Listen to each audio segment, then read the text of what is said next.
We have the regular meeting of the Dearborn Heights City Council called to order at 6:13 PM. Madam Clerk, may you please take roll call? Hassan Ahmad. Present. Mo Beydoun. Here. Nancy Breyer. Here. Robert Constant. Present. Denise Malinowski Maxwell. Here. Excuse me. Hassan Saab. Excuse me. Present. Thank you. Tom Wenzel. Mr. Chair, you have a quorum. Thank you very much. We have Mr. Haraji, who's at his first meeting here with us, who's going to lead us in the Pledge of Allegiance today. If you guys all may rise.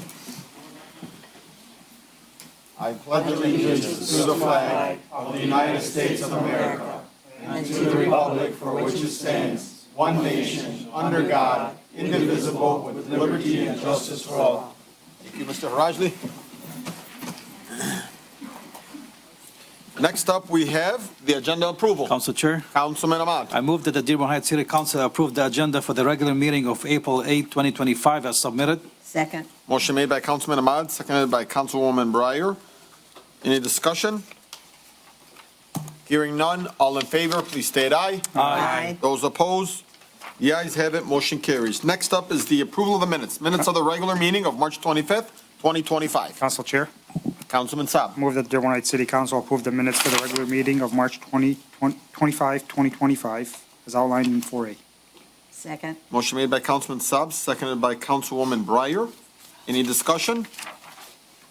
Hearing none, all in favor, please state aye. Aye. Those opposed? The ayes have it, motion carries. Next up is public hearings and public comments. You can speak about anything. You have either 2 minutes, I'm sorry.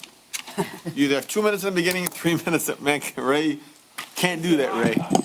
You know, you got 2 minutes in the beginning and 3 minutes in the back end. I believe you asked for an additional minute. Yes, sir. You have 3 minutes, ma'am. Please state your name, the city you reside in, the street that you live on. Angela Venegas, Dwight Street, Dearborn Heights, Michigan. I got a few things I like to bring up. One of the first things I like to bring up is the flooding that happened in the south end again. I just think that at this point in time, I think the city really needs to step up and maybe if we can't get Wayne County to fix the problem with the flooding, I think maybe we ought to start sending Wayne County some bills and, maybe pay for the damage and reimburse the residents for their property. I don't know if that's something we can do, hire an attorney, but I mean, it's been years of this stuff. And I would not like to thank all the council members who are out there helping cleaning up and assisting and donating their time, effort, money, whatever you guys did. You guys did a phenomenal job. Thank you guys. And my always one and only complaint, Airbnbs. Short-term rentals. Exactly. I don't know if any of you know, but we had an incident on Plainfield Street on 329. It involved a home that was being rented as an Airbnb. I have the case report for the Dearborn Heights Police Department, which a large fight in the street ensued. The caller stated there was a party at her residence and someone hid a firearm in the backyard. There are now 6 people in the yard trying to find it. Joan stated that she didn't know any of the people who arrived and did not invite them, and she immediately ended the party. And it says officers stood by while all parties left the area. As I got in hold of Councilman Beydoun, I sent him videos. The next day I went street knocking on residents' doors. 4 out of 8 residents answered their door. The last resident provided me with several videos of what happened on Plainfield Street that night. I don't know how many of your residents experience or live next door to an Airbnb. I do. And I've had prostitutes at my next door to me last summer for 7 days. This can't continue to go on in our city. And I really hope and pray that you residents will all come together. We can't tolerate this kind of stuff in our city. And I also was hoping that the police chief would be here because I find that this report is not detailed enough. From what I understood, the police were outnumbered and they had to bring in the K-9 to disperse the crowd. And I want to know if that was fact or not. It was just what I was been told by residents. And council, I'm just urging you guys to hurry up and let's get this ordinance moving forward on these Airbnbs. Another thing I want to bring up is the accidents that are happening continuously every weekend on Ford Road. We've had residents, we have children who have died, teenage children, young adults who have died. This past year we had 3. This past one we had 3 people who were sent to the hospital. I just think there's something that we need to do. And then I wanted to talk on some of the ordinances that Roger is doing. Like he wants to do something on bullying. We already have state laws about bullying kids and that. This, my 3 minutes is up already. I'm going to give you another 30 more seconds. I know. And we have another truancy. He has something else he has going on. We already have a truancy state law. I just feel like as a resident, we're spending a lot of our taxpayer money on redundant stuff that's already been covered, and it just needs to be enforced. And I just don't understand what's going on. The city's in dire straits right now, and I just think he's wasting our money. Thanks, guys. Thank you. Thank you so much, Ms. Venegas, and I just want you guys to know that Mrs. Venegas went door to door to every single resident on Plainfield Street to see what was taking place that night. I was dealing with some things at home, but she contacted me, continued to fill me in, and she's just a regular resident, a patron, a public servant that just really wants to see its community do better. And so, Angela, my hat to you and a round of applause for all that you do. How you doing, sir? Please state your name, the city you reside in. You have 2 minutes. Mohammed Gianni, North Evangeline, Dearborn Heights. It's kind of, for me, is a updated concern as to the crosswalk, Crestwood. It's been a while since I've asked about it, and it's been a while since I've been to these meetings. But I was promised probably last June by school year it would be up and going, and then we ran into a residential problem.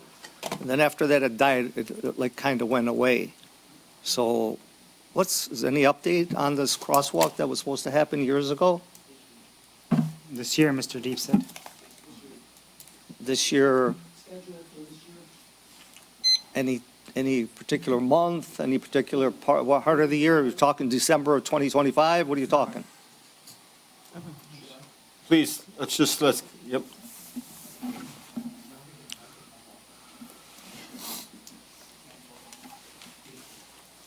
Council, so it's not on. They said that's what the paper says. Oh, no light? It's not on, but it's on. Okay. It's on now. Okay. So because of the delay we had to redesign it, and it moved to a second location. The design is now completed. We're working with the schools to do the construction during the school recess and not to interrupt with the flow. So during the school recess is when it's scheduled to take place. This summer? This summer. And who talked to the school? I was there. I was in the meeting. You were there? Yeah. Okay, so is this really going to happen? I mean, I called the meeting together, though.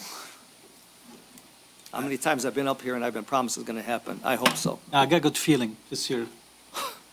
Okay, thank you. Thank you so much. Thank you, Mr. Janney, for all that you do. And for full disclosure, Mr. Janney has been fighting for this light for 4.5 years. His son was struck by a car going home right on Beach Daily. And so you could see, that here we are, 4 years later, and same resident, same complaint, no change. No swearing. You doing, sir? Please state your name, the city you reside in, the street that you live in. You got 2 minutes. Before I start, I just want to tip my cap to Angela. This is One round of applause for Angela. This is not Angela's first rodeo calling and working with city council people. She's done it for years. And sometimes I just look back and say, man, she's got a lot of energy. And she really tries and look out for everyone in a city to make our city a much better looking city and safer city. So thank you, Angela, for all you've done over the past 4 or 5 years. Ray Muscat, Havelock Street, Dearborn Heights. I want to discuss 8A with our assessor. I hope you guys really pass this. This is a very good assessor. Anytime I ever spoke to a real estate agent and the assessor's name was brought up, they just really love her to death.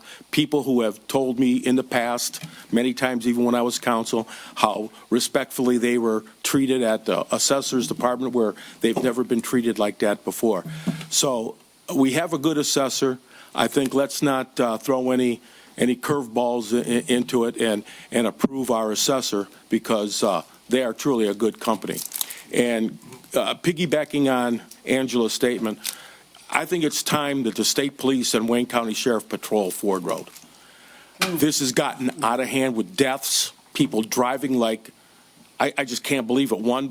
I put on Facebook where one woman actually almost hit me in the back, swerved to my left, ran a red light at Gully just to get a cup of coffee at Tim Hortons. This is like 2 o'clock in the afternoon. This is not, when no cars are around. There's cars all over the place. This is utterly ridiculous, the way people are driving. And we need to have more patrols, and maybe we can give real tickets that the magistrate does not bring down to some sort of impeding traffic. These people need to be hit in a pocketbook, just like those who abuse the ordinances on blight. Way too many times ordinances have been abused, and nothing has been done to these people. And I'm up to here with it too, like a lot of people. We need to get real, true judgments against these people, and with the traffic offenses. No more fooling around where the money gets to stay just in a city. Hit them hard in the pocketbook, make their insurance rates go up. Maybe they'll start thinking about driving down the center left turn lane when they're not supposed to. Thank you. Thank you. Thank you, Ray. When the dandelions start coming out, you best believe he's going to be calling all council members. I sure will. Yes, he will. As soon as he sees Wilson. How you doing, ma'am? Hi there. I was here last year and I waited for a year for you to call me, but it's okay. Anyway, I was here because this was a partial flooding Your name, situation. ma'am. Sorry, your name. Please state your My name, name? the city you resided, and the street that you Oh my live on. God, I'm in South Dearborn Heights. That always gets forgotten. And I'm on Culver, Suzanne Horshesky. Yep, Suzanne. Yeah. So anyway, I had asked the question about when I got my new water heater and furnace, the furnace was required to be 6 inches up. The water heater was allowed to sit on the floor.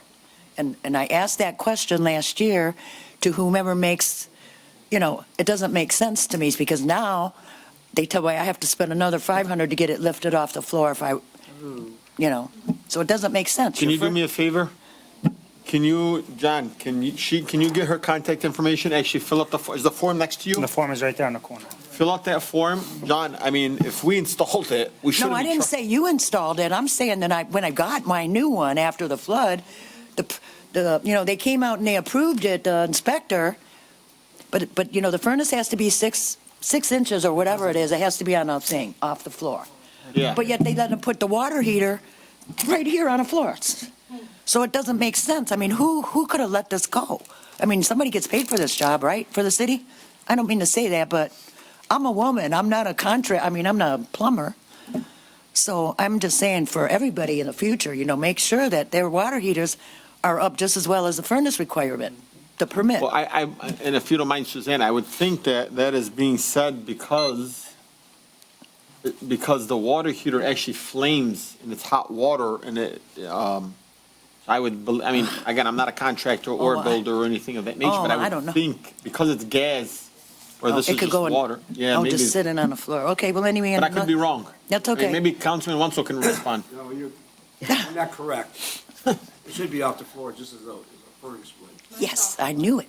I figured that. A burner on a hot water heater is closer to the floor than a furnace. Yeah, it's like right there. Okay, can you fill out that information right there? And those two guys right there? Those are going to be the dual guys that they're going to help you. Yeah, they're always helping me.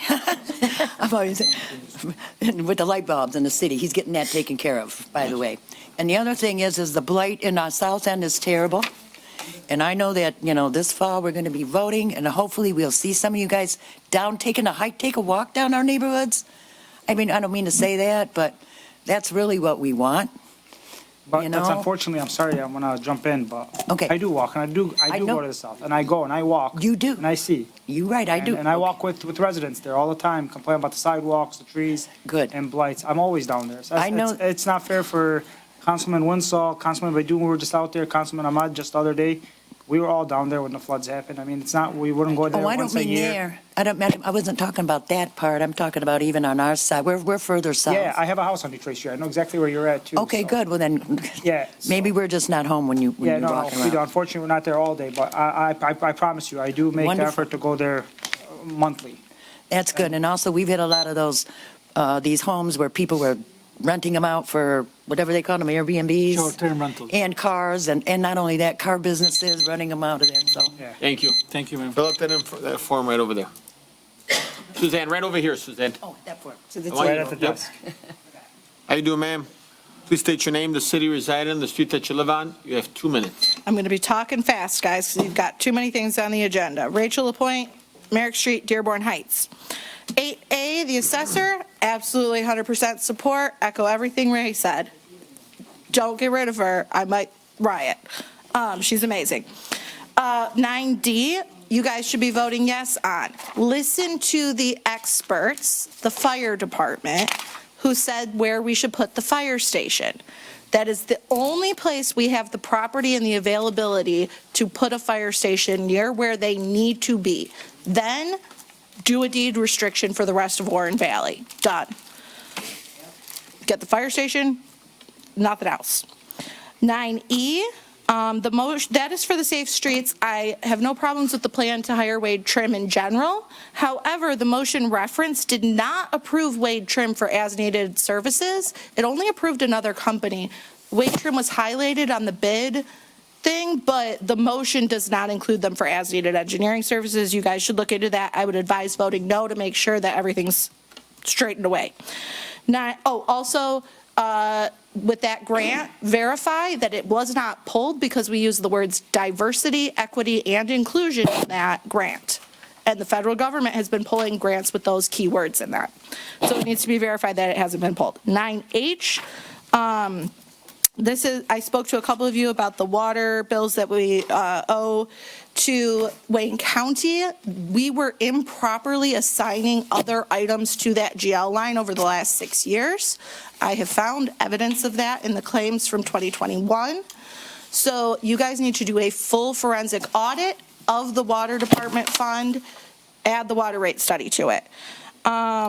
With the police contract, would love to approve that. However, you guys need to get the budget amendment amount and an actuary report before approving it, specifically for the back pay. And if I may ask one more question regarding the ordinances, which should go to a study session, I'm just curious which AI model the Corporation Council used to draft them, because they clearly were written with ChatGPT or a similar item. Thank you.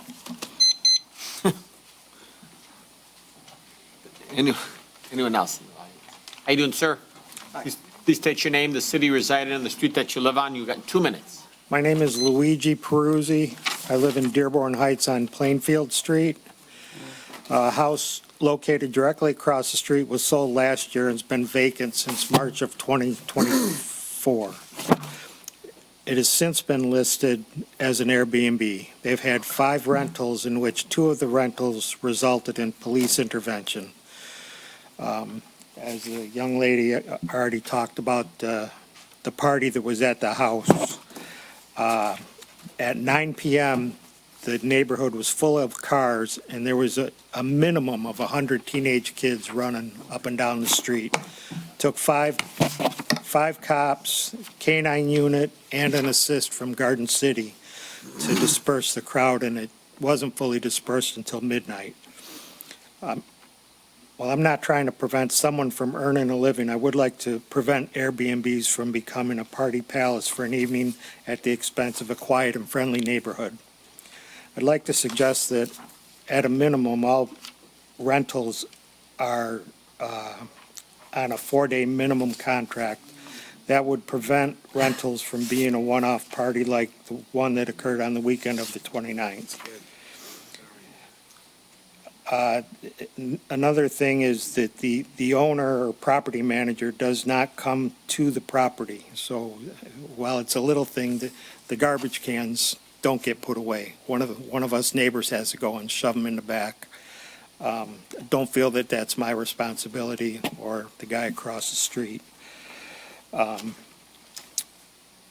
The snow wasn't maintained in the winter, and it remains to be seen how he's going to do with the grass now that we're moving into grass cutting season. In closing, I'd like to see ordinances that are enforceable so that the neighborhood remains a place that young parents will choose to continue to raise their family. Thank you, sir. Thank you, sir. And I do want you to know that this council has been fighting and saying to the administration, we no longer want to have any short-term rentals, and 4 days minimum is too short. We're saying you gotta have 1,000 days. Basically, it's impossible. You know, when you bought your house, you didn't say you wanted to buy it next to a business, you wanted to buy into a residential neighborhood. You don't deserve to live next door to somebody that's not, you don't have to take in their trash bins and clean up their snow. Like, if that was your neighbor, you'd say, maybe, hey, I'm being a good Samaritan. But to come in and take care of somebody else's business, no, I don't, We already had the first reading. yeah, and we've already had a first reading and, yep. I stopped at the ordinance department the Monday after this happened. I said that there was a first meeting. Correct. Thank you. Thank you. Thank you, sir. How you doing, sir? Please state your name, the city you reside in, the street that you live on. Trapkowski, 2 Columbia minutes. Street, Dearborn Heights, Wayne County, 48127. Good evening, everybody. 9D, the location for the fire station. I can't see why the fire station can't be moved to the Canfield Recreation property. Eliminate the Canfield Center, since it seems empty half the time I can drive by there. Incorporate the Canfield Center into the Berwyn Center, have the Recreation Department ran out of the Berwyn Center, if that's feasible. I don't see why not. And use that property that's already existing property that the city owns and rebuild your fire station at that location. Now I know that there's some engineering that needs to happen over there because of the ground. It's foundation restructuring, whatever you have to do. But we've got the property. There's no sense in tearing up the golf course when that golf course can potentially add on another 18 holes or another recreational type venue there. If you start building on that golf course, I'm afraid you're going to take away from its value and its potential. Thank you. Thank you, Vince. Anyone else in the audience? My name is Bill Cadeau. I live on Centralia, Dearborn Heights. I'd like to know what's going on with all the water on the north end in the basements. It seems like lately, every time it rained, people's getting water back up. I lived there 35 years, didn't have no problem. Nobody opened the floodgates. Now, twice already. You know, what's going on in the north end? So, I mean, I think Dearborn Heights, and I know Mr. Haraji talked to us about this, the flooding that's happening are, to me, I think are many things. One, we're losing a lot of our catch basins because we're building so many different things on land, and we're getting away a lot of our green space. It's happening. And so so what you're seeing is you're going to witness a lot of flooding. Yeah, but why should we have to pay to fix our basement every time it rains? Well, you know what I mean? You guys should be planning that ahead before you let all these houses come in. Well, that's, I'm just giving you an answer. Yeah, I understand what you're saying. Yeah, I'm just helping you answer it. I think the second thing is, you're also starting to believe, and forever those don't want to believe in global warming, you're starting to see 100-year storms that are no longer 100-year storms. These storms are now becoming every year storms. Every 2 years, you're seeing a huge rainstorm. Right. It's like, you know, my street now has become a street where now it's never used to floods all the time, like this weekend. You know, where my basement didn't flood this year, but it has, you know, in the last 3 years. My next door neighbor flooded, and all we had to do was rip everything out and help them clean everything out. Then they need to put catch bases in the neighborhood so we don't have this problem then. Yeah. You know, my basement's finished. I don't want to have to keep redoing every time it rains. You know what I mean? Turning my insurance company, and my rate's going to go up. And before it's going to get to the point where it's unaffordable to insure the house for that. You know what I mean? That's what Council I'm getting Chair. at. To be honest with you, I went to Centralia Street, and a young man that lives on the corner, this is the second time, Yes, brand new construction home. I live right around the same block. Bro, it's what came, I mean, I showed you guys the videos. I mean, what went got- in like 4 feet of water. Yeah, I couldn't believe when I went down there and seen, like, I walked the neighborhood. There's something wrong in that neighborhood. yes, The neighborhood does not flood, no, and it never did. And I mean, just to see the homes, the amount of water that went inside these homes is not normal. And I know there's construction going on right the street over. And I was gonna reach out to the engineer and see, but it's honestly, I'm just as astonished as you are. I mean, he had over 4 feet of water in the basement, it was still coming up. I mean, It's a they got brand new to construction. clean the main sewers behind us every year or what? I, stop I, it, you know I what I could mean? not tell you, but this is the second time his basement has done that. I know it, And I it's know it, never done it before. I know it. He's not happy. No. I know that. Oh, Council Chair? Okay, thanks. yes, sir. Council Chair? Yeah, Councilman. Thank you. I agree with you. We do have more frequent large rainstorms, but this past weekend, we had like an inch of rain or maybe 2. 4 inches. That's not a massive rainstorm. I mean, we're flooding. Yeah, we're flooding with 1 inch of rain. The people on Hanover Street, when it just starts to rain, they panic. Right. Because half inch of rain or an inch of rain is disaster for them. Yeah. And due respect, we do have a lot more big rainstorms, but there is other issues that we have to take care of. And I think a lot of the grant money we're getting, I think we're not putting it to the maximum use that we could. I agree. You know, we should, we recently received $10 million, and it was used to clear the banks of the creek starting in Wyandotte or E-Course, and it's a bad project, and it's never going to make it to Dearborn Heights. It never did. No, it never will. It's still going. No, it's still going, but they said we'd get about 400,000, that's it. You know, I had this conversation, Councilman, if I may. Councilman Wenzel, if I may. Sure. We asked Wayne County for $10 million. This is very funny. And then we gave Wayne County back the $10 million for them to work on what belongs to them. How does that even make any sense? So that's like, I tell you, Councilman Wenzel, give me $10 million. Then I give you back the $10 million, and I say, go buy new clothes.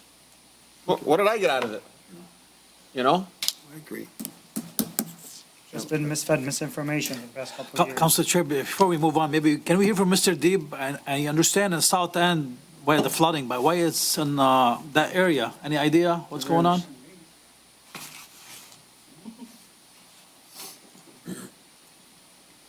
I mean, it's not flooding. Since you're the only They're getting expert pools in here. their basements.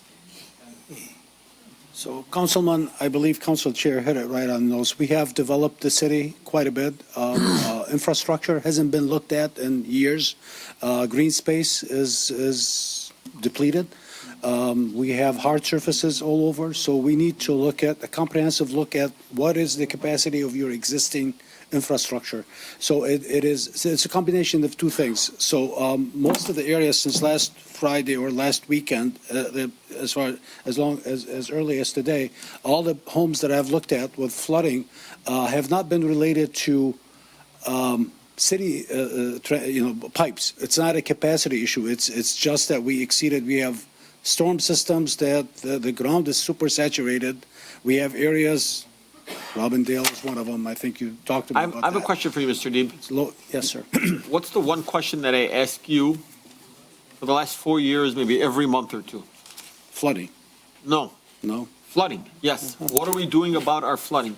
And I thought that you told us that we were looking at all these lines and you had this whole thing being drawn up and it was going to come before the council and we're looking at the downstream and the upstream and it's like, Okay, where are we? so we are, this problem has been developing for the last 60 plus years. The solution is not going to be an overnight solution and it's not going to be cheap. So we're looking at what we can afford to do and do it.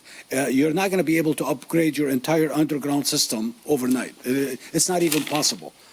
So we're looking at implementing things like green pavement, finger drains. We're trying to minimize the load on our existing system because I can't go and update all the pipe sizes throughout. Storm is the biggest problem we have. It's capacity. So we're looking at comprehensive, but it's got to take time. You can't just overnight say, I'm going to take all my 12 inches and make it 24. Mr. Deeb, I'm sorry, I want to interrupt you for a second. We drove around, you and I and Councilman Ahmad, over the summer and looked at certain basins in the city. A lot of these new basins you're putting in the covers, they only have 2 holes on them. Restricted. I mean, you're restricting water flow. Yes. That's why streets are flooding also. Restricted covers are intentionally restricted so the water doesn't end up in your basement, sir. If you are in CSO, just so we know, if you are in the CSO, combined sewer overflow area, and we have 6 of them, just so we all know. We have 6 locations within the city that have combined sewer overflow, meaning that if you don't flood the street, you flood your basement. So you restrict the flow.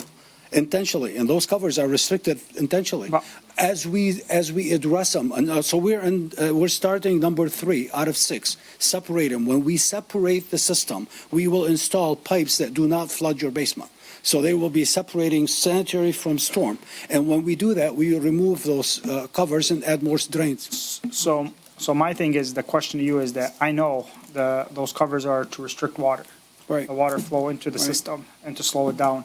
The problem is we're having too is that the city's not sweeping the streets to clean these covers where water is actually going through. That's true. That's an issue of its own. That is absolutely And I true. know DPW director's here, but this is not something that just started since he's been here. This has been going on for years. So you drive now down, and I'm gonna use a perfect example, Wilson. It's a gravel road. All that gravel is literally tying up the sewer covers. Robindale, I removed some of the stuff off of the catch basins myself, and they were not CSO. They were regular But catch to be basins. honest with you too, I don't want to put the whole blame on the city, but it's also the residents Yes. that have these basins in front of your house. Please clean your basins because it does affect your neighborhood. I mean, I know some streets only have 1, 2 basins. Just walk up to your curb and clean it. Just throw it Yes. over to the side on the curb. I mean, I know the city, we're there to clean, but the city's not coming around these days. And I'm bluntly saying it. But, It is a problem. So yes, that's a I problem. mean, I walked around the other day and seen basins, they had over a foot of leaves I and know. branches I on have it. pictures of them on my phone. I cleaned some of them, yes. Council Chair. Mr. Deeb, Hold on, hang on. Sorry. Councilwoman Menalowski next over. Yeah, and it is true with the restricted basins, because I have one on my street, and I know for a fact in the past, before I bought my house, we had trouble in my neighborhood with the basements flooding. And, yeah, you might have water in your street for a while, but I'd rather look at it out my window than in my basement. Correct. I agree. And then, so another thing you might want to tell your neighbors, please do not remove those covers, because when they do that, they're flooding their neighbors. That waters end up in the basement. And we can't police all these things because I have people that remove, just today, the actual cover on the manhole was removed. And now that's dangerous. You guys, Actually illegal. please, yes. And it's covered in water. You might lose a kid in it. It's not good. Go ahead, Councilman Ahmad. Mr. Deeb, the master plan that we're trying to get, does that cover any of these stuff? Like, So it is, yes, in a way, because when you look at your possible expansion or development, and you look at development options, some of the early findings that we're having, because I can't go back to 1963 and how much open space we had and how many permeable, you need to start looking at your standards and say, okay, I can't go back to 60-40 development. We may have to look at some alternative, like other communities. Ann Arbor, Royal Oak are looking at green infrastructure. Basically, try to reduce the load on your system. So new development will require finger drains or drainage, green, permeable asphalt, as opposed to dumping more water in your storm system. Things of that nature that we can do, short of trying to update all of our systems. when you said they'll address some of it, the master plan, would they look at the infrastructure? Is it just in a way? Yes, in a way. So when we start the infrastructure, what comes out of it is your plan for the next 20 years. So we will put in it, if we are going to adopt green infrastructure, we'll make that as part of our ordinance. So when people pull a permit, from the building department, they know what to expect. That's what happened in Royal Oak and Ann Arbor. They know exactly. Ann Arbor goes a step further and say green roofs. Not going to go that crazy, but yeah. What does the green roof do? Yeah, you can put grass on your roof. Yeah, Grass? Okay, so to absorb, wow. Yeah. So since we mentioned the master plan, any update on the master plan? Yes, so RFQs are due tomorrow, today or tomorrow. So what? It's out to bid, due tomorrow. This is the one that we had to rebid because it was on 20 days as opposed to 21 days, and the state made us go back out to bid and put it 21 days. Okay, guys, thank you. Yes, sir. Thank you. Yep. Hey, ma'am, please state your name, the city you reside in, the street that you live on. You have 2 minutes. Kimberly Comer, Lincoln Park, Alper Avenue, and I'm the city assessor. This is just a public comment based on stuff I've been hearing at meetings and talking to people about the Airbnb issue that keeps happening over and over. It sounds like we need commercial places for people to stay. And we don't have any hotels in the city, and we don't have the capacity to build any hotels in the city as far as my understanding of what the ordinance and codes are. So I think when you're talking about the master plan, perhaps that's something to factor in, maybe an area where we can attract some kind of businesses where people can come stay in Dearborn Heights, and it would get this commercial temporary stays out of the neighborhoods and into a more commercial area where you want people to come stay as opposed to your next door neighbors. So that was all. Just Thank you. Comment on that? Yeah, go ahead. We have several hotels within a few miles of Dearborn Heights. They might not be within our city limits. Sure. And like I've said in the past, a lot of the reason they choose these short-term rentals is there's no management on duty. They can get away with a lot more than they can at a hotel and put a lot more people there. It's not a vacation destination for Dearborn Heights, it's a party destination. Sure, just a place for people to party away from people's And a lot houses. of them are local, from It'd neighborhoods be, around here. They don't travel to come here Sure. very far. Yeah, So- just, new businesses are always good for the city. It's always good for our community to be investing more in and, okay, sorry, echoes. Okay, thank you. That was it. Thank you. Everybody's favorite, Margaret King. Please state your name, even though I just said it, the street that you live on, the city you reside in. Margaret King, Mayfair Street. I just want to echo the flooding. I'm in the south end. I'm between I'm on Mayfair between Hanover and Powers. Hanover sucks. Every time it floods, I'm constantly watching the weather and constantly making sure just the PTSD of not being able to get out of my neighborhood, having to find all the high roads to get out of my neighborhood. If I need to get out of my neighborhood, it sucks. And I know it's been since, 1960, but as a resident, I don't really feel that we should have to deal with this. That's all. Thanks, guys. Thank you very much. Margaret, Yes. did you want to talk about something that's happening tomorrow? Yeah. Tomorrow is the Ghost Bike for Joey. I believe it starts at 5:30 or 5 o'clock. 5:30. 5:30 it starts. So we'll do a 12-mile ride on a bike for Joey Smith, the little boy that was hit and killed at party in I'm Annapolis. sorry, Margaret, I know I said we're going to be there, but we I have a saw. study session at I 5 saw. o'clock, so I'm. The good news is I spoke with the mother, Katie Smith, and my heart goes out to her and her family. She's actually going to call us tomorrow on FaceTime to go over it. I let her know that we did have a budget hearing, so she is planning on FaceTiming us and so that we can pause our study session, watch it, be there with the residents and for the family of Mr. and Mrs. Smith. Thank you so much, guys. Thank you. Thank you. It's at where's it located? The corner of Party in Annapolis, right across the street from Party Elementary School. Do we have an update on any of that stuff? Sorry. Let's do a quick moment of silence on behalf of Joey Smith.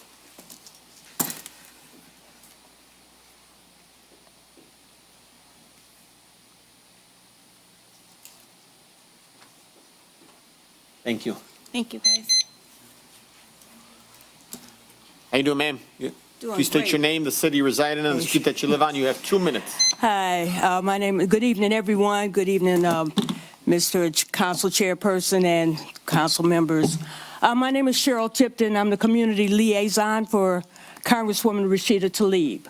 I'm here to bring you greetings from the councilwoman, let you know she's hard at work in D.C. with concerns like Social Security, Medicare, Medicaid that are affecting many of us here. In case you don't know, we do have an office at 7800 West Outer Drive. It's near Southfield Road. We're open Monday through Friday from 9 a.m. to 5 p.m. Also, we have a town hall for Western Wayne, which is Northwest Detroit, and Redford, Dearborn Heights, Livonia, so on. It's Wednesday, April 23rd. I don't have enough flyers for everyone, but maybe you can take pictures because we are registering by QR code. But it's Wednesday, April 23rd from 6 to 7:30 p.m. at Thurston High School, 26255 Schoolcraft Road in Redford. You're welcome to attend. I'm sure a lot of people in this room have questions, concerns that you want to address directly to Congresswoman Tlaib. She will be there in person. This is not on the phone, okay? It's in person. So we invite you to come and participate, just like you're doing here, but on a higher federal level. Thank you. Thank you for the opportunity. Thank you so much. I have a copy if anybody wants to scan it. It's online as well. Okay. Thank you. Or maybe if you want to put it over there, and people could scan it as they're leaving. You want to go? Anyone else in the audience? Seeing none, we'll move it over to Zoom. We're going to begin with Ash Othman. Hi, council, how are you? Good, how you doing? Please state your name, the city residing, and the street that you live on, please. Ash Othman, Rochelle Street, Dearborn Heights. This one is actually for the police department, but also about something somebody else brought up. Ordinances with bullying. My daughter's been being bullied since September of this year. School board hasn't done anything about it. School district hasn't. I'm sorry, can you say somebody's being bullied? My 9-year-old daughter who just turned 9.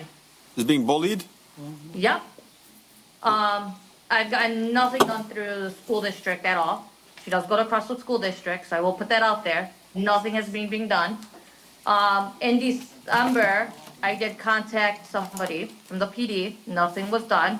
But I will say the other day I ran into an SRO. It was Officer Fayad. I spoke with him several times now in the past few days. I've also spoken with Officer Hojesh in the past few days. I am now getting in touch more where the central office is actually trying to assist. Not saying anything's been done, but they are trying to assist. But I do have to shout out those 2 officers because without them, I'd probably be sitting through the same thing of nothing being done. So there are state laws on bullying, but I will tell you, based on age, a lot of these schools don't care. They think kids should just ignore them. And that's what I've been told. And that's what my daughter's been told, is to ignore what happens. A question, Mrs. Othman. I'm sorry that your 9-year-old daughter is going through this. You said that you made a report with this to the central office with the Crestwood School District? I didn't. I had a SRO who actually got in touch with them. I was dealing with the principal, vice principal. We've been going through this since September. I'm so sorry. I mean, I'm going to follow up for you, to be honest. I'll follow up. Yeah. I appreciate that, Mo. I really do. Have you tried to reach out to Trustee Amons, Trustee Seba, Trustee Najah, Chanoun, Trustee Alziat, Trustee Beidoun, any of them, Superintendent Joe Musalam? I'm just curious. Yep, so with Mr. Masalam, actually, I have been in touch with his office. His office, I've now called 3 times, and I've been told that he will contact me back. He has not contacted me back. And we're saying since September that I've called 3 times, never received a call back from him. But I do have to say, I have spoken with, I don't know what her position is on the school board, so I don't want to say the wrong position. I have spoken with Najah Chanoun. She has been nothing but great to me, so I definitely do appreciate that. She definitely has tried to guide me the right way with this, so I do appreciate that. But when we bring up bullying laws, I don't think they work with kids this young. Thank you. Council Chair, Yep. it's not just at Crestwood. Over at the Annapolis School District, D7, there's a little girl about the same age that's been going through this for over a year. Her last name is Smith. No, don't say no names. Oh, I'm sorry. Well, It's a kid. yeah. All right, thank you. And I'm sorry that all these families are dealing with this. Next up, we have, I'm going to save Gary for the end. Next up, we're going to go with Barb Rennie. Here we go. Hi, good evening. Can everybody hear me? Yes, we can, loud and clear. Okay, good evening, everyone. Good evening. You got 2 minutes. State your name, the city you reside in, the street that you live on. Well, I sent y'all an email, but I'm going to cut this down real quick. I echo everything that Angela said about the Airbnb. I live on Detroit Street. in Short-term Dearborn rentals. Heights. Whatever they're called, party houses, that's what I'm going to call them. I also have one next door to me. We are so sick and tired of this. This debacle that happened on Plainfield, I can tell you, this is not a threat. This is a statement. Something happens next door to my house and I have 100 kids bum rushing my house. I am not waiting for the police that are outnumbered. I will take it upon myself, and I don't want to hear, my poor baby wouldn't do that. No, you do not rent a house for 15 girls. That's why you get a hotel. And just like this Kimberly or Miss Comer, who wants to build a hotel around here. No, we're in a food desert down here. That's what we need. Number two, this invoice number 19, once again, why do we not have it itemized? We are once again paying for something that has to do with two neighbors, not the residents. Number three, I'm trying to make this fast. Since everyone seems to have a wish list, I would like to know when we can start fixing up outside of the police station for our fallen officers. I personally went out there last fall, weeded out everything. I know I got 15 seconds, hang on. I weeded out everything. All we need is some lighting, and I don't know if we have TIFA money, but the money's gotta come from somewhere. We are not respecting our fallen officers, and this is BS. Thank you. Just remember, everybody, this is the year that everybody's gonna promise you everything under the sun until November 4th. Make sure you listen. Thank you. See, oh, no, make sure you listen and see who's really behind you and who has been. All right, you guys all have a good night. Thank you. Thank you. And Barb, I want you to know, guys, I believe you raised some money and I was able to get us like, I think like a $2,500 check or a $1,500 check to also put that to fixing up that corner for the fallen officers. I think when you and I did that last year, we raised it through some businesses. It's just, it's just pretty sad. It's been there since 2003, and it's like, it seems like once you lose an officer, you forget about it. They worked hard. They put their life on the line for us. The least we can do is make the outside of the police station very nice. Put up some lighting, put up some, water so we can have plants, somewhere for people to go. Thank you. They deserve better. Thank you so much. Next up, we have Suke GMCA, Gulfview Manor Civic Association, I think. Sue Hi, Kaminsky. everybody. Sue Kaminsky, Amboy Street, formerly Annapolis Street. And you guys are talking about flooding, but you're talking about building a fire station on land that is a floodplain at the golf course. And you're talking about putting more stress on the sewage system. I gotta believe there's someplace better. I don't want it on the golf course, and I don't want it on Warren Road. Engineers said it should be at Beach Daily, Gulfview Manor, the oldest civic association in the state of Michigan, 512 houses, lots of voting here. We don't want it. We had our meeting last night. You better think long and hard. Now, Plainfield Street, I listened to the police radio. I was there. I drove there. There was 4 Dearborn Heights police, 1 Garden City, the canine dog, 100 kids that ended up going towards the shopping center at Warren and Inkster. They were at the gas station. 4 kids were arrested. There was people at the dollar store. The police were tied up, including 2 sergeants, for over 3 hours. Plus, we have to pay Garden City for mutual aid. This is BS, guys. Plus, you're putting every resident at risk on an already burdened, understaffed police department on a Saturday night. No more horsing around, get it done. I don't want to hear any more about it. I'm so mad, I can't even tell you guys. And then Roger, as far as your amendments, how would you like the school boards to tell the city what to do? Keep your nose where it belongs. You don't do enough to do your job. Get out of the school district's business. Thank you. Thank you so much, guys. I do also want to say to Barb Renning, and I failed to mention, I did have a conversation with the Brian Sneer regarding fixing the memorial of the fallen officers. He did let me know about a couple of months ago. He said, I need the weather to break, and when the weather breaks, him and a bunch of guys, we're all going to go out and clean it. They do have the money for it, so I just wanted to bring that to your attention. Council Chair? So I'd be remiss to not be able to fill you. Yes, Councilman. Thank you. Several months ago, I put a resolution to the city council to immediately ban and put a moratorium on short-term rental properties. And it was put aside saying we're going to come up with ordinance. We're just lucky that nothing really serious happened this past weekend. with some, a police officer getting hurt or kids getting hurt or a neighbor or anything. I don't know why we didn't go ahead with my suggestion and put an immediate ban on it and then see what happens, but, so it's been months since then. We're just lucky that nothing's happened, and unfortunately, we've had these residents live next door to us for 2 months more than they should have. I know, I don't know the legality of it, but I know we could do it, a moratorium, make it illegal. I said make it illegal immediately on short-term rentals because we have no ordinance, and you can't enforce anything you don't have an ordinance on. So it must be illegal. And I think we should make a motion tonight to, this point forward, make them illegal immediately after this meeting. I'm sick and tired of hearing all these complaints about it. I know, I have friends, and I told you I witnessed a really bad incident at one of these short-term rentals.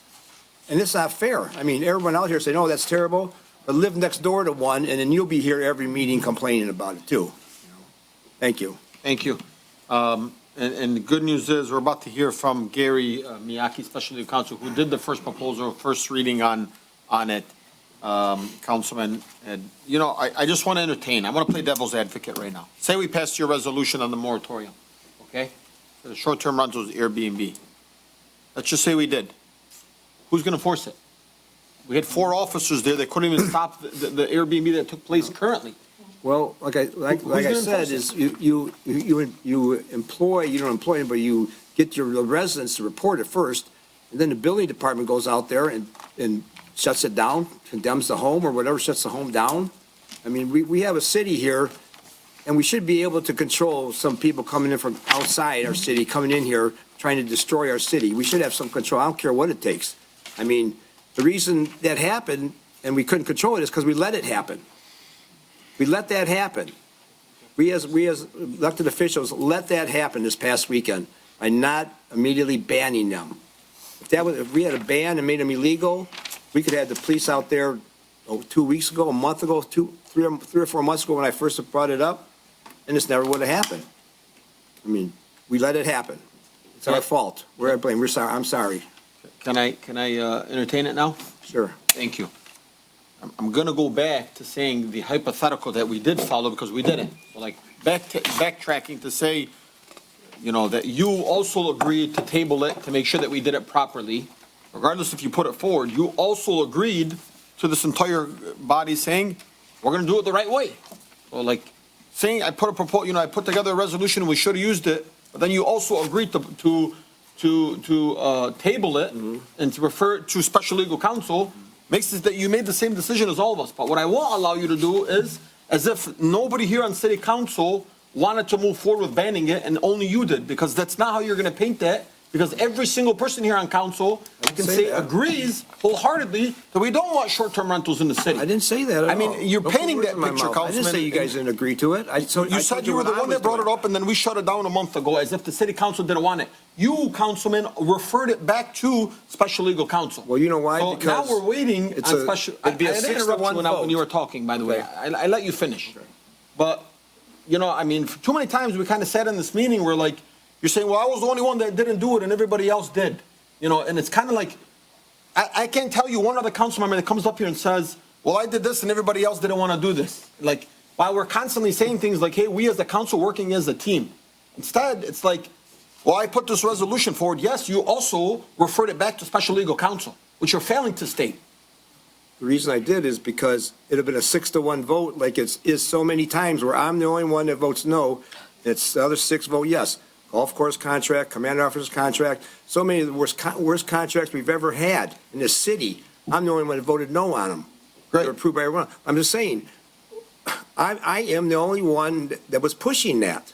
Everyone else said, hey, no, slow down. We got special counsel working on something. Yeah, and everyone said, all 6 of you are going, okay, Ty, that's it. And I go, well, yeah, because it would have violated the Fair Housing Act. By the way, Tom, you put a resolution again that was affecting state and federal law, and then what were we going to do? You know what we did when we put a moratorium that wasn't legal? The city was sued. You know who was a part of that? City council. You and the mayor were. And you know what happened? Taxpayers had to pay a law that you guys put into place. I can tell you I wasn't on here because the experts told you it is illegal, don't do it. The same special legal counsel that we have told you don't do a moratorium on hookah lounges. Instead, you and everybody else voted yes to put a moratorium. You know what happened? The taxpayers paid it. So what are we gonna say? None of these taxpayers wanted them, though. I was speaking up for the taxpayers. How many here want more hookah lounges? Raise your hand. I don't think anybody, that's not the conversation we're having. So I'm representing the people. But it's illegal. I'm doing what the people want. You're right. So then you know what? You're right. But then you cost the taxpayers more money. So instead of fixing the trees and fixing the roads, hey, well, I did what you wanted and we lost money. I did it. Council Chair, if you don't mind, I just want to remind everybody and Councilman Wenzel that when Mr. Mayaki brought the first draft last time, he said, if you don't have an ordinance that supports short-term rentals, then they're not allowed in the city. So basically, they're not allowed, but we're trying to do it in a legal way. That's So what everybody was on board, but not having the short-term rentals, and we know the city does not approve it, and I guess ordinance was supposed to be go after them, but now technically, we're gonna go, do it the right way.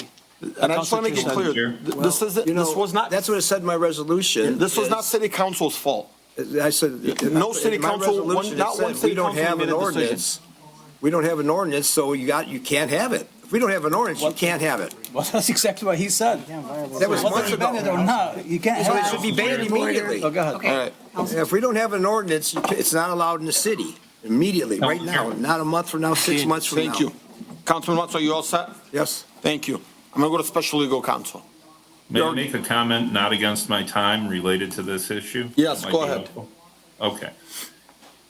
What Council Chair Pro Tem Ahmad stated is indeed correct. These short-term rentals and this use was violated, violates the current ordinances. It should end up being investigated and if appropriate, and I think there's a good likelihood it would be, prosecuted. That's on the administration. So, remember, I live on Plainfield Street, so, obviously this is a concern. We need to adopt the short-term rental ordinance and it needs to go through the process. But that does not prevent the administration from taking action with respect to this issue that took place on my street. So, I understand the council member's frustration, but all of you basically have taken an appropriate step forward, and it's a matter of not, in my view, humbly, I represent you. It's, in my view, not a matter of being critical of each other, but holding the administration to do what it is supposed to do. Now, with that being said, can I move on to my comment? Yes. Okay, very good. Gary Miyake, yes, for an additional minute, so I will honor that for you. Please state your name, the city you reside in, the street that you live on. Hang on. Gary Miyake, Plainfield Street, Dearborn Heights. My comments relate to items 11B through H, 9I, and 9H. These should be tabled until further information is received to justify approval, and some should be referred to study sessions and possibly closed sessions.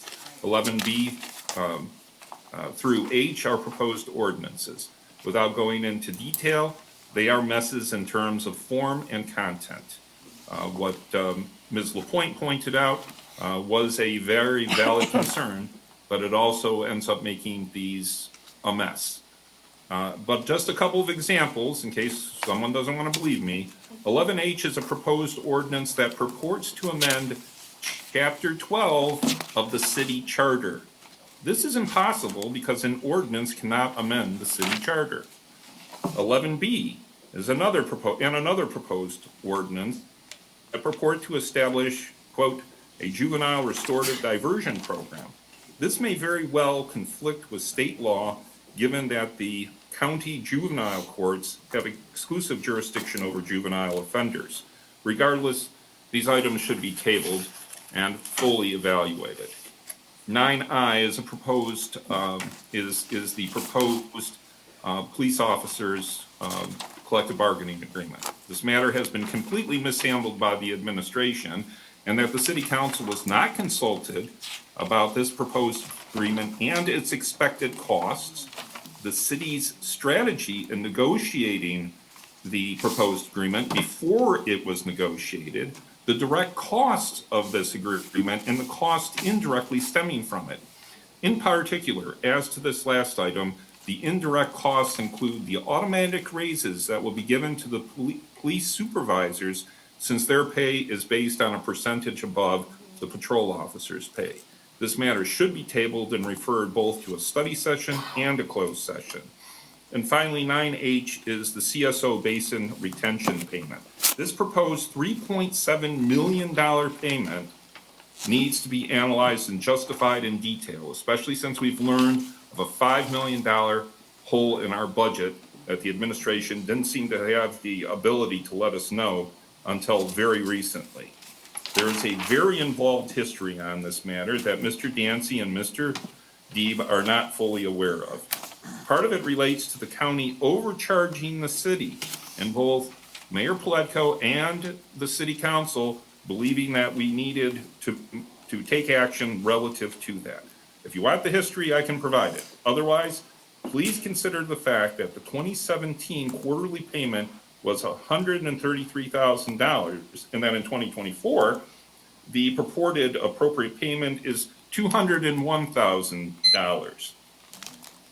Please refer this matter to a study session to discuss it and to have the administration explain what they are doing in terms of the inappropriate costs and moving away from this way of operating things. Thank you very much. Thank you very much, Gary. Anyone else in the audience? Anyone else on public comments? Council Chair. Councilman Saab. Just want to give out a shout out to Attorney Riyad Murad and his dog Rock. They're walking, but he has a conference room instead, but I've been seeing Rock as he's walking his dog. So we have a guest, that's it. Thank you. Anyone else? Council Chair. Councilman Wenzel. I'd like to comment on a statement made by Councilman Baydoun that because I voted to put a moratorium on hookah lounges, it cost the city taxpayers money that we could have used on other things. It didn't cost the city taxpayers anything. We have insurance for that. The insurance company paid that. It didn't take any money out of our budget, like he stated. He says it took money out of our tree trimming. Not true. And he mentioned a few other things. And those are totally false, untrue. And I don't know why he was saying it, but I think I deserve an apology because it didn't cost the taxpayers 1 penny for that. I wholeheartedly apologize, Councilman, but I just also want you to know that we did not, you were not the only council member that wanted to ban short-term rentals. No. And I kind of feel like you've done this many times, so maybe you should give an apology too to the rest of the council, not just to me. But if you don't want to, that's okay. But I will apologize. Well, some specific, and I will. I mean, I don't know really what you're referring to, but if you give me some specific, I'll apologize for it. And the fact that you're making it seem like you were the only one that wanted to put your resolution forward and we all were against it. In reality, we're trying to protect the city and making sure from special legal counsel, which we all approved on saying, we believe that our special legal counsel is going to move the city or give the city council the best direction. So, I mean, it was nothing against not putting your resolution. If anything, I've supported almost every single one of your resolutions. This one specific resolution was by our special legal counsel said, hold up. You don't want to put yourselves in harm's way, to the city in harm's way. And it was actually Gary that said, similar to the moratorium that we put on hookah lounges, which cost the city money. Regardless if it cost MMRMA, which we had to put back into MMRMA, we're still taking that and putting it in there to make sure that that is being filled in. So yes, we are. And I should never have said it towards you specifically, but the reality is it does. So I don't want to make this into a shouting match back and forth, but the reality is.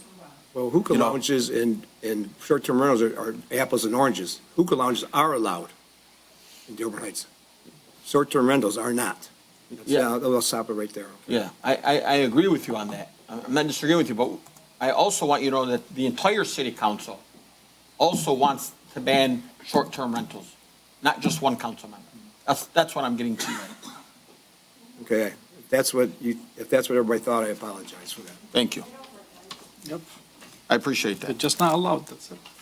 Next up is number 6, fund transfers and current claims. Council Chair. Councilman Saab. I move that the Dearborn Heights City Council approve the current claims in ACH wire transfers 6-1 through 6-16 and 6-17 through 6-37 as submitted. Second. Motion made by Councilman Saab, seconded by Councilman Constant. Any discussion on that? Hearing none, all in favor, please state aye. Aye. Those opposed, the ayes have it, motion carries. Next up is the new assessment contract with the Fuoco Assessing Consulting, Inc. Council Chair, Councilman? I move that the Dearborn Heights City Council approve the assessment contract renewal between the city and Anthony Fuoco Assessing Consultant, Inc. In addition, authorize the mayor and clerk to sign the contract on behalf of the city, which will expire June 30, 2028. Furthermore, authorize the mayor and comptroller or clerk to sign the necessary warrants and the treasurer to issue payment from the account 101-209-818-000 as outlined in 8-A. Second. Motion made by Councilman Ahmad, seconded by Councilman Saab. Any discussion? Council Chair. Councilman? From somebody that worked with, closely with assessing, with this company, the assessor that we have here for at least 4 years.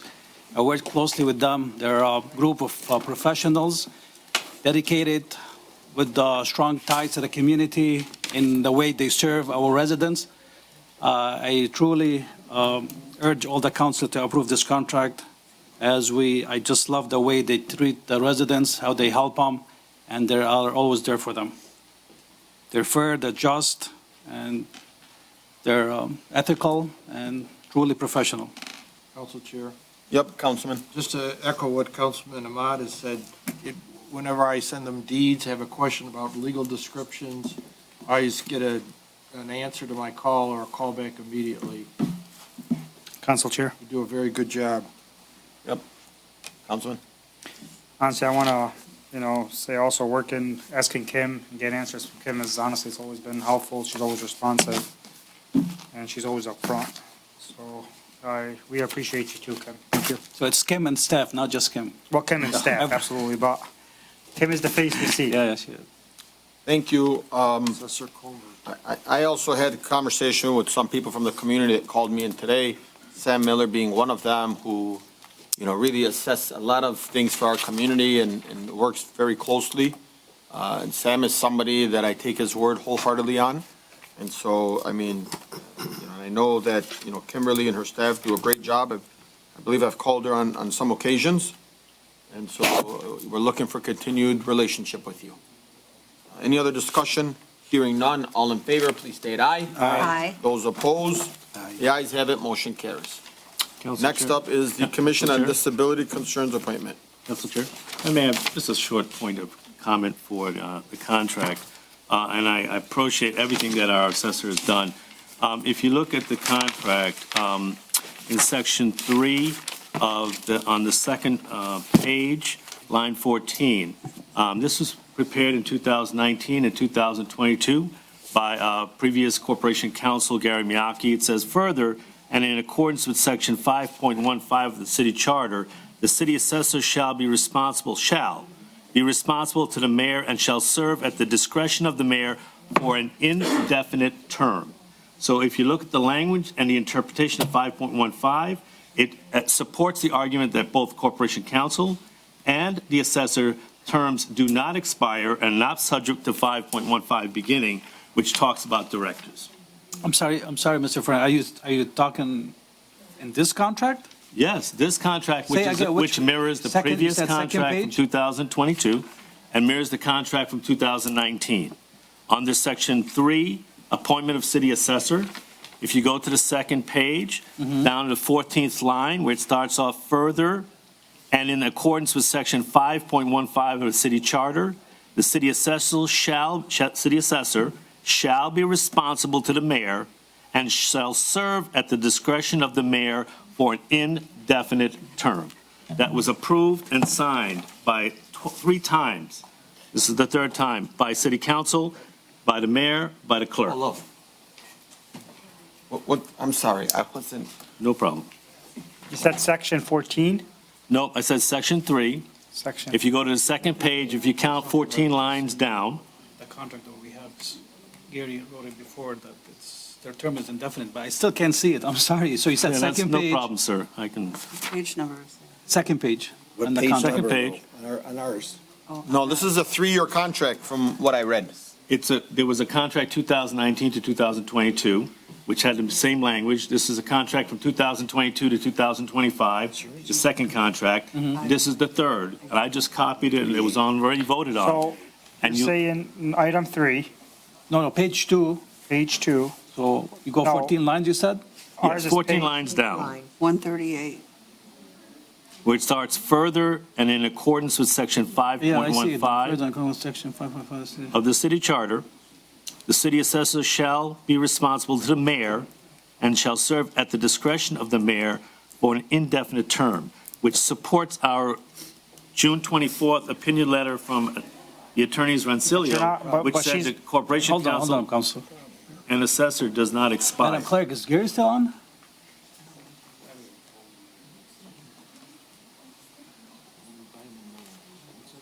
Well, if we want, we can put it off to the next meeting. I think they're really put I mean, does the administration want to hire someone else? No. He's saying with this contract, like, we don't need to renew. I see it, I see it. What's the difference? Yeah. I mean, if Yeah, I that's know. the case, I don't like it either, but, I mean, that's fine. We can delete that out of the contract.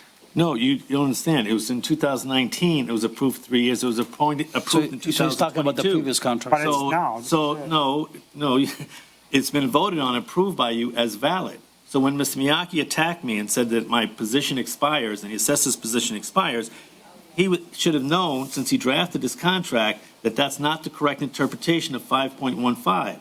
And I pointed it out. But this is for and I the was assessor, ignored. not the corporation council. If you look at the charter, 5.15, it talks about the assessor and the But corporation these council. are two separate positions. And in fact, when you Hold did on. last Councilman, April, okay, you one put second.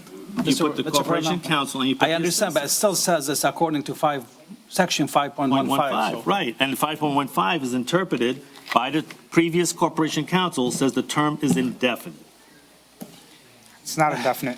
Anyway, we just voted on this. Yeah.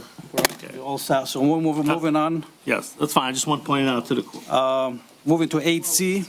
Council Chair, Council Pro Tem. Just so noted, yeah. So noted that I'd like that section to be removed.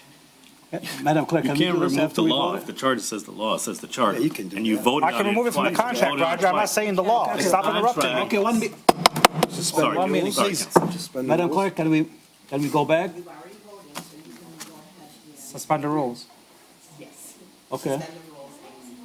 So do I have a motion to suspend the rule?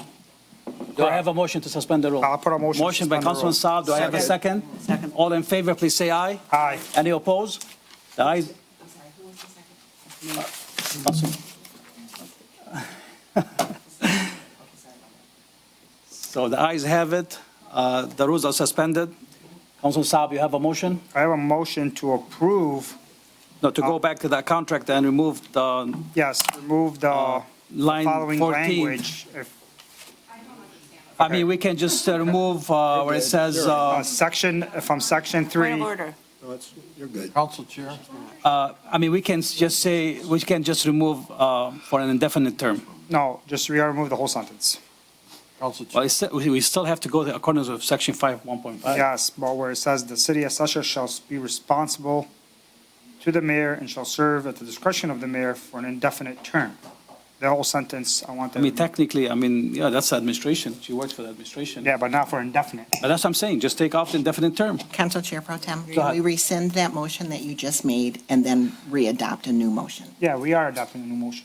Okay. Okay. But you have to rescind the one that you made Yes. because you Do approved we need a that. motion to rescind? Yes. Council Okay, Chair, do we I'd have a like motion to rescind? Motion to rescind. 8B. Do I have a second? Second. Second. Seconded by Councilman Wenzel. All in favor, please say aye. Aye. Any opposed? The ayes have it. Now we're on a clean slate and you guys can. Okay, so we need to go ahead and do that motion again. So going back to 8B, Council Chair. I'm sorry, not 8B, going back to, actually, that was my motion. Going back to 8A, the new assessment contract. Do you want Council Chair. I think if we take it out of the contract now, I heard the Rogers comments. By taking it out of the contract now, I think we create more problems than we solve. So by taking it out of the contract now, that he was referencing that it was in the former to contract, get us back on? making an argument. But I don't think by taking it out of the contract now, Can I jump in? Yeah, sure. does us any good or corrects any Hey, Joe. problem. Thank you. Can I jump in real quick? Yes. If you guys are okay? Oh, Council Chair, you jump Before we in do whenever you anything, want. this was already voted on. Yeah, we rescinded it. We rescinded. You rescinded your vote? Yes. Yeah, we Wow, did. I wasn't even here. We But rescinded them. Council Chair, So, Council Chair, if you was don't voted on, mind, Council Gary Chair. is on, if we can just hear from Gary. it was voted on in 2019 and 2022, and it's still in effect today. Now, you have another contract that goes forward when this one expires. So by changing it now, or asking that it be changed, it doesn't do us any good. I understand the argument, but it just doesn't do us any It good. does, because this new contract's effective currently.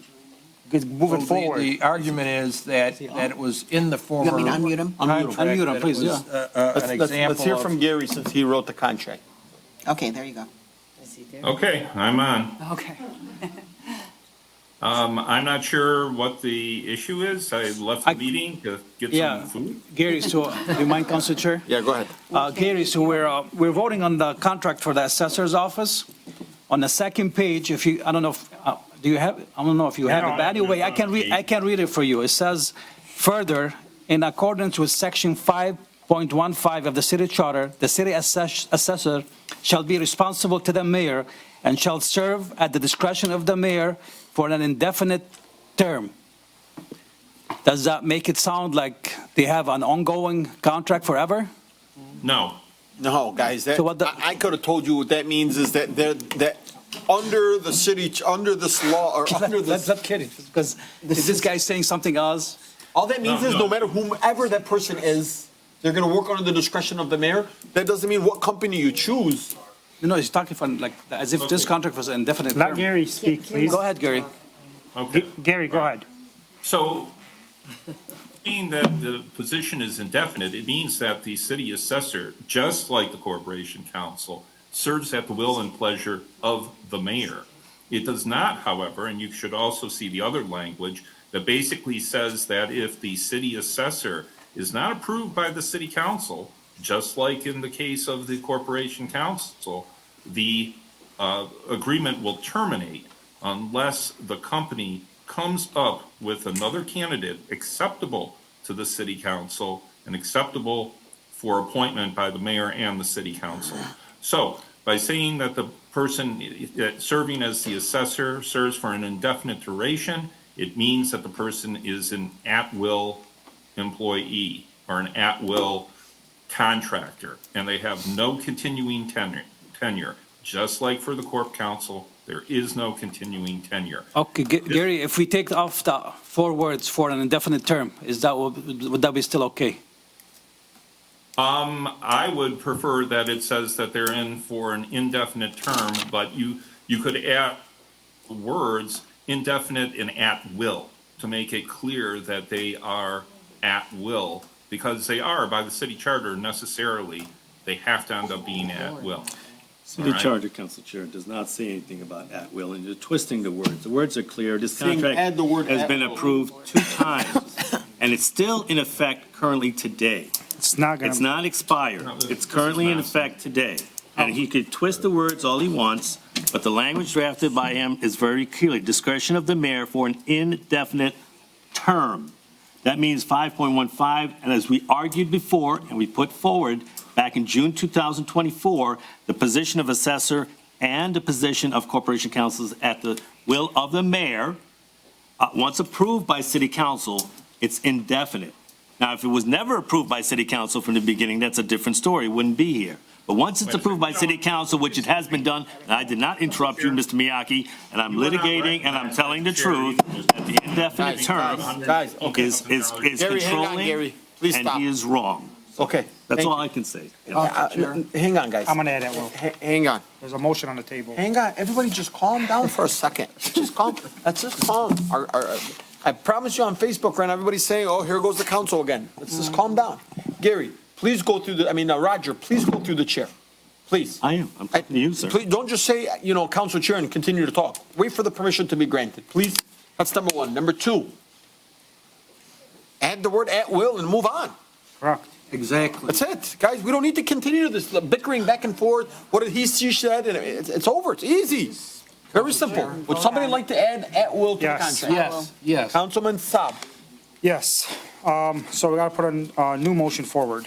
Well, let's keep the same motion and No, just no, amend the because contract. We rescinded the motion, so we gotta. So we need to Okay, do the so what motion do we again. rescind this? You want me to do it again, since I did it the first time, Council? Yeah, go Put the ahead. addition of the Okay. contract at will. Council Chair, I would like to move that the Dearborn Heights City Council approve the assessment contract renewal between the city and Anthony Fiocco Assessing Consultant, Inc. In addition, authorize the mayor and clerk to sign the contract on behalf of the city, which will expire June 30, 2028.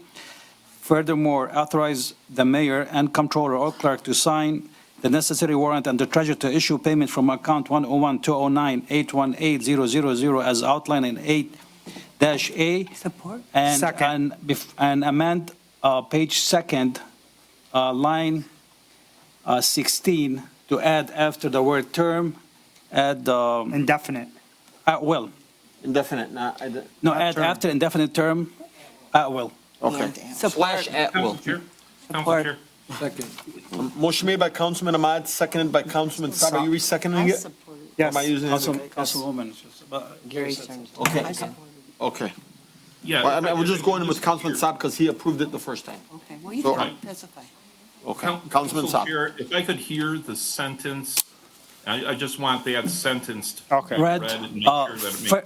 further, in accordance with section 5.15 of the city charter, the city assessor shall be responsible to the mayor and shall serve at the discretion of the mayor for an indefinite term, And shall be at will, and shall be at will. period. And shall And God help us. be at will. At will. Okay. Motion made by Councilman Ahmad, seconded by Councilwoman Menalowski Maxwell. Is that okay, or do you want me to use? That's fine, that's fine, that's fine. Doesn't matter. As long as it's second. Any more discussion? Any other discussion? Seeing none, all in favor, please state aye. Aye. Those opposed?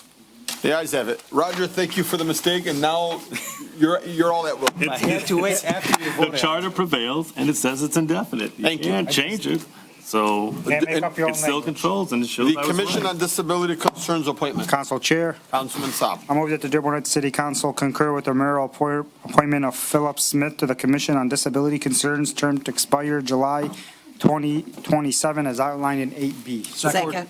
Motion made by Councilman Saab, seconded by Councilwoman Breyer. Any discussion? Seeing none, congratulations, Mr. Phil. Please state aye. Aye. Let's do that. Please state aye. Aye. Those opposed? The ayes have it, motion carries. Next, yes. Wait till we voted to comment. Yeah, go ahead. Thank you. Phil Smith, he's a Marine veteran, and he's the father of Katie Smith and the grandfather of Joey Smith.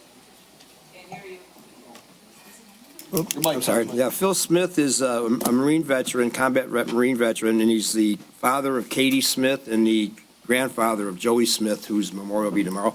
I spoke with him several times in the last couple of months, years, but anyway.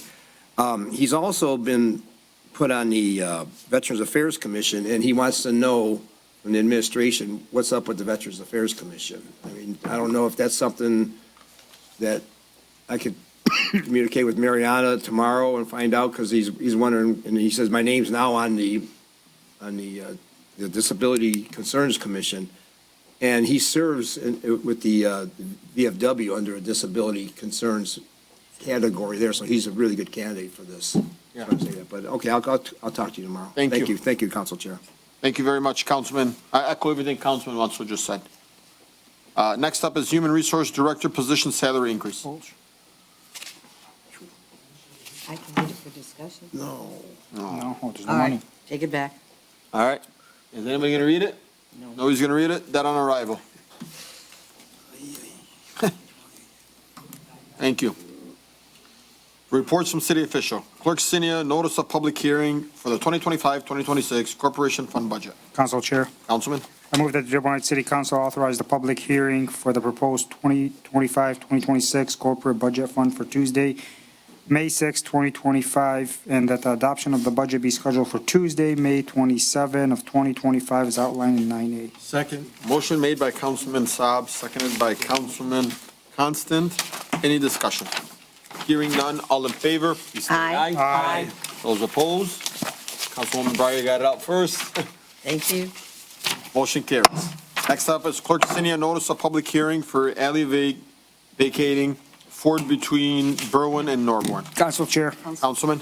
I move the Dearborn Heights City Council rescind the City Council Motion 24-453 and approve the request to hold a public hearing scheduled for Tuesday, May 6th at 6 PM for consideration of an alley vacating for the alley off Ford Road between Berwyn and Newborn as outlined in 9B. Second. Motion made by Councilman Saab, seconded by Councilman Constant. This is behind Al Sayed Meat Market, and we found out that you actually have to have a public hearing before we can vacate an alley. And so there was a misstep. I won't blame anybody, but the good news is our beautiful, amazing, wonderful assessor and clerk found us together. And so we're doing it properly. So thank you to our clerk, to our assessor, and for bringing this forward and so we can properly do this. All in favor, please state aye. Aye. Those opposed? The ayes have it, motion carries. Next up is Council Chairman Baydun Crestwood High School Alumni Association Charitable Organization Verification. Council Chair. Councilwoman Menalowski Maxwell. I move that the Dearborn Heights City Council move that the request from the Crestwood High School Alumni Association within the City of Dearborn Heights, County of Wayne, be recognized as a nonprofit organization operating in the community for the purposes of obtaining charitable gaming licenses be considered for approval as outlined in 9C. Second. Motion made by Councilwoman Menalowski Maxwell, seconded by Councilman Ahmad. Any discussion? I will tell you that an organization reached out to me, and in order to be able to give away certain things for, the 501c3 to the high schools, it actually has to be mandated by the city legislators. And so this 501c3 that wants to give back to like scholarships and award children from our district here at Crestwood, they following the proper steps. So I thank them for this, and hopefully this passes tonight. All in favor, please state aye. Aye. Those opposed? The ayes have it, motion carries. Next up, we have City Engineer Deeb, new fire station site Council Chair. selection. Good luck. Go, Councilman Saab. I move that Dearborn Heights City Council approve proposed site blank and authorize the initiation of design phases outlined in 9D. Is this site number 2?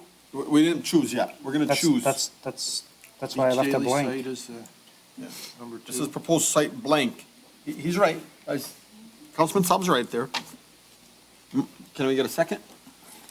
We need to get a second on to which one he's proposing. Or not. It's the recommendation that it's number 2, correct? Okay, so we can say 2A is Beach Daily site. 2A. 2A. 2A is Beach Daily. Beach Daily. And 2B is Warren. No. 1 is Warren, 2 is Beach Daily, 2A is Beach Daily, but it's just north of the driveway. So we have a driveway to the maintenance yard, 1 on this side, 1 on that side, because of the ability, as Councilman Wenzel wanted to be able to expand, future expansion, to keep future expansions possible, the 27 yard, it's still on Beach Daily, just north of the driveway as opposed to south of the driveway, closer to Ann Arbor Trail, if you will. Council Chair? It's Second. It's Beach Daily. Okay. Okay, I'm going to go with a motion by Councilman Saab, seconded by Second. Councilman Constant. I don't know which one we're choosing here, but I'm going to go to listen to the Councilwoman Menalowski Maxwell. I have a question. I know where that location is. It's currently right by my home. What are they doing with all the wood pallets in a pile there right now? Are they already beginning construction? So, Before we choose? so these pallets are temporary. If you recall, last fall, the county environmental department came over and says that they found the Red Run drain that has been, that conveys sanitary from Livonia to Detroit, and then it was discovered that it was abandoned, but it was actually alive, and it happened to be inside the golf course, pretty close to the front. So they hired a consultant to address and mitigate and remove that drain from dumping sewers. What you see is equipment and construction pipes that were up on top also being used for that purpose. As of yesterday, I talked to the consultant. They're in the final stages. They're done. The work is done. They eliminated all that stuff that you saw, like shipping containers and pallets and stuff will all be removed. Yeah, because there's a big mound of pile. And also, too, after the storm the other day, that was all flooded. That's going to be our new fire department flooding? So north of the, so it's outside the flood zone. It still was flooded. It was very badly flooded. So that. And I witnessed that myself. This is the 2A? That's the south, no, that's 2. Go further down on your material, further down. Further down. Wait till it loads. That's the site. This is the site? That's the site. Yep. North of the driveway, and so between, it's the same on Beach Daily, just south of the. Yeah, that was all flooded the other day. It is not in the flood zone. That is 100% flooded. Yeah, it is. 100%. I drove past there. And the right side, too, was flooded. Well, that's Heinz anyways. Is this right here, when we're talking about on Beach Daily, right across from the homes that were used to play at the practice field for Riverside Ravens, right? Right. Mr. Deeb? Sir, so there were 2 sites that were recommended by fire department, okay? So these sites were examined, Beach Daily or Warren Avenue, and what you have before you, I mean, unless there are other sites in the north side, I'm open, but for. I hate to trade one problem for another. I mean, we've already got trouble with our homes flooding. This will be We've got trouble with designed. this current fire department, so. Look, if I may, Councilwoman. I'm done. I just want to say a couple of things here, Mr. Deeb. Yes, sir. First and foremost, you cannot build there.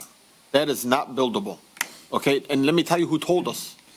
You were on the same meeting when I was on that same meeting when Wayne County said, you cannot build there, it's going to flood. That's number one. Number two, I know you're going to nod your head, but the reality is it's going to flood. Okay? You're going to tell me no, but in 20 years, while our kids are sitting here, they're going to be dealing with the same exact thing. Where would you like? We're going backwards, guys. Okay. Okay, so let me tell you. Okay. This is a very tough decision, but it's a decision that we have to make. Just to say, hey, we don't want to build on the golf course, so we're going to throw it across the street.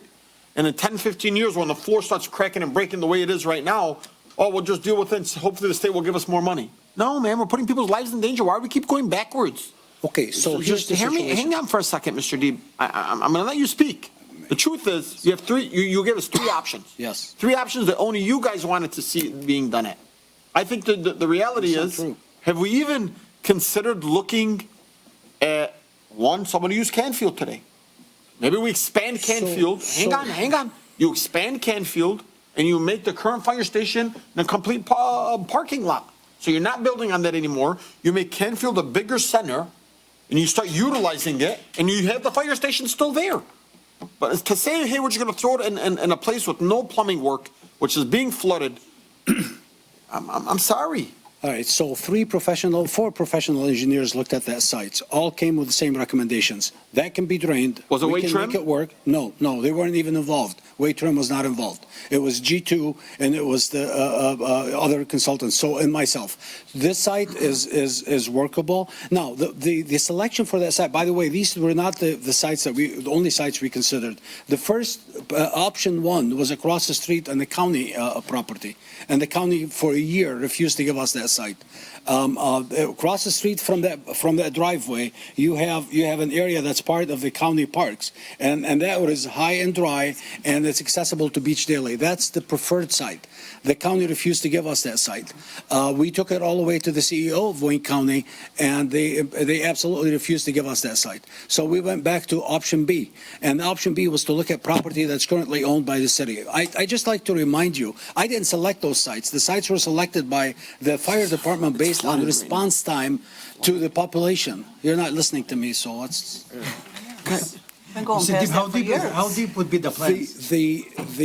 We haven't designed it. I didn't want to spend any money. Just let me add one more thing. I'm working with 100% designed federal grant, 100%. There's $500,000 on the table that we have spent all that time trying to select a site. And if I don't use that money, I'm going to return it back to President Trump. And we are going to be without. You know what, Mr. Deeb? That's not the city council's problem. It's not. Because you know what? You guys cut that money almost 3-4 years ago. So don't come into us last second and say, well, if we don't use it, we're going to sign It is not true, sir. It is not true. When did you get it? Rashida Tlaib, I'll pull it up for you. March of 23, and we had to go through the RFQ process. We're March of 2025. Listen to me. March 23, and we had to go, this is federal money, we had to do RFQ, which means interviews and selection. So, and you can shake your head all you want.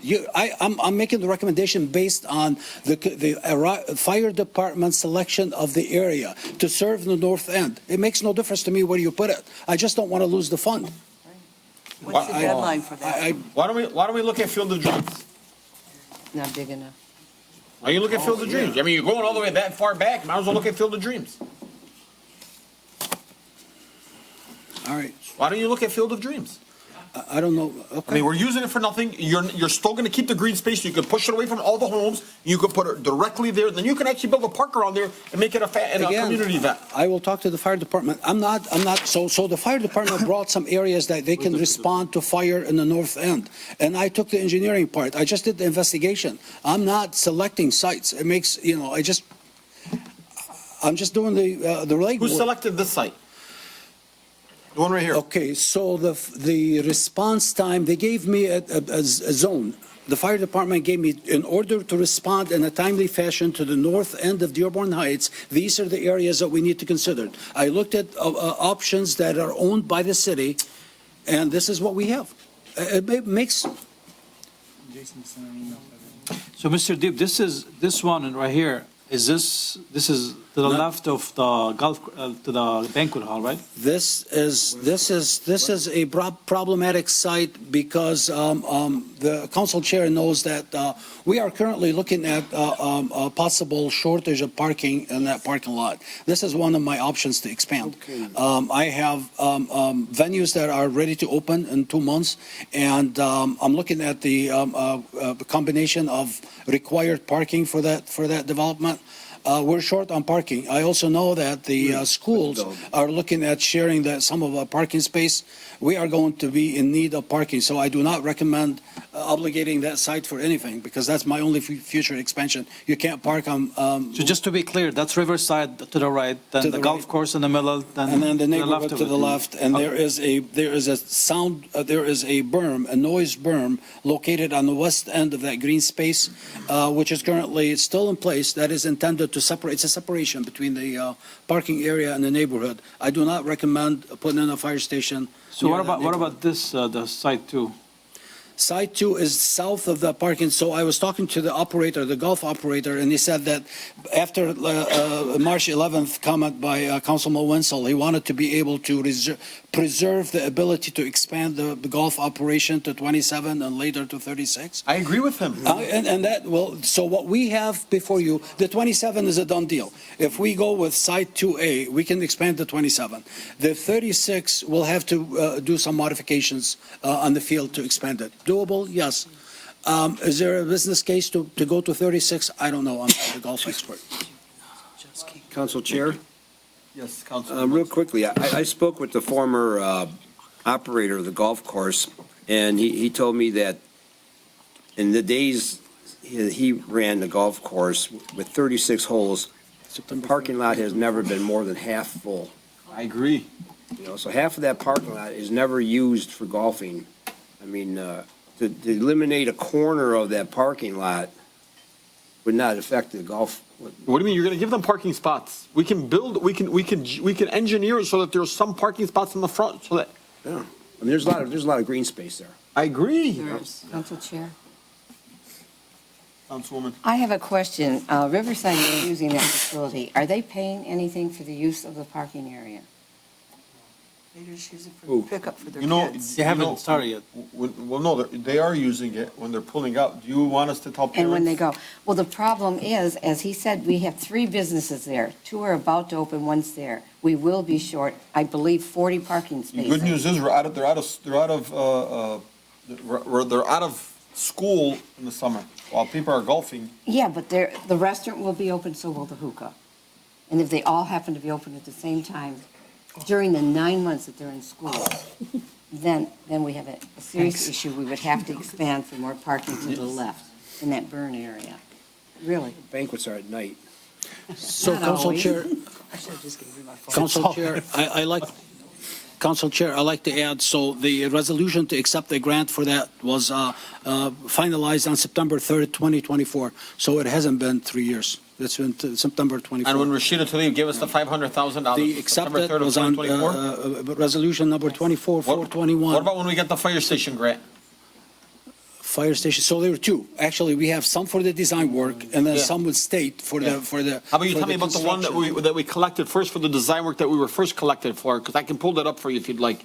Madam Clerk, can you pull that up for us? Right there. The one for the design work? Because I know that she So- just gave us an additional $500,000 that they're referring to, but the original design work came in from the original money that Rashida first gave us. It's the same 500,000. There's one 500,000 amount. And yes, just because she pushed through our application many years ago, the application process and the approval takes a long time. So really, the award that we received from Rashida Tlaib's office, actually awarding the grant, came on August 27, 2024. That was the date. And it was presented to council on September 3rd for approval. So that was when we actually got the grant. And from then on, We we have the money? started the application. We have the money now? We have approval to use it. We never will see the money until we actually spend it. Again, it's a reimbursement grant. Thank you very much. I could have sworn, I mean, I could be delusional, but I could have sworn Rashida gave it to us. Maybe everybody's delusional at this point then. No, the big check was a celebration after the fact, but it was given to us by Rashida almost 3 years ago, guys. And I'm going to email Rashida and I'll share that email with you guys. Please do. Thank you. All right. So again, this has nothing to do with the site. I just wanted to make sure that I use that money before. Look, I'm going to tell you right now, why don't we hear from the council members? Where do you think you would like to see the golf course? I mean, the fire station. I'd like to see if we can have more choices. That's a good one. Council You Chair. said Field of Dreams. Where's that exactly? Inkster. Inkster Road. It's almost Sure like what? Canfield now. Inkster between Council Chair. Yes. and Joy. The thing is, Let him finish. Let Councilman Ahmad finish. Field of Dreams is between Inkster and Ann Arbor Trail, right? Yeah. And it belongs to the district, but. Mr. Dib, are you familiar with that Field of Dreams? No. I need to. What I really do, so before I say that, I know the location. the Field but of I don't- Dreams I is don't not know owned by if, the like, city. I'm sure we setback can and the negotiate parcel something size. with the school. So what we're trying to do is build what we have today, 4 bay fire stations to accommodate large fire trucks, right? So I look at the circulation, how close it is to major streets, easy in and out, that kind of stuff, setback, utilities, that sort of thing. Council Chair. So the thing here is that, yes, we need a fire station, but we also forget that we're putting public safety at risk. I mean, you got to build this fire station for her. Somebody has a fire or medical move. I mean, eventually that fire station, they're not going to be able to work out of it.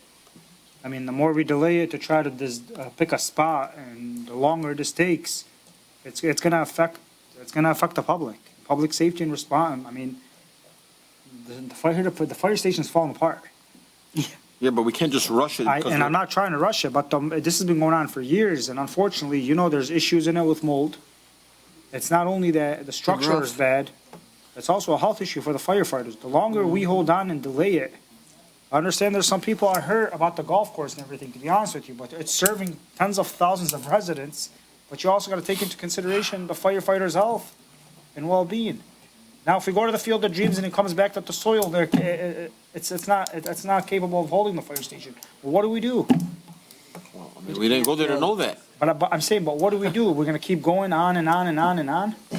No, Councilman, do you not see the options that they're giving us? A location that floods, Do you have? a location that floods and is also on a golf course, which I can tell you right now, we're not gonna build on a golf course. I'm not disagreeing. What I'm saying is that the process is just taking way too long. You know why? Mr. Deeb, do you have that response, the demographic response area? Because we also don't want to put one all the way on the other side of town where it's going to take 10 minutes to respond to somebody having a heart attack. So the response time, which is how we determine where the location needs to be, was given to us by the fire department. Do you have So, that? Do we have that? No, but I'm sure the fire chief is on Zoom. But they're selected the quadrants, so I need to be in this quadrant to be able to respond to the population in that location. And that's how we started looking. And again, we selected Beach Daily because of that quadrant. And then Wayne County, would have been better because it's a higher spot. Couldn't get it. I don't have enough money to go buy real estate somewhere else. So we looked at the golf course not to impact the operation. And here we are. We keep going back and forth. And I didn't spend the design money because it's kind of fruitless to spend design on the property that I'm not sure where it's going to So be. Wayne County across the street wouldn't give us the property, why? Because they said they have plans, they want to put a stable. Stable with the horses. They want to put a horse stable, well, among other things. I mean, can we reach back out to them? We went all the way to the CEO of Wayne County and then referred us back to the county, Patrick Cullen, to the Drain Commission. There was a whole bunch of stuff that they told us, but that site, it's been sitting there empty for years. We're gonna go there and we're gonna go back and forth on that. Now, give us some more locations then. You're saying right now we're time limited, but then we're I coming back. know, to but the I'm also, what I'm saying is I don't want it on the golf course, but I also don't want the firefighters with all the mold and God knows what else is in that building coming out of the ground. We're having a discussion. Well, I got a question. That's what I'm saying though. The more that we tell them, hey, go search the site and that site's not good, then what? Well, I got a question. If we pick Warren, could we start right away? So we do have so you guys approved in December the RFQs for all these specialties, the services, the design. I think you approved the architectural firm. I did not give them authorization to proceed because we need to agree on the location. Let me ask you, if we go to We can Warren, start. if we go to Warren, we had a resident came out and spoke today from, the Gulfview Manor Association. And, obviously, have we informed those residents that, guaranteeing them that they won't flood? If you go on Warren, If we build on that, on that phase on Warren, on the golf course, on Warren. Okay. Did you The parcel A. Again, everyone I talked to, that site was wrong on every level. It's wrong from the circulation, it's wrong from parking, it's wrong from being close to the neighborhood. It's wrong on every level, and I do not recommend that site. If you guys wanted to override all these professionals and do it, absolutely, it's your call. Why don't these professionals come here? We have them in writing. That site is problematic. It's narrow and deep. You're going to try to have four fire engines trying to enter from Warren Avenue. This site is not, is it doable? You guys can make that call, but I don't recommend it. But so your only recommendation is to build on the golf course? No, I'm recommending Beach Daily. If you can convince Wayne County, absolutely, I'll be all for it. In fact, I prefer that. But I wasn't able, the mayor wasn't able. That's not our option. Okay, so. What about going back to Canfield? Yeah. Is that an option? Building on. It's almost like Canfield now. So now my construction budget is brought because now I need to prep a site, I need to pay for demolition, I need to pay for that. No, keep Canfield, build in the parking lot of Canfield, and when you knock down the fire station, you can make a parking lot there. I got a question on that. Yeah, you just gotta turn the fire station the fire station into a parking So lot. you move it to the parking lot and you make it parking lot. I know, we're giving you some real good ideas. The, Is there Old enough? Campbell Ice Arena was unstable. Remember, Mike Mackey had to put so much cement in there. He had the same problem as the fire department. So would we have the same problem in the parking lot if we built there? But at least we know now they can make sure the way they build it in a Right. way that's not gonna sink. I'll have to, so I haven't done a survey to find out if I can fit the footprint You're next, I'm sorry. in the parking lot. I don't know if I can do that, but I can look at it. We can look at it. I just hate to use that money that with the limited funding to start studying options. I can do that. Okay, Councilman Conlon. Are you confident that the area that we talked about off of Beach Daily can be made so that it won't flood and that it Yes, sir. be engineered properly so that it? I need to extend utilities to that area, but I'm sure we can address it, yes.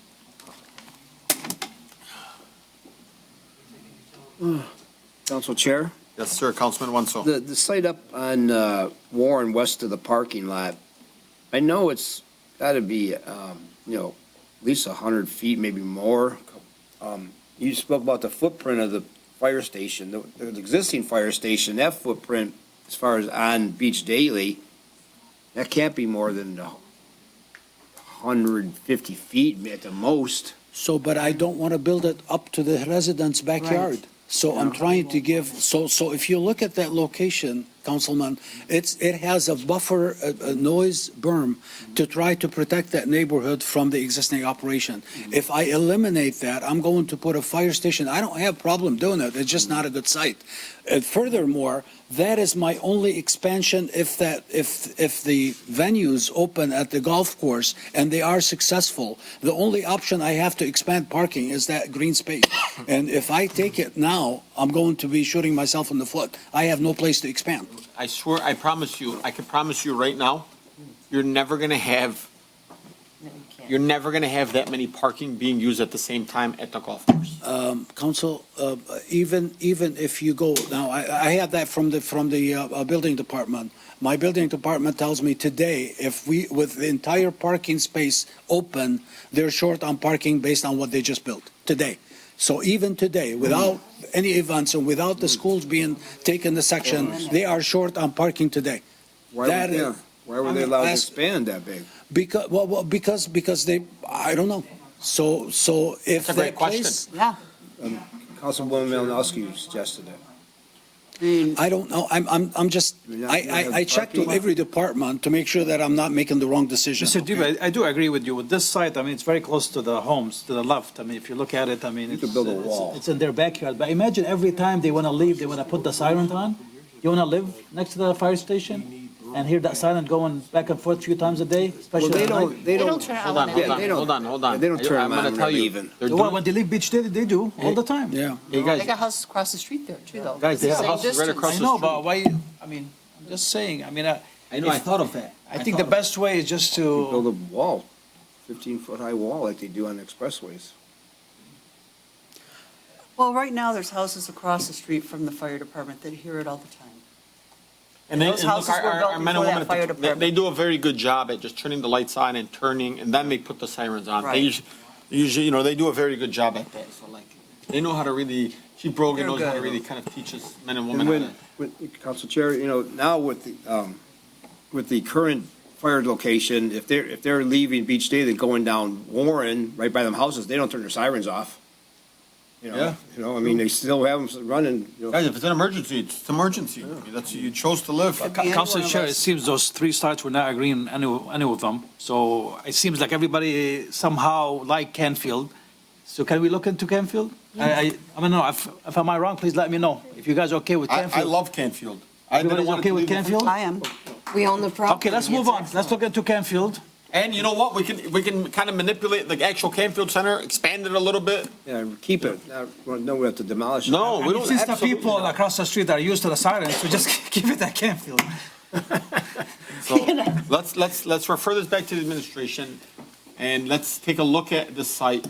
Mr. Deeb, I want to thank you though, for real. I know that there's a lot of back and forth on this, but This is a critical project for us. I don't want to lose the funding. I have 100% grant. I truly don't want to. How much time do we have? How much time? $500,000.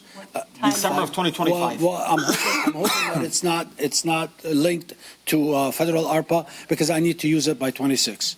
Can we jump on Canfield real quick? What I need to do, so the best thing we have currently is I have those as-need or contracts that you approved, the RFQ, so we can start looking at, I need to core the pavement, look at the boring, find out what the soil conditions are. If I do have the same, junk that we have currently in place. So, I mean, all these things, it probably take at least a month between, by the time you mobilize, send someone out there, core the pavement, get some soil sample, analyze them, get the report back, find out what the soil bearing pressure is, if I can put a building, and what it will take. Doable, yes. We'll try to rush it as much as we can, but. Please. Yes, okay. Yeah. Well, about Field of Dreams, do you want me to consider that? I mean, if there's drainage, because from what I'm hearing, there was a school there and they had to tear it down. But yeah, look into it. I mean, really. So two sides, look at them. I mean, Chair, I think you should look, ask the fire for me department looking at it, Hang on. I think it's too far, but Ask the fire department Ask the first. fire department if that's feasible for that location. it's way too far. I think they need to be Also, in the middle. the Canfield site, I have a friend that's an engineer. He says you can build on anything. You just drive your piles down deeper. I mean, your cement. your foundation. Mike I mean, you Mackey build did. it on, That's what they did right next to the Detroit River Renaissance Center. Those pilings are driven way down to bedrock. You know, and I think Councilman Saab once said that too, like there was a way, like you could still build on the old fire You station. could build on any site. If money was no object, but my problem is the money is an object, and we also have the $10 million that we were locked in with, Mr. Deeb, guys, let's hold up for a second. State. $10 million is still a lot of money, man. It's a lot of money. Not enough. Hey, man, Westland, I passed by their fire station today, they're putting the roof on. Same money, same budget, same everything. Okay. Same, I'll put it out to same bid. grant. It's going out to bid, absolutely. Okay, so are we referring this back to administration to look at the two sites? Yeah, it was his motion. Councilman Saab motion. Councilman Saab, I want to refer it back. to take a look at the two sites? Yeah. Thank you. Is that gonna be second by Councilman Constant? Yes. All right, to amend their motion to refer back to look at the two sites, Canfield and Field of Dreams. Well, and get some assurance that Yeah. All right, let's move Beach on. Haley site that we can build, none of us have the expertise to say, oh, we can't make it so it doesn't Like, fly. yeah, let's just go ahead, because we spent a lot of time on this one here. Yes, So we're okay. referring this back and just get some information. Thank you, Mr. D, but again, I mean, somebody that's, you're kind of jumping through these hoops. I know the hard work you're doing, so we really appreciate you. Thank you. Next up, City Engineer, Deep Safe Street for All Action Plan Project. Council Chair, Councilman, I move that the Dearborn We Heights. didn't vote yet. Yeah, we didn't. all in favor, please state aye. Aye. Those opposed, the ayes have it, motion carries. Next up, City Engineer, Deep Safe Street for All SS4A Action Plan Project. Second, Council Chair. Yep. Council Chair, I move the Dearborn Heights City Council approve the Safe Street for All SS4A Action Plan task assignment between the city and Wade Trim for a total cost of $496,500 and authorize the mayor and the clerk to sign the contract on behalf of the city. In addition, authorize the mayor and the comptroller or clerk to sign the necessary warrants and the treasurer to issue payment from account number 101-440-981-013 as outlined in 90. Second. Motion made by Councilman Saab, seconded by Councilwoman Breyer. My question here, and I know I said this, and I know George sent out an email, the GL account, is this coming from the grant money that we received for $395,000? Okay, so this is I don't know what email you refer to, but. Because it's yours. City Engineer Deep Safe, yeah. Yeah, Unless so it's- this money is coming from, so we have the grant and we also, it's a 2080 reimbursement, so we get 80%. And then 20 is authorized back in August of 2024.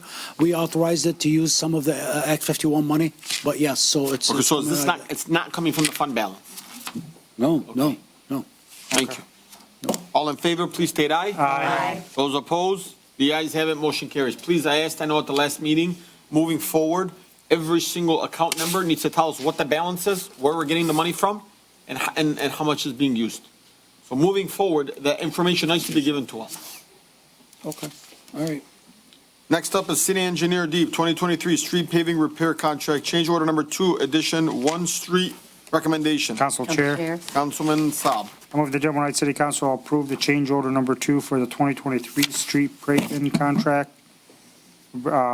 Street paving repair contract to add an arbor trail as outlined in 9F. Second. Motion made by Councilman Saab, seconded by Councilman Ahmad. Any discussion on that? I will say thank you for this. I mean, the people of that area, University Village, River Oaks, I'm in their group chats. I drove. It's bad. It is embarrassing, not bad, it's embarrassing. So hopefully this gets passed and we can promise the residents that we're doing our due diligence. All in favor? Council please state- Chair, I have one question. Yes. Oh, just it's real quick. 8-inch sidewalk concrete? Pardon me? It says 8-inch concrete sidewalks? No, the intersection, the approaches are 8 inches. So that's not a sidewalk, that's Yeah, some that's an typo there or approach. something? Yeah, it's an approach. Is it being done, I'm sorry, Council Chair? Yep. Is the work gonna be starting this summer? Yes, so it's for this year, but we're breaking it into two halves. It's such a long stretch, and it's a very challenging, and part of the reason why we're asking for a major company to do it, it's a single lane in each direction. It also has a bridge deck over the Roos Mr. River. Deeb, if you don't mind me asking, Yes, sir. and I hate that I have to do this, but Councilman Wanso, former Councilman Wanso and I had a good conversation about this Maybe Muscat? Muscat. What did I say? Winslow. Former councilman. I am so sorry. I'm thinking of Winslow. He is still there. I'm sorry, former Councilman Muscat. I'm so sorry. But we had a great conversation about this. Yes, sir. And, I see Wade Trim here, and I don't want to go in the back and forth. But the truth is, Wade Trim was in charge of Wilson. Wade Trim was a lot of these different areas before you came on board. Yeah. Wilson, has been 8 years, 7 years. It looks like crap. Not saying Van was here at the time, but Wade Trim was in charge. Wade Trim was in charge of the fire station that they subcontracted out to a bunch of people. But that's here nor there, and I don't want to get into the weeds of things. On moving forward on Ann Arbor Trail and any other roads that we do with any company that we hire, right? Because they do the work and then like the next council member deals with it and the next mayor deals with it. And they're like, oh, the former administration did it. The former council did it. Let it be known. Okay. The rods need to be folded and submitted to city council. The measurement with a tape measurement of the thickness of the concrete needs to be measured and submitted to city council. Not because, Mr. Deeb was there or Mr. Deeb's, I'm not saying you, or Wade Trim or the guy, Mr. Jamal, that works inside the department. No. We do With have. taxpayers' money, they elected these people, let them be the one to decide whether it was properly done or not. Because Wilson was also once done that way, and it looks like crap, and it needs to be redone. We do that on a regular basis. We do have inspections. I've never seen anything. I can't speak for what happened in the past, but under this watch, we actually have pretty good handle on what's out there. If you can find. I would like to see it though. Not that I'm like some engineer. Send me a picture of the rods, show me across the entire street of every time they pour.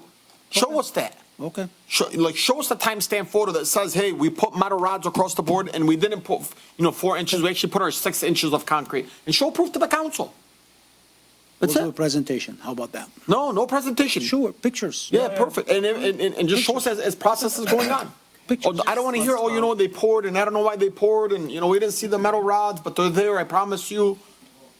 Councilman Saab, before he was on council, showed proof that there was no metal rods. We have, okay, we'll show pictures. Council Chair, Mr. Deeb has been sending us updates, so he can send them through the updates too. Yeah, just you send us the photos. All right. Hopefully it's Dearborn Heights and not another city. We'll put pictures in the. I want to see you in every picture. You don't want to do that, no. All right. Just vote on it. And I only do this for the protection of the residents. Well, fine, that's fine. Okay? We're good? All in favor, please state aye. Aye. Those opposed? The ayes have it. I was supposed to amend that motion, but it's okay. Spending a lot of time here. Next up, Comptroller Shepherd, Comptroller's Office Budget Amendment. Council Chair, Councilman Johnson? Comptroller Shepherd? Nothing? Dead on arrival? Where is she? Council Chair, Yes. just for my information and the residents, is she still employed with the city? I have not been told anything. I've been told by somebody that she was walked out earlier, but I'm not sure. She's still employed with the city. I'm sorry, Council Chair. She is still employed with the city. She did put in her resignation. She's going to be leaving shortly, but she is still with the city. Is she still here with us? Yes. She online?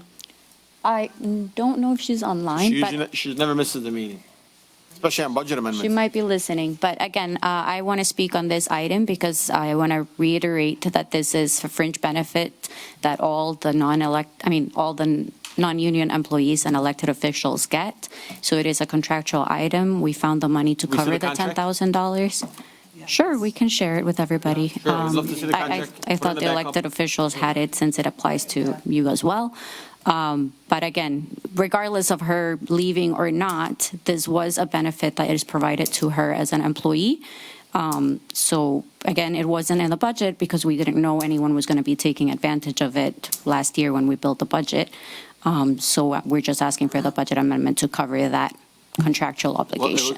It wasn't in the budget because she wasn't with us at the time when we were approving the budget. Correct, and we didn't like- know who was going to, that she was going to come and that she was going to take advantage of that benefit, but Thank it is you. a contractual mandated item. Thank you. Okay, next one. Next up is 9H, Director Council Chair, Dancy. one- Director Council Chair. Dancy. Council Chair. Please, hang on. Guys, it was dead on arrival. We move on. Give us the backup with the contract. Show everything in there, and I'm sure the council can make its decision then. Just as information, if she does leave, she has to pay it back, just for the record. Thank you. Next up is guys, please, it's 8:15, we still have I know. 21 more pages to go.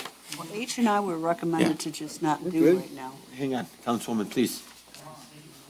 Thank you. Next up is 9H, DPW Director Dancy, Wayne County CSO Retention Basis Payment. Council Chair, Councilwoman Breyer.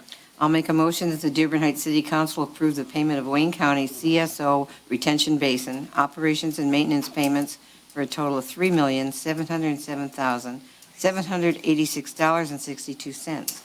In addition, authorize the mayor and controller or clerk to sign the necessary warrants, treasurer to issue payment from account 592-537-927.100 as outlined in 9H. Second. Motion made by Councilwoman Breyer, seconded by Councilman Constant. Any discussion? Council Chair, can we table this? Before we do that, I'm going to open up discussion. I got a few things I want to say. 3 things, and I'll keep it simple and sweet. If Wayne County wants their money, come here. Come talk to us. $3.7 million. Hey, you want it? Come to the city council meeting. We'll talk to you. That's number 1. Number 2, I also heard from Mariana that this number was different. It's not $3.7 million. But, you know, she said it was more. She said it was less. But now I'm seeing that it is $3.7 million. Almost 3.8. You know, $3.8 million. And lastly, you know what? If they deserve that money, they also deserve, maybe we can get something out of them. Maybe we can negotiate something instead of saying, you know what, we're just going to give them the $3.8 million. Maybe we tell them, you know what, hey, come look at the Eucharist Creek a little bit more. I mean, it's not bad to ask, right? You miss the opportunity that you don't ask. Go ahead. Sorry, when you brought it up, it was 3.9, and we knew that there were a few invoices that had already been paid, so it was lowered from 3.9 to 3.7. That was what I corrected you when you mentioned it last time. Thank you. Additionally, the county doesn't need to come and explain anything because we have a contractual agreement, which is in the backup to your agenda item. So this is an agreement that has been in existence for a very long time. There is a very rich history behind it as to why this payment stopped in 2016. Mr. Miyake was the one negotiating at the time. I'm sure he has a little bit more history with regards to that. But ultimately, the invoices are due. The contract has been signed and agreed by the city. With regards to the money that is owed to us, that is true. The county does owe us money, but it is not with regards to this particular contract. It's because of another item, unless I'm missing something that Gary Miyake might know. But we've had conversations with them, and yes, they do owe us money for an overcapture of a CSO EPA. But that's a completely separate topic than the one that we're presenting today. But Thank you. Again, we have contractual obligations, so there are certain things that we have to pay, and that's why it's been presented to you at the time. We have received a demand letter from the county to pay this. It has been in our audit books for years. So again, we've been aware of the situation for as long as I can remember, and at this point, we just want to start over with the county, pay them off what they're owed, and move on from there. Let me ask you a What question. account number is sorry, It's from the water fund, so just so we're all aware, it's not hitting the general fund, so it is hitting the water fund, which does have the funding in there. And again, it's been in our audit as a liability, and it's going to offset that liability. So moving forward, that liability will go away because we will have paid it. So I got a question, 2 questions for you, Mariana. Yep. My first question to you is, when we also brought it up and you said, you know, I said 3.9, you said 3.8, saved us about 100,000. You also said that you've had this money being put in a restricted fund for many, many years and that we're not using it. Now we're saying it's coming out of the water fund. It's in a liability restricted account in the water fund. So yes, it is restricted. It is a liability that has been set by the auditors every single year with the amount that is due. My second question to you is, the same way Wayne County said, I demand you guys to give us this money, but we know that they owe us money. Where's the demand letter from us saying, we know you owe us money? Why don't we just cancel each other out? Instead of saying, okay, well, I'm going to pay you this, then you're going to come back and you're going to pay me this. Why? Because you know what's going to happen with the other money that they owe us. It's going to go back into the general fund, and God knows how it's going to be spent. So why don't we just keep the water fund where we know we have money in it, come back and say, we're not going to pay for this until you tell us exactly how much we owe. If it's $200,000, $300,000, $400,000, let's not put it in the general fund so that we can try to make ourselves look all pretty inside our general fund and say, let's keep it instead of taking money from our water fund. Why don't we just stop robbing Peter to pay Paul? Just cancel it. Again, I don't understand what you're implying by robbing Peter to pay Paul. This is a water expense, it's a water contract, it's always been in the water budget. So that's where this expense belongs. I know. With regards to the money that is owed to us, we have had that conversation. The county can't release the money yet because that debt hasn't been paid in full yet. So until they pay it, they cannot release the money that has been overcharged and How much money do they overcaptured. owe us? They owe us, I'm so sorry, I don't have it on top of my mind, but I Okay. believe they owe us about $1,700,000, something like that. What was the money owed for? An overcapture on an EPA CSO that we were paying them for our services and they overcharge our community, but that doesn't mean that they're done with the project and other communities are still paying into it. So again, until the project is done, they won't be able to release the funds. And So where's that money we're go in to? conversation with them with regards to that. 100% we could demand a demand letter that on this date, when this contract is done, we're going to get our money back. That is the next step that we should definitely move forward with. But again, they're separate issues to a certain extent. If you want to try to combine them and discuss that with the county, you can try that. We attempted to, but that's how it was explained to us. Who did you guys talk to? A lot of them. There was a big meeting, but Elmika Steele was there. I don't recall the names. Their lawyer has been involved and in Patrick communications. Cullen, Patrick Cullen was there. 3 people from their finance department was there. So yeah, there's a lot of communications that we've been having with the team. So. I'd like to add one operational item just for you to obviously, this is a 40-year contract that was done 31 years ago. 94, Ruth Canfield and Ed McNamara signed it. It's been amended 3 or 4 times. We made payments up until 2014 or 2016. So we made payment to 2016. But just keep in mind one thing.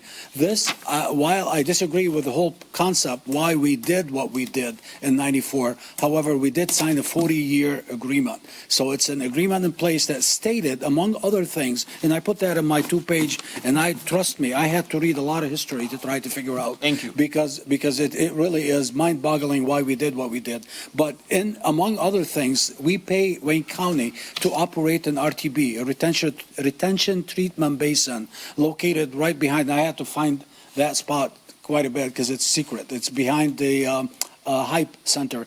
There is a retention basin underground, which basically capture overflow so it doesn't charge raw sewers into the Rouge River and treat it and send it. So what we are doing, we're paying the county. The county has met all their obligations, unfortunately. Well, fortunately, whatever. So they have done the work since the contract was entered into.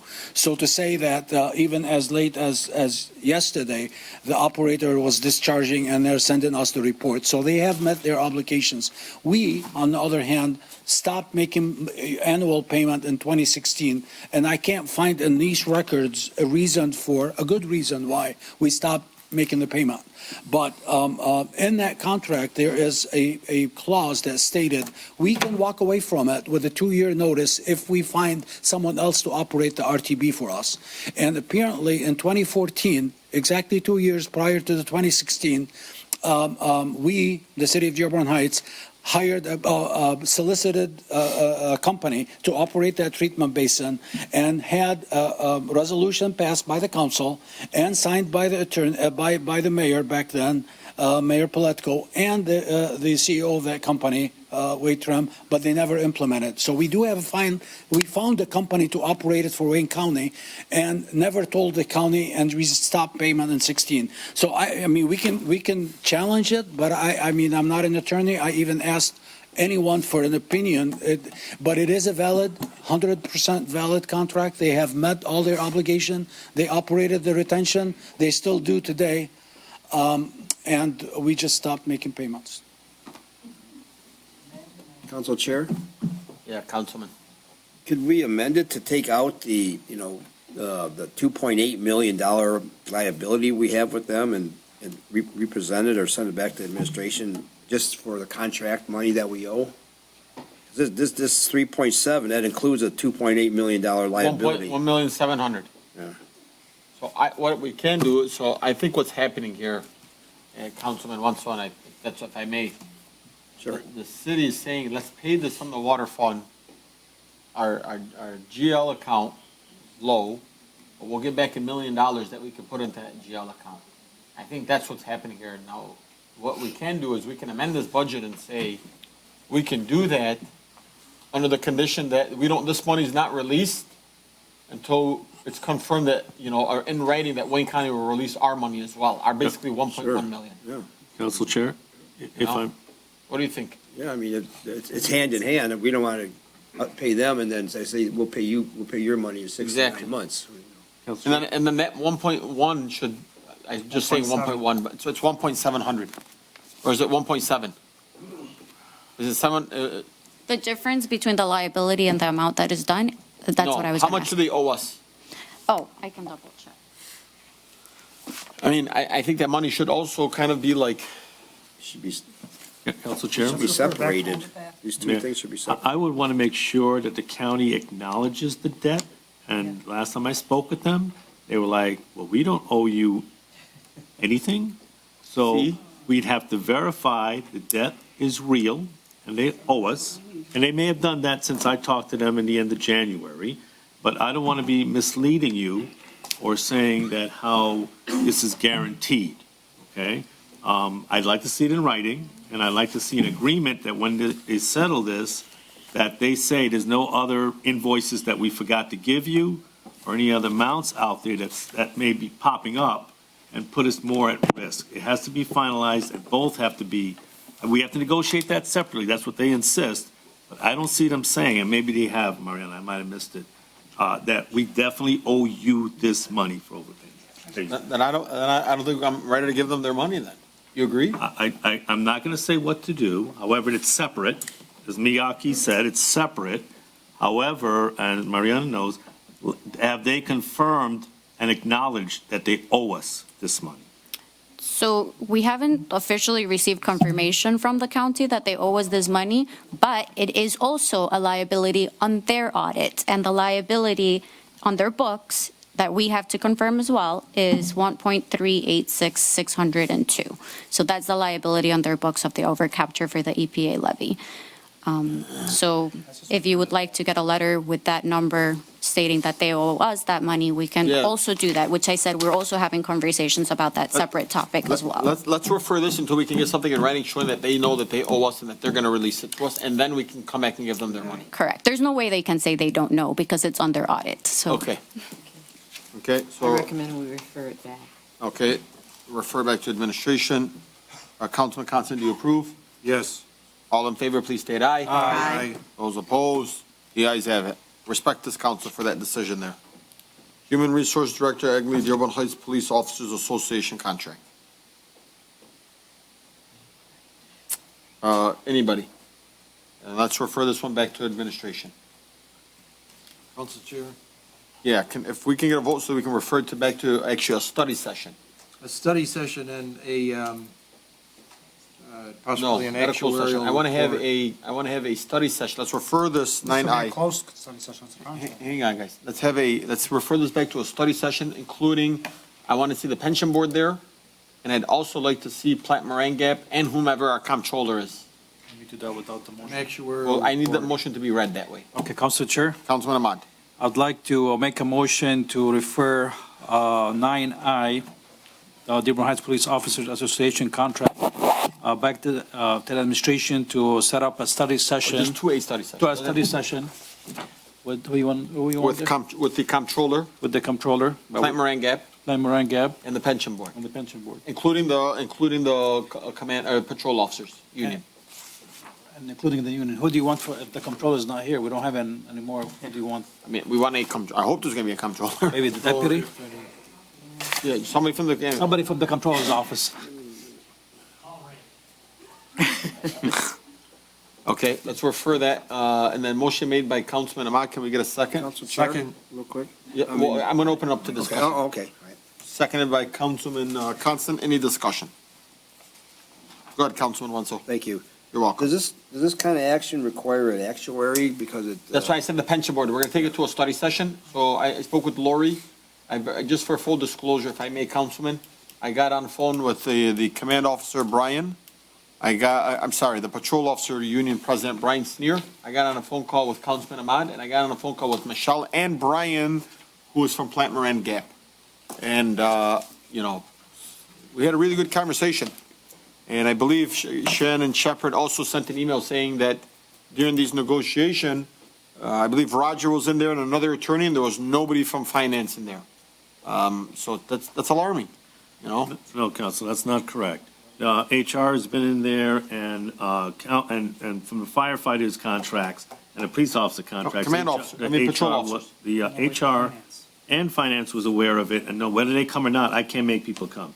But these contracts are based on one that was done 6 months before the firefighters, and based on the firefighters' contracts that had Cindy King, that had Margaret Hazlitt involved, and is followed subsequent to that effect. We're looking at 1% difference between the 4% and 5%. We have to budget in paying the firefighters. You have the money for it? And paying for the police officers. We have to budget. It was budgeted at the time and looked at. I'm talking So about, there's a difference of 1%. Just hang on, Roger, I'm not fighting you, man. I'm asking you a No, question. I'm just saying that. So listen, do we have the money looked at. for it? I don't know. I'm not the assessor. I'm not the person. Yeah, I think we should. We should. You get Plant Moran. Have you seen a report saying we don't? Yes, Plant Moran told us we Where? don't. No, I didn't say told you. I said, have you shown the And the controller, we have an email from the controller saying we don't have the money. It's in an email. Well, okay, if you look at the emails and you look at what money has not been taken out, if you look at the payments they made to 3 officers that didn't come on board, if you look at the factors of the 2 ordinance officers that haven't come on board, if you look at the other factors of the contracts of the police officers Swope and Hart, did you factor that all in? Yes. No, you didn't. It's not there. Council Chair. Hang on, time out. So- I asked, when I asked last meeting to Mariana about, can we have extra money from this? And they said, we've exhausted all of our money, including Swoops, because he still needs a buyout. I get it. I understand what you're saying, but you are the leader here, right? So where is the written documentation showing that we haven't cut out any other chances? And when we talked about it at the last meeting, we talked about cutting back on some payments, other things that should have been taken out of the budget. Can I read you the email? Right? Can I read you the email? I'm not.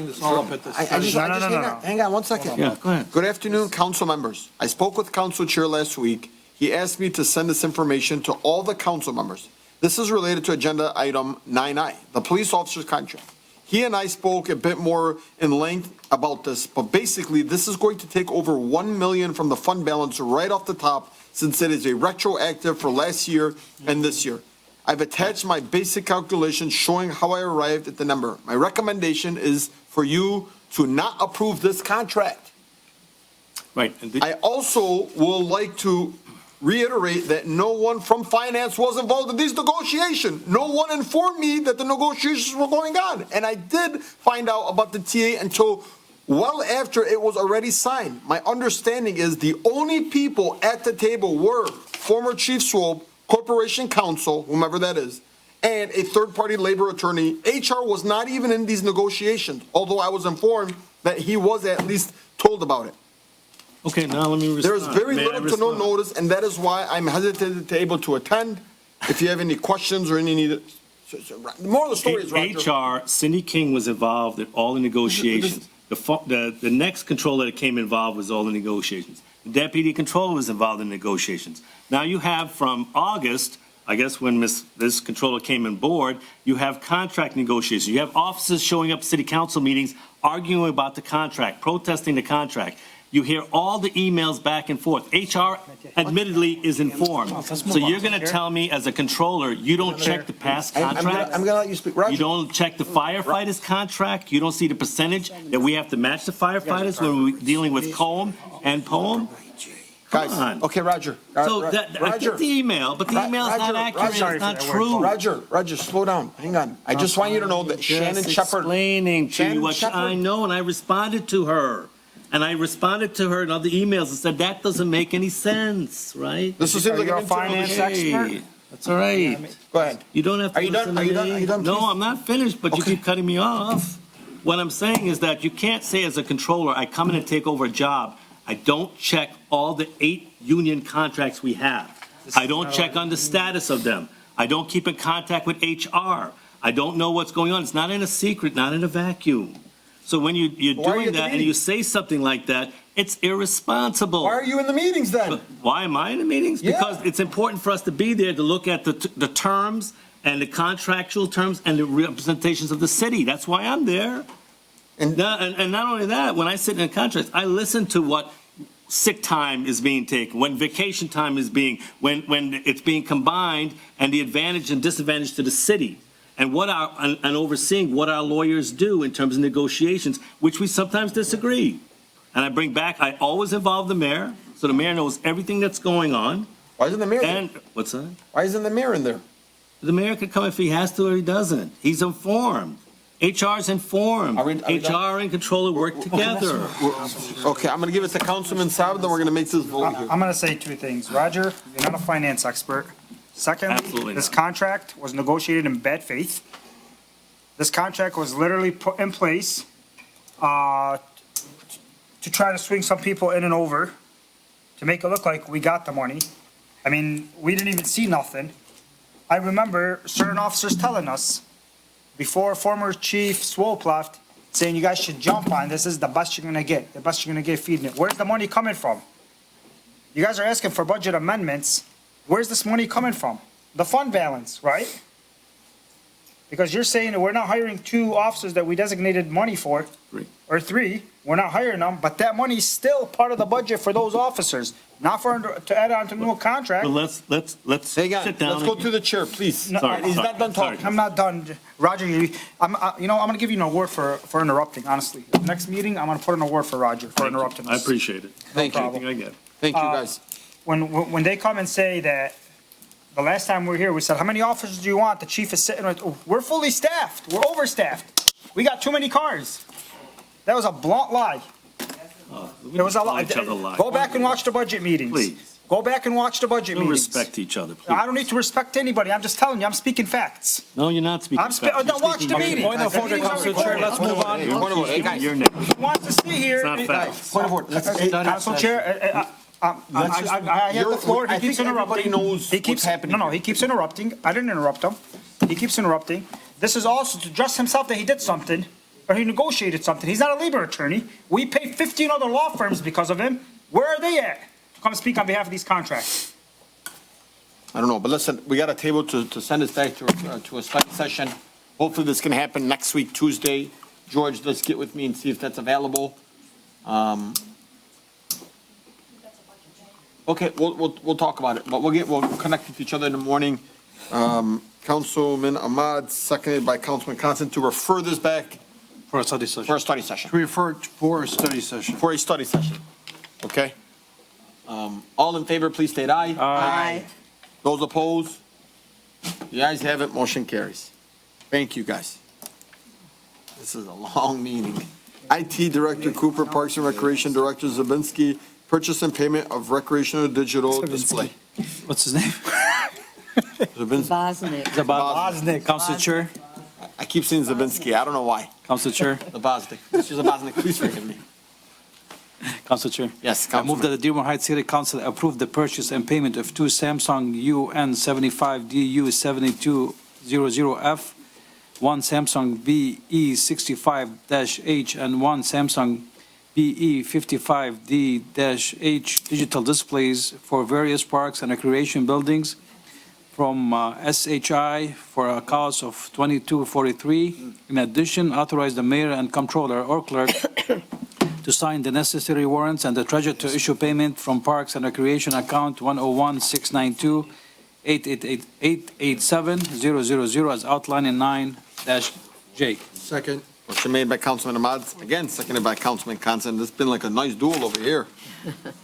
Any discussion? I have one. Is the money coming out of the fund balance? No, Council Chair says from the Parks and Recreation account. Yes, so did the other The fund balance is your budget. Yeah. So it is budgeted, but it is coming from the fund balance. Oh, so you're over budget. No, sorry. It's from the budget. I'm sorry. It's not additional to what the The fund budget balance. is. So it is from that general ledger, which has money remaining in it. And How I much can is tell you remaining in that fund, exactly how in much their, is in the remaining. budget firm? Yep, I can tell you exactly how much is remaining. Oh, you opened it? Sorry, I just opened the GLs. So I apologize about not putting them, that you said it in there. Currently, right now, there is $12,378.02 in that account. Thank you. Any other discussion? I have a question. Is this after, I'm sorry. Go ahead. No, Is go this, ahead. is this after we pay this, or this is before? This is before. That number I So gave you is after we before. It's pay- currently, as of right now, About and 9,000, okay. So these went out for bid? got the 3 quotes. What companies were they? I'm trying to find them in here. There's, I attached all of them in there, SHI, CDW, and I believe Insight. okay. Yeah. I got to it finally. I'm scrolling. You got the 3 There's like quotes. 500 and some pages here. I read it. Okay. No Any problem. other discussion? Hearing none, all in favor, please state Chair? aye. Aye. I'm sorry, real quick. I mean, which company did you recommend? SHI. Now, it seems like we're doing a lot of work with SHI. What's that? We're giving a lot of work to SHI. They're like Best Buy for larger, entities like us. Like, you can't say. They just sell equipment, hardware? They do some services and everything, but they're a national company. I see the SHI all the time. I was gonna do a little research on it, but I haven't had the chance to. But it seems like we're awarding them a lot of work. As for when I go and get quotes for business class equipment, SHI, CDW, Insight, those are some of the 3 larger brands that are allowed to give government discounts. Thank you. Thank you. I'm sorry, Council Chair. Okay. All in favor, please state aye. Aye. Those opposed? The ayes have it, motion carries. Good job, guys. Thank you. Next up is Library Director McCaffrey. I try to talk like him a little bit. Council Chair, Library Budget Amendment. Council Chair. Councilman. I move that the Dearborn Heights City Council authorize the installation of carpet in the staff area of John F. Kennedy Junior Library for a total cost of $11,296 to be done by Library Design. No, 9K. Oh, I'm sorry. Wow. I move that the Dearborn Heights City Council approve the following amendments to the library budget as outlined in 9K. Reduce line 738-981, capital outlay by 20,000, 213,000 remaining Thank you in for that. fund. Increase line 738-738-706-030, retiree payout by 20,000, 2935 remaining in fund. Reduce line 738-981, capital outlay by 10,000, 213,000 remaining in fund. Is that, Yep. It's the same account though. 30,000 away. No, they're not. Yeah, from the first one. Yeah, they're the same. They're the same account. Well, yeah, he's taking. Yeah, just keep reading it, guys. Where it's going every time he pulls out a certain dollar amount. Yeah, but it still says 213 up and says 213 at the third one. Ooh, should be two. Oh, yeah. Unless I'm, So it should be at 193. right? Oh, 203. Yeah, Oh, wait. No, because you're minusing, Because it was remaining on the top one. 213 was remaining after the 20. So then you take correct. 10 more out. 203 should be a 2. 203. I think just a little bit of math mix up. So instead of just subtracting it, I just said there's $213,000 remaining in the fund. There's 2 different amendments coming from that particular line account. One's 20,000 and one's 10. That's for a total of $30,000. So $30,000. So I'm sorry, Director, so after we take the 30,000, 213 remains in the No, account? you have to No, subtract. before. Before? So it'd be at 203. So it'll be, it's going to be. No. 193. It's going to be 193. 193 after the 20 and then 183 after the 10. Okay. That's a total of 30. So what I'm saying is reduce the third line item would bring it down to That's correct. Yes. to the 203. That's correct, yes. That's what I'm saying. Not the total math, but just based on the item we're reading in the capital outlay, it'd bring the remaining balance to 203 then. And then the last item he has not read yet. By the way, guys, it's actually 183. Yeah. No, I'm sorry. 183. Let's do it step by step. after the 30,000, Yeah. yes. But it's broken down by line item though. I was like looking at that, I was like, bro, am I missing a 10? Is everybody else missing it?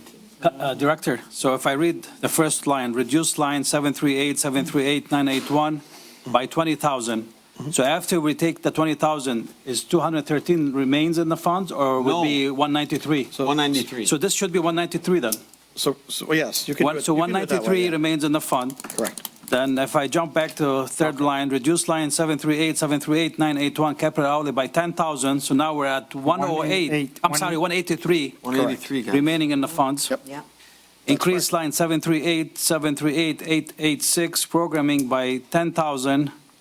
So that would be 9,900 and $48 and 9,900, 36 no, cents. 9,800. 900, oh, 800, $48.36.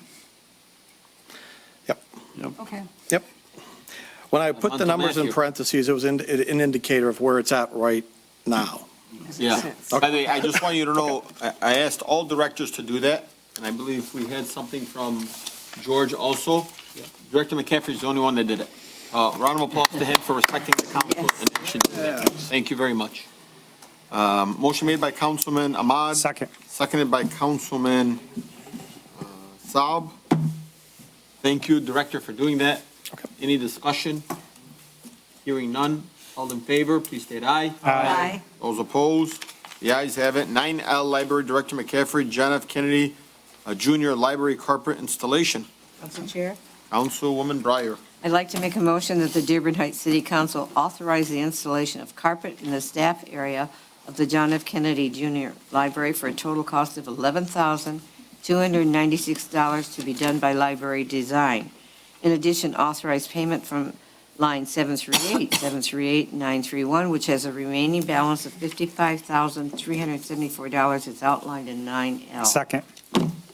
Motion made by Councilwoman Breyer, seconded by Councilman Saab. Any discussion? Good luck, Director McCaffrey. All in favor, please state aye. Aye. Those opposed? The ayes have it, motion carries. Council Next- Chair? Yes. I'm so sorry. Just to go back to 9K, I think the second line, I have to say, when we increase it by 20,000, the remaining fund should be 22,935, Madam Clerk. Okay. Okay. The engineer and them. Okay. Good job. Next up is 9M.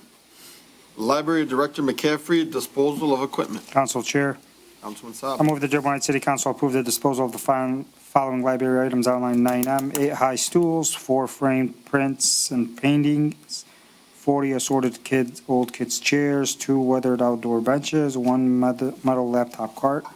Second. Motion made by Councilman Saab, seconded by Councilman Ahmad. Any discussion on that?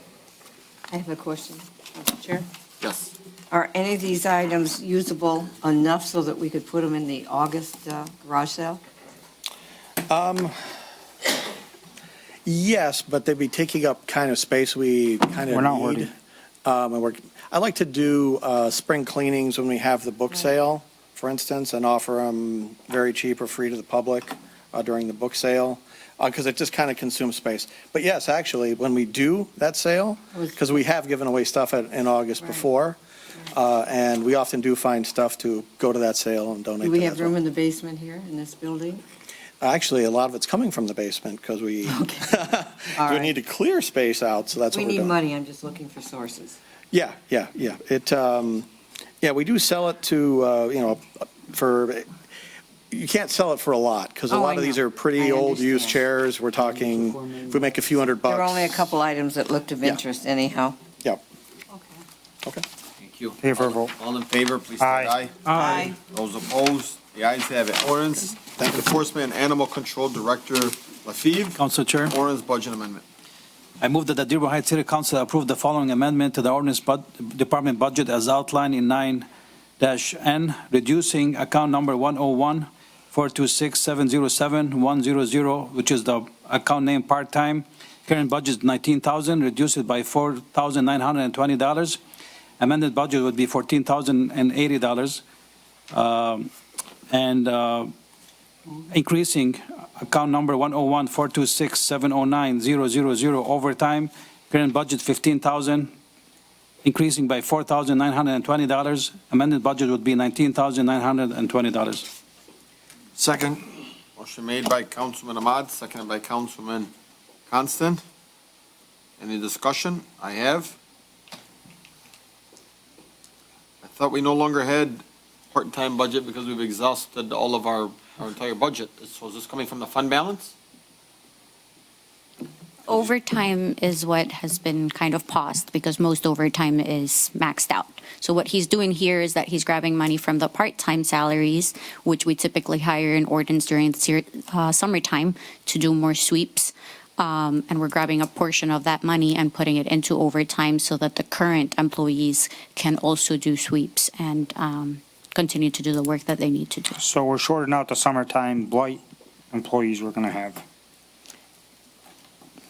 The director's coming, so I know he has a plan for how he's going to staff that and being the creative. I part-timer that he's respect going to it. hire.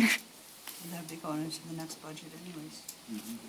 We will still leave $10,000 in our part-time budget for our part-timer to start May 1st, and that'll get us to the new budget July 1st. And right now, we have $900 left in our overtime budget, and we're getting a ton of call-ins for animal attacks, vicious dogs. We had 2 just Thursday alone. Pit bulls, the ones I called in on? Pit bulls, you name it. So we have to, plus we got the Pelham Trailer Park coming up. That's on Fridays. Our guys are off, so they have to go to overtime for that, for court. So this'll get me my overtime through July 1st. Thank you. Council Thank Chair. you for being creative. Council Yes, Chair. sir. I'm sorry, Director, you said how much we have in the part-time budget right now? 19,000. Yeah. Yeah, by 19, now we taken 49. There's 40, yeah. You mentioned something about 9 or You 10,000. made a mistake. I'm sorry. You said part-time, you have 10,000 in it. That's What I'm saying is we'll have enough, I didn't have the exact amount. We'll have plenty to cover our part-timer for the 2 months until the new budget. Okay, Like I you. said, we'll have plenty in there, but it'll give us a little extra if we need it for anything else. Like I said, we do need to cover our overtime. So after this amendment, we should have 14,000 in part-time budget. I believe so, yes. Okay. Any other discussion? Hearing none. All in favor, please state aye. Aye. Those opposed? The ayes have it. Thank you. Next up is Parks and Recreation Director Zobinski. No. Zaboznik. Zaboznik. I'm sorry, guys, man. Hang on, Zaboznik's Parks and Recreation Budget Amendment. Zaboznik, please forgive me. Director Z, I'm calling you Director Z. That's fine. So we found some money. You asked us to find some money to pay for this, and we did through through a city account, city-owned property account, and that will cover our. Where do we get the money from? It's from the city-owned properties account, 101-200-949-000. Did we sell the property? No, that's the one we typically use to purchase properties. So we're taking some of that money to try to cover some of these How much items, money do we have in there? $75,000, It says which 85. haven't been used. 75, you're requesting 10,000, 85. 85, yeah, almost 86. So again, this part of it is going to be covered by the Wayne County reimbursement millage. So if you see there's another reimbursement there for $163,000, $44,000 of that is going to be covered by that reimbursement, which is shown in the increase there. But originally, when you put this motion forward, it said the recreation budget, and it wasn't from the recreation budget. It was from fund balance. Correct. And now we have found the money from the city-owned property budget. You So we asked us to We're find taking money money. that we saved to buy property because somebody lied on a motion that they put in front of us. It wasn't a lie. As I explained before, the motion was approved the last fiscal year. The money was there the last fiscal year when the motion was approved to purchase those items. That was not a lie. It was just a miscalculation during the budget because it was approved on June something. I think it's on the backup as well, June 20th or something. So it just didn't carry over when the budget season was happening prior to that June date. It's a budget amendment that's The necessary. director was up here at the meeting and said she had extra Yeah. money in her recreation budget. That's what she said. In the fiscal year where the expense was approved, she was right. But currently, this is in a litigation issue. I don't even know why it's here. It's here because if we don't use the money by June, we're going to lose the 44,000 from the grant. So we're in what's in litigation. litigation is the change order, but the contract for the original work of the 62,000 was approved by council and signed in a contract. Yeah, So we have contractual obligations Is for what we're that. Is what we're in court for also included in this? No, It's not. that's the 7,000 change order. This is the original amount, as you can see it in the backup. 6,800, yes. Okay. I want to see that in writing, because I got the lawsuit. I got the lawsuit. Again, the lawsuit is a demand for payment, so this would cover part of that payment. It will not make them whole, but it's a portion of Holding off on the it. 6,800 is what you'd have to come back. The change order we never approved. Correct. She's correct. All right, any other discussion on this one? Anybody read it? Oh, who's reading it, actually? Nobody read it yet, but, wait, I'm sorry, should we read it first, or? Read it, yeah. Okay, Council Chair? No. I move that the Dearborn Heights City Council approve the following amendment to the Parks and Recreation budget as outlined in 9-0, account number 101-691, 981-000, capital outlay, current budget is zero, requested amount $85,828.40. Amended budget would be $85,828.40. Account number 101-000-684-700. Empress County Parks, current budget zero, requested amount $163,031. Amended budget would be $163,031. Account number 101-200-949-000, city-owned property, current budget $75,000. Requested amount reduced by $41,204.40. Amended budget would be $21,304.35. I think when you say it's outlined in did the 9-0, that footnotes? covers it. Yeah. Okay, motion made by Councilman Ahmad, Second, second by Councilman Constant. Any discussion? I'm just a little confused. Yeah, me too. because the current budget is There's zero. no current budget. Guys, slow down. Calm down. The current budget is zero, we're requesting 85. The reimbursement to the county parks is zero, but we're requesting 163,000. From the parks. Okay? And then we're taking from city-owned property 75, No, current budget is 75, we're taking. 75 40. from there, and we're leaving 41 in there. No, No, we're taking 41. I'm sorry. No, yes. The amended budget is Yeah, 21. we're taking 41, so. it's- You're right, you're right. The remaining budget is 21,000 is 21. what's Correct. left in there. so how are our current budget is zero, but we're requesting $85,000. How is that possible? You have no money. What are you saying? I'm requesting it. So Footnotes. the first item is the expense account. So our total expenses right now are $85,828.40. We are offsetting that with a revenue account, which is the Wayne County Park millages, which is $163,031. Of that, $44,000 is to offset an expense that we currently have incurred, which is for the Wayne Marquee. County Park Millage Marquee. So that 44,000 is coming from there. That's to offset that 85. And then the additional 41,204 is what's coming from the city-owned properties to offset the expense. There will be an additional revenue remaining of around 115,000, which is what our current Wayne County Park millage is left, which has also been spent, but for the Okay. Van Houten Park. So it's two revenue account increases for two Wayne County Park millage grants. Council Chair. Councilman Saab. So, the thing is with this is that you're gonna go ahead and approve this. They're gonna come back in 5 months, say, well, we had this already approved motion from a year ago that was not paid. We're gonna have the money for it. It's gonna come out of fund balance. And we're taking away from our parks. Where we're adding on to, well, I mean, you know what? I know it sounds a little crazy, but if we're gonna look at like the fire station at Canfield, maybe we don't move forward with this. We might, maybe Mr. Deep comes back and says, you could do it there, and then the $10 million covers that, and you're not having to use our park money. I'm just kind of thinking I'm out sorry, loud. I don't understand how that 10 million would impact the parks at all.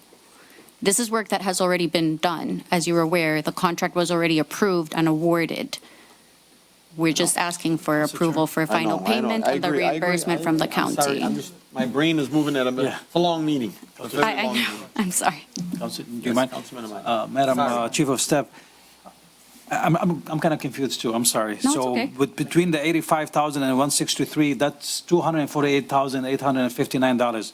So what exactly those gonna cover again? So, okay, you have to look at them separately. So Okay. when you balance a budget, you increase expenses and you increase revenues. So it balances it out, right? Okay. You don't necessarily always have to decrease like you've seen in the prior examples. Okay. This is one of those examples. I'm not decreasing one by one. I'm adding revenue instead.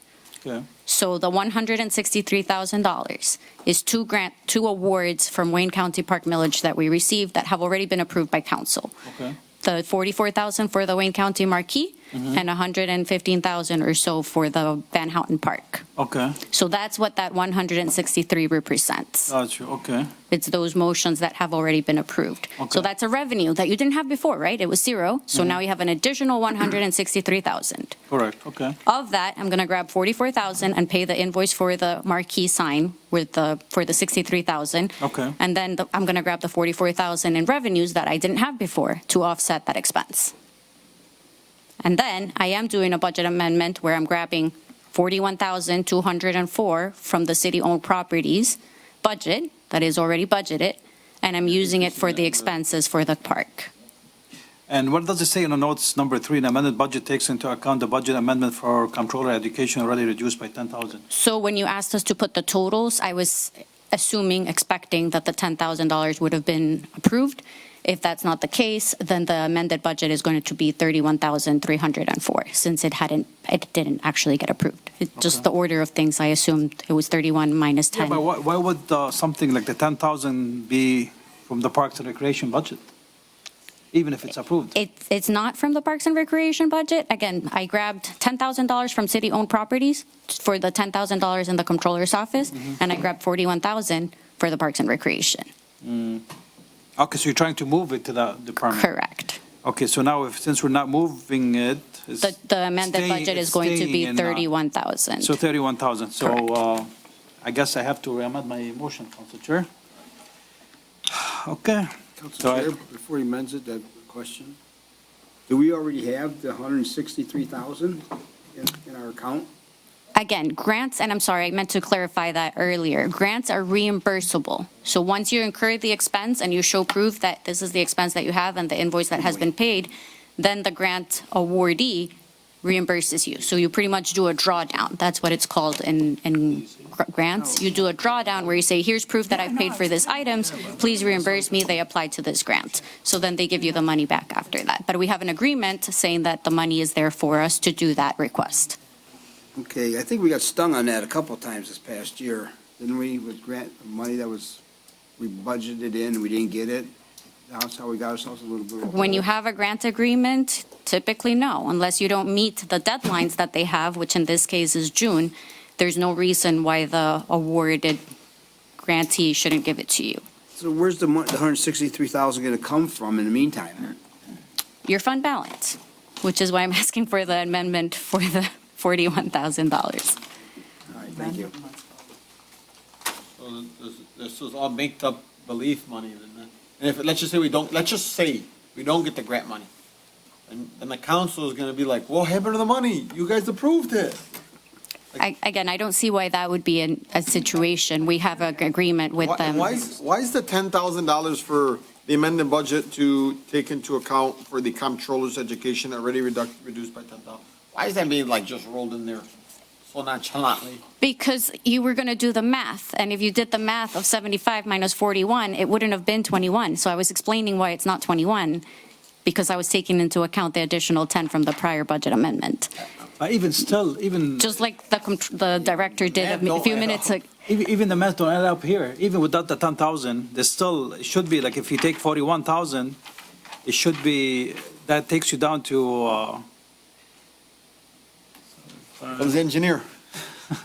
I'm sorry, I'm not a math expert. I'm sure the controller so can. that takes you down, when you take the 41,000, which includes the 10,000 for the controller, that takes you down to 33,795 for the amended budget, not to 21,000. I don't recall if there was something else in the controller's department that was taking a little bit more. I can go back and look at that budget. But again, ultimately, whatever amount we take, that's what they're going to put in the budget. So when you do a general ledger in the budget amendment, you don't put the remaining amount. You just put what you're taking out or what you're increasing. So really, the only number that you need to know is what you're increasing or what is decreasing, which is the requested amount. I'm okay with tabling this. Yeah. Again, I'm just urging you, and the reason that this is in front of you. By the way, we can vote on it and it can be denied. But there's a motion on the table. And the only reason I'm urging this, and I made the recommendation to grab the money from another budgeted line item, is because I fear losing the 44,000, so We already that spent is the money. why. We spent the 44 million.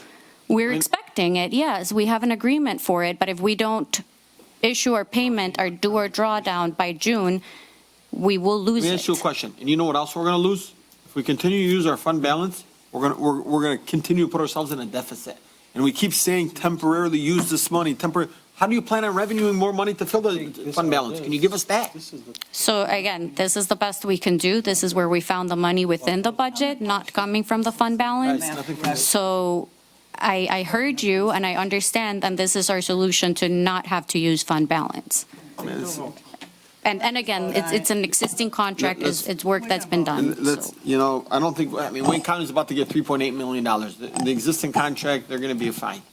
I cannot come and tell you, Mariana, because you're at the executive situation, we're at the legislative, right here, we're saying to you, we know as a fiduciary duty to the taxpayers and to the city of Dearborn Heights, but the taxpayers to them, but the entire city, we know that one, these numbers don't add up because all these numbers are incorrect. Two, you're trying to slip in a $10,000 thing for the comptroller after we just voted on something. You can remove that. I know we Again, it can was remove it, but assuming that it was going to get approved. It was still ugly. It's still very ugly that these things are, but you're saying we can remove it. Yeah, we can remove it.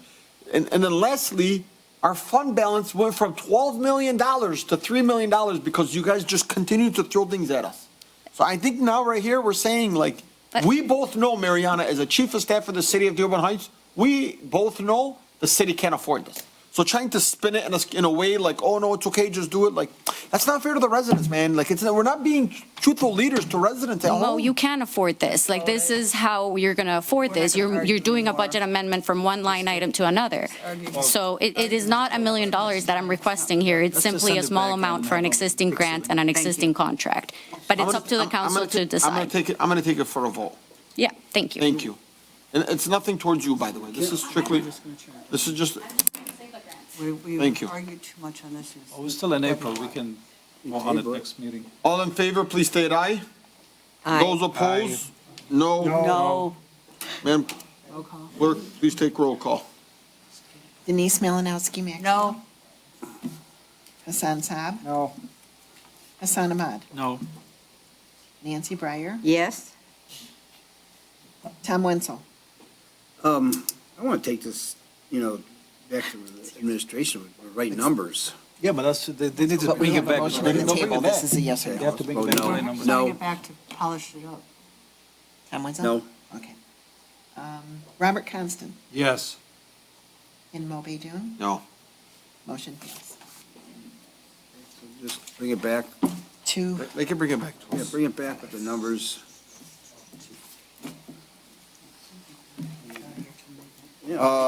Police chief, next up, I'm sorry.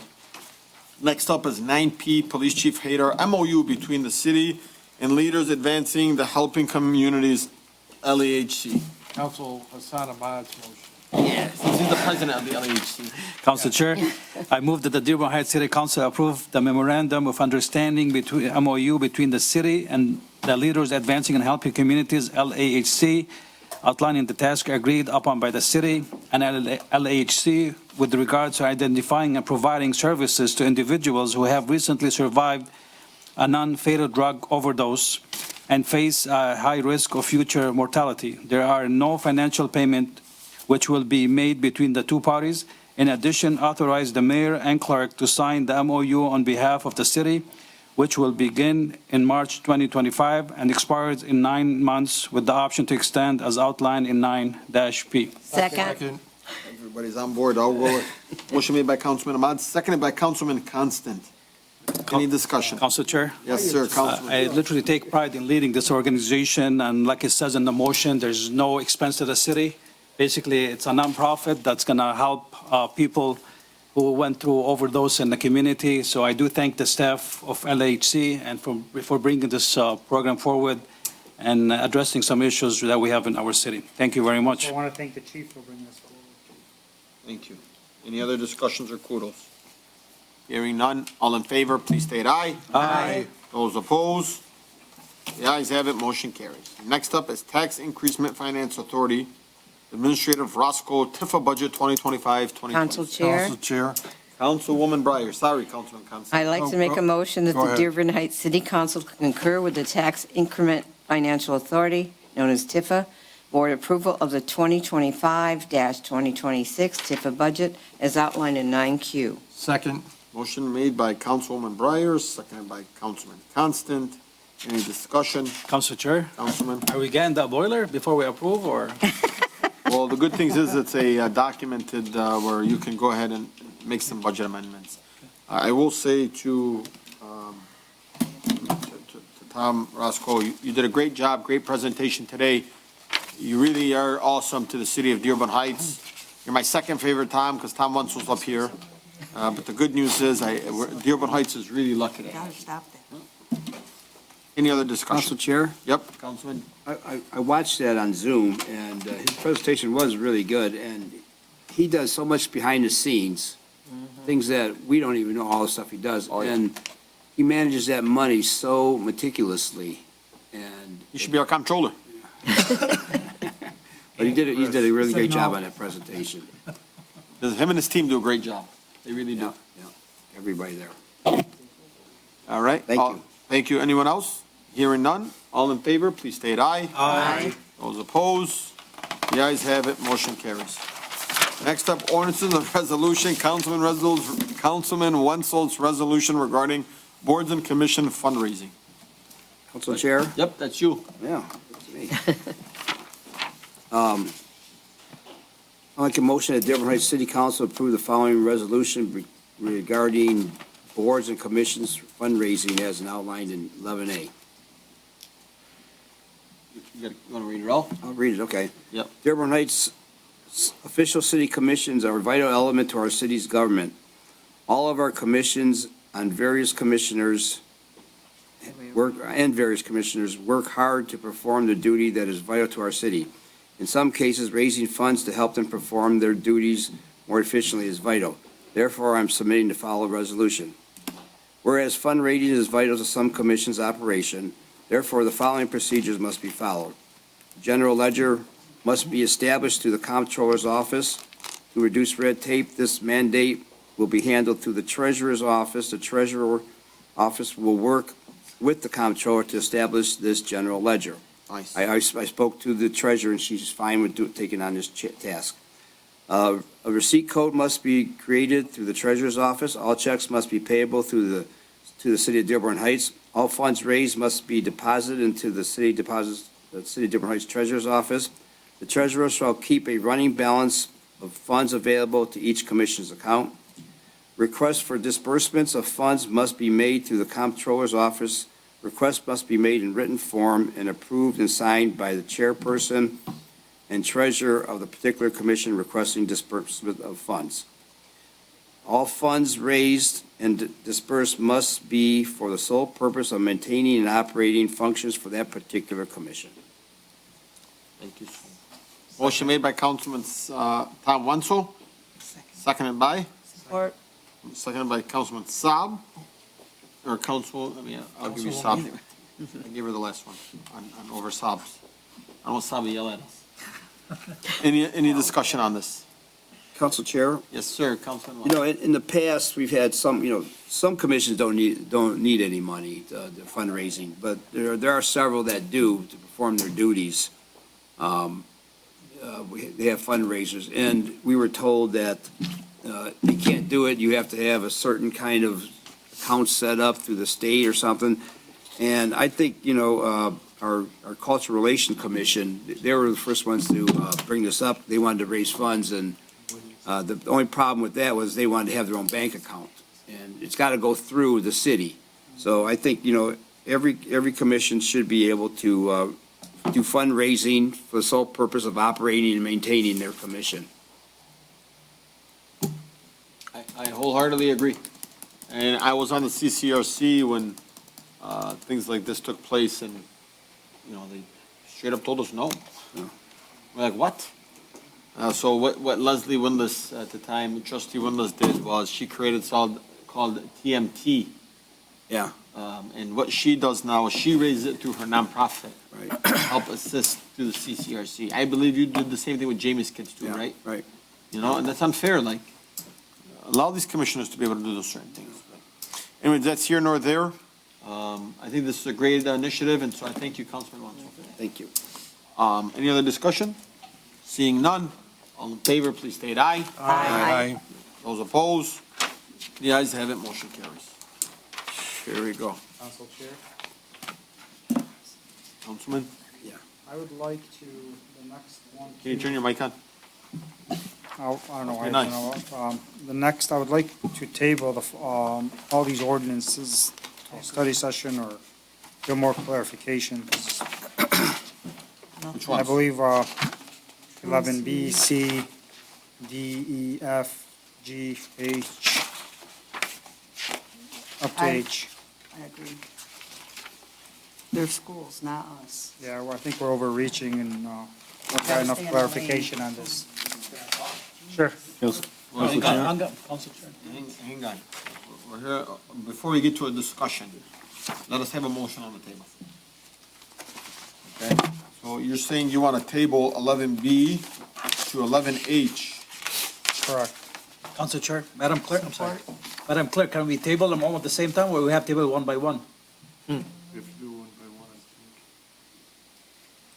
Well, first of all, the last two are on blight and Yes. they're not, have to do with the schools. I'm sorry?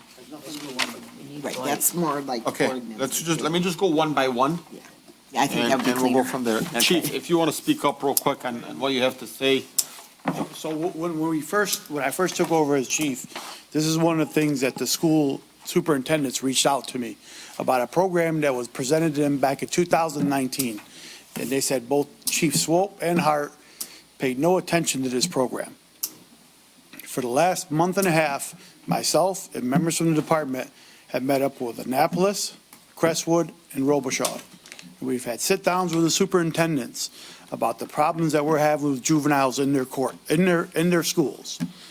These are the ordinances that we came up with based on the intel gathering from the superintendent, the principals, and the problems they were having in their school. Every single school district superintendent was with open arms hugging us after the meeting. They loved the idea that we were bringing to the table. This is not going to cost the city any type of money. It's not going to cost us $0. Chief, I got a question. I don't mean to interrupt you. Did you read these resolutions yourself? Yes, when Rima wrote these, when Rima Yatufi, the prosecutor, wrote these ordinance, these are state ordinance. Who wrote these? Rima Yatufi, she's one of the. Yeah, Fufi? Yeah, she's one of the prosecutors that came on with the city. These are state ordinances that were written, that we presented these and emailed to all the superintendents for them to review them and to modify them. They all had an input on all of this. They were not left in the dark. We worked on this for a month and a half with every suit. Matter of fact, I was told to call the superintendents and have them come here today. I told them I didn't want to do that to these guys. These guys were educators, and they have things to do. I didn't want to keep them here till 9:30, to sit here and have to go through all this. Then you know what you need to do is, we need to do, I mean, this is my opinion. At the end of the day, the council can make the full decision. I think these need to go to a study session, because when I read them, I'm going to be completely honest with you, these were not well-written resolutions. I mean, I know you don't want to hear that, but these are, Hamada, you got to read some of these things. Some of these things are like. So what's troubling? Can I ask you I just don't feel like these were formally written properly. I do not believe these were formally written properly. I don't know, maybe Rima had the paralegal do it. Maybe somebody else kind of also, maybe some of the input that came in from the superintendent's not, maybe this makes sense because maybe they give some input and now violates certain laws, because you can't have certain things that are put in certain ways. And I'm not telling you I don't want to support this. I'm telling you we have to clean it up a little bit. It's really not clean. Hang on, Roger, please. From what I understand, most of these are already in place in the state laws. And then you don't need them. So we need them on a city level so we can enforce them, because the state's not enforcing them. Any state statute is trumps anything It proceeds anything through the city. If a state statute is built for the state, we as local ordinance can issue ordinance on the city level to enforce them. The state's not enforcing these right now. No, When they you do can enforce them- whatever the state law is. And I can also enforce city ordinance. Yeah. That's why we want these in the city ordinance, so we can enforce them and have them presented in front of our judge instead of having it taken downtown. I mean, this is something that, this wasn't something we went into the kitchen and grabbed some, some water and some sugar and some salt and started making something. We've been working on this for the last month and a half. We've reached out to different cities. We sat down with Dearborn. We sat down with Redford. We sat down with all their court section departments, and they gave us the playbook. Council Chair, if I may. Hang on 1 second, Roger. I'm going to get to you. I heard you. I promise you I didn't forget. Thank you. I promised you. Thank you, sir. Council Chair. Well, hang on. Are you all set here? Yeah, I mean, if that's what you guys want to do, sit down and have a study session, I'm Yeah, fine with that. and really, Hamada, Chief, I should say, forgive me, I should be calling you You're fine. Chief. Respectfully, it's Chief. You're fine. I wish that I know the administration, or Roger definitely is it, consult the council. At least reach out to the council chair and say, hey, man, we're doing this thing, like, I'm getting people's opinion, what do you think? Councilman, Ahmad, Councilman Wanso, Councilwoman Menalowski Maxwell, Councilwoman, engage us. Don't just do it, because I'm going to be honest with you. I don't want to throw anybody under the bus, but I think you need to reread some of these resolutions for yourself, and really take a look at them. And that's me being like a true brother and telling you to really reread them a little bit. Just take my advice on that. I promise you. And if you want to talk off record, we can later. Okay. Council Chair. Just reread them. Read some of them. I can tell you, some of our superintendents thought we were being too light on them. Yeah. I'm gonna leave it at that. Go ahead, Sorry, Roger. if I may, a little more historical perspective. Judge Turfy actually came when I started and had been trying for 2.5 years to get something to deal with the juvenile issues. I was told by my previous counsel that we don't have a juvenile problem in Dearborn Heights. When I met with the superintendents, we have 11-year-olds, 12-year-olds vaping. They get a 10-day suspension. We had them vaping with marijuana. They get a 30-day suspension. We have truancy problems. We have the bullying and cyberbullying. We have school threats. This is what the superintendents came. I've met with them 3 times prior to Chief Hyder coming in. I met with Kim Worthy. Initially, we were denied having a juvenile court. Then they gave us an approval. I met with the juvenile, Bob Heimbach, Hervé Jenkins, who I worked with as prosecutors, to identify what we can focus on and not interfere with the state cases. Because without a city ordinance, otherwise the state prosecutors handle it and they take it downtown to juvenile court, which unfortunately, I'm not any disrespect, it was taking 8 to 10 months before, and then by that time the issue was gone or had somehow disappeared, and it wasn't solving or giving any support to what's called restorative justice counselors, which the schools are putting in their programs now.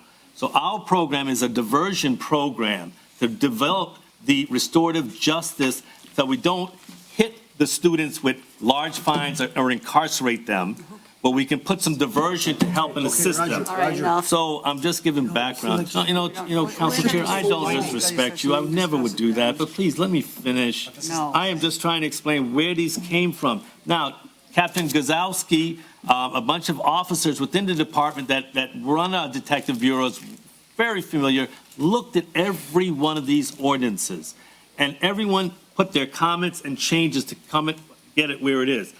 And Chief is right, it mirrors the state. However, if you take a state statute, we are not going to prosecute it in Dearborn Heights, it's going to go downtown. Now, the schools, I'm talking about juveniles 11 years old with marijuana in the vaping. It's out of control. So I'm saying to you, and what the chief is saying to you, this is a need. You're fishing. There's citizens. I don't disrespect you by interrupting you. I have the floor. If you can just give me that respect. We're not in a courtroom. So what I'm saying is that if you want to do a study session, fine. Let the superintendents come, but don't knock the language because Gary Miyake says it. He told me he doesn't think we have a juvenile problem in Dearborn Heights. I said, yes, we do. Then Our he's schools wrong. tell us. I agree tells with you, us. he's wrong. So the language was crafted not by myself alone, with Rima Yafufi, with the superintendent, with the detectives, with the police, with Chief Hyder to come up with the language here. There's no AI, as somebody said. Now, my experience, I'm a former Attorney General, employee with Child Protective Services, so I have 5 years working with juveniles. I have I've worked with substance abuse programs. I've worked with spiritual substance abuse programs and within the schools. And I've been a former prosecutor working with juveniles and what's called chins and eater services. So the background coming to this is not some haphazard. It's not some haphazard throwing this together. Mr. Ferenha. Okay? We agree. That's how That was a measurement. Councilman. Okay? Council Chair. Mr. Ferenha. Hang on, it's a complex thing, so it takes. It takes energy, it takes experience. Okay, Roger, please, we've heard you for the last 8 minutes speaking. I know. Just bear with us. I know. If I don't say it, nobody else is going to say it. And I respect you guys. I know what your heart, I would say this, Council Chair, you care. You care for people. Please, point of order. You care for people. And the weakest people you care for. Please, point of order. So thank you. Thank you. Thank you, Council Chair. Mr. Ferenha, we agree 100% with whatever you're saying, but we're changing laws here for the city. So we need a study session. That's all we're asking for. I'm We're agreeing. just taking a study session. I'm agreeing with you. So we Maybe we're can. shaping it up a little bit more. I mean, That's it. consult the That's council. fine. That's it. That's all we're asking for. Nobody disagreed with you that the 11-year-old that's vaping should be. The reason why it's on the agenda. You don't gotta keep dragging and dragging and The dragging. reason why it's on the agenda is that you can have your input. This is the first reading. And that's my It gives input you we're a giving chance. you. Otherwise, it just sits there and doesn't Doesn't say get first brought reading. out. It doesn't say first reading. No, this And is. it says first You reading. brought a good That's the we last need thing. the superintendent here or representative from They school. all say first reading. Get all the representatives here. The first line, and refer them all back to a study session. Okay, let's refer them all to a study session. Yes. We're gonna I'll reach out to the superintendents as well. Me and George will send them emails. Please, George, we'll do that. I don't understand how the superintendent's being present is going to change the laws. They're not the experts. I'm not the expert with the law. The requesting it. lawyers put this together. I understand And I don't think the lawyers did a good job, to be honest with you. How could you challenge Point them? of order, everyone. Because to be honest with you, Point of order, Councilman. To be honest with you, Chief, I'm gonna go back and cross-reference these. I'm gonna cross-reference them. Point of order. Point of order. But we're not the experts. Chief, They're point the of order, lawyers. please. Come on, I'm asking you to respect the chambers, please. Point of order. We're gonna take this to a study session. I don't know why everybody's so offended that the council wants to have an input on it. It's not that serious. It's not. It's really not that serious. Councilman Watson, do you want to have an input on it?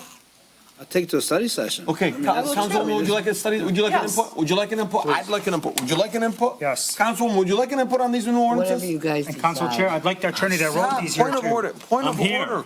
You did not write these. You just said somebody else wrote them.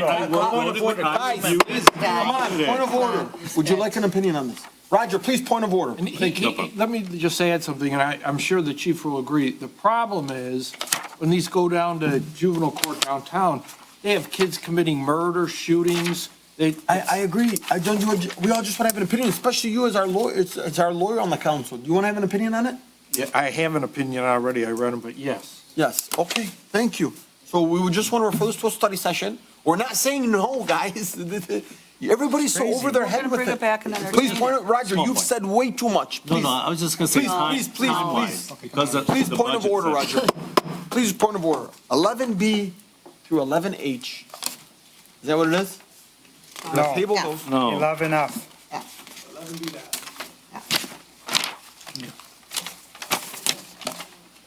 Yes, we're leaving, we're gonna. 11G is the light. Yeah, we want that one. Yeah, We could read them for ordinance. 11, oh, to 11G, I put first. Okay. F. okay? No, till 11F, Council I'm Chair. sorry. What do you mean? Yeah, till 11F for table. 11F. Now Okay, we're to moving. 11F. Yeah, now we're moving to 11G. Okay, to 11F, to table those, can I get a motion? I put a motion forward to Second. table 11B to 11B to 11F. 11F. Second. Motion made by Councilman, to table to send to a study session. Welcome the superintendents, the chief, the attorneys that also assisted Mrs., I don't want to say her last name. Yafufi. Yeah, Ms. Lafufi. And Mohammed Hassan. And Mohammed, whoever else is working on He's a this. paralegal that's, I assume the paralegal worked on this. we all worked on it. All in favor, please. Do you want them named in the motion? Those who are No, going to just be invited? Just no, you're Roger going knows. to. Roger knows who to tell to Why come don't we, to. no, name them, please name them. Name them. I want them named. Stop, guys. 'Cause I want them here. Stop, We're Haas, getting please to- stop. So we're going to refer to a study session. Proposed ordinance 2503, well, you know what it is. 11B through 11. Thank you. All in favor, please state aye. Aye. Those opposed? The ayes have it, motion carries. This is nothing against you, chief. This is nothing against you, Roger. This is nothing against the attorney that helped put this together. This is nothing against the superintendent. This is us saying, let's just tighten it up a little bit. That's all. Council Chair, who was the second on that? Councilman Ahmad, Thank you. you're welcome. Now, we're gonna, No, 11G. 11G. next up, we have 11G. Council First Chair? reading, go ahead, Councilwoman. All right. I'd like to make a motion as the Dearborn Heights City Council move that proposed ordinance H-25-08, an ordinance of the City of Dearborn Heights establishing procedures for the abatement of blight, addressing causes of blight and blight factors, and establishing procedures for the enforcement of minimum housing standards, including notice of violation procedures for rooming houses. Be it ordained by the City Council of the City of Dearborn Heights that the Charter of the City of Dearborn Heights, Michigan, Part 1 is hereby amended as follows. Article 7 entitled Blight, Section 7-302 entitled Cause of Blight or Blight Factor is hereby amended. Article 9 entitled Minimum Housing Standards, Division 9 entitled Rooming Houses, Section 7-600 entitled Notice of Violation Procedures is hereby amended, be considered read for the first time as outlined in 11G. Second. Motion made by Councilwoman Breyer, seconded by Councilman Constant. Was read by JJ. All in, Discussion? and open up for discussion. Council Chair? Yep. Mr. Farina, so I ask Yes. you a question. So I just have a question. It says here the cost of abatement of the blight, including a $150 administrative fee, will be assessed against the owner. So it depends like on, who assessed that, the building department or the ordinance? The ordinance department, but we put in, I specifically left it the way it was. We can raise that because Councilman Wenzel had talked about, and you guys had talked about putting more, a little sterner fines in this. This was reviewed by, No, I'm not Former talking about the the- fines. I'm talking about the abatement itself. If the city itself went and took care of the problem, so it depends, like, how do we set the prices? the ordinance, we follow what's here, and the prices are laid out for blight, for grass, for different things like that. I didn't see We it. already have the ordinance tickets. I didn't see that. That's what I'm asking. Oh, okay. I apologize if I didn't attach it to it. I will attach it, what the current ordinance violations are, which cover the no CFOs, the blight, the grass, the garbage left, the rodents. That's all in the ordinance that's covered. And we have set price for them, but I will include a copy of it. I thought, So I'm saying, what if, like, There's already a schedule of fines. Right. I'm not talking about fines, I'm talking about the job itself. Like, see if the city needs to go cut grass for somebody because they didn't take care of it. It depends on the law. Like, if the law is small, like this small of a size, they're gonna charge this much. Who sets those prices? you have a RFP that went out for grass companies that do the grass cutting for the city, if we have to do it. We then put it, and those prices are usually pretty high, we put it on the taxes.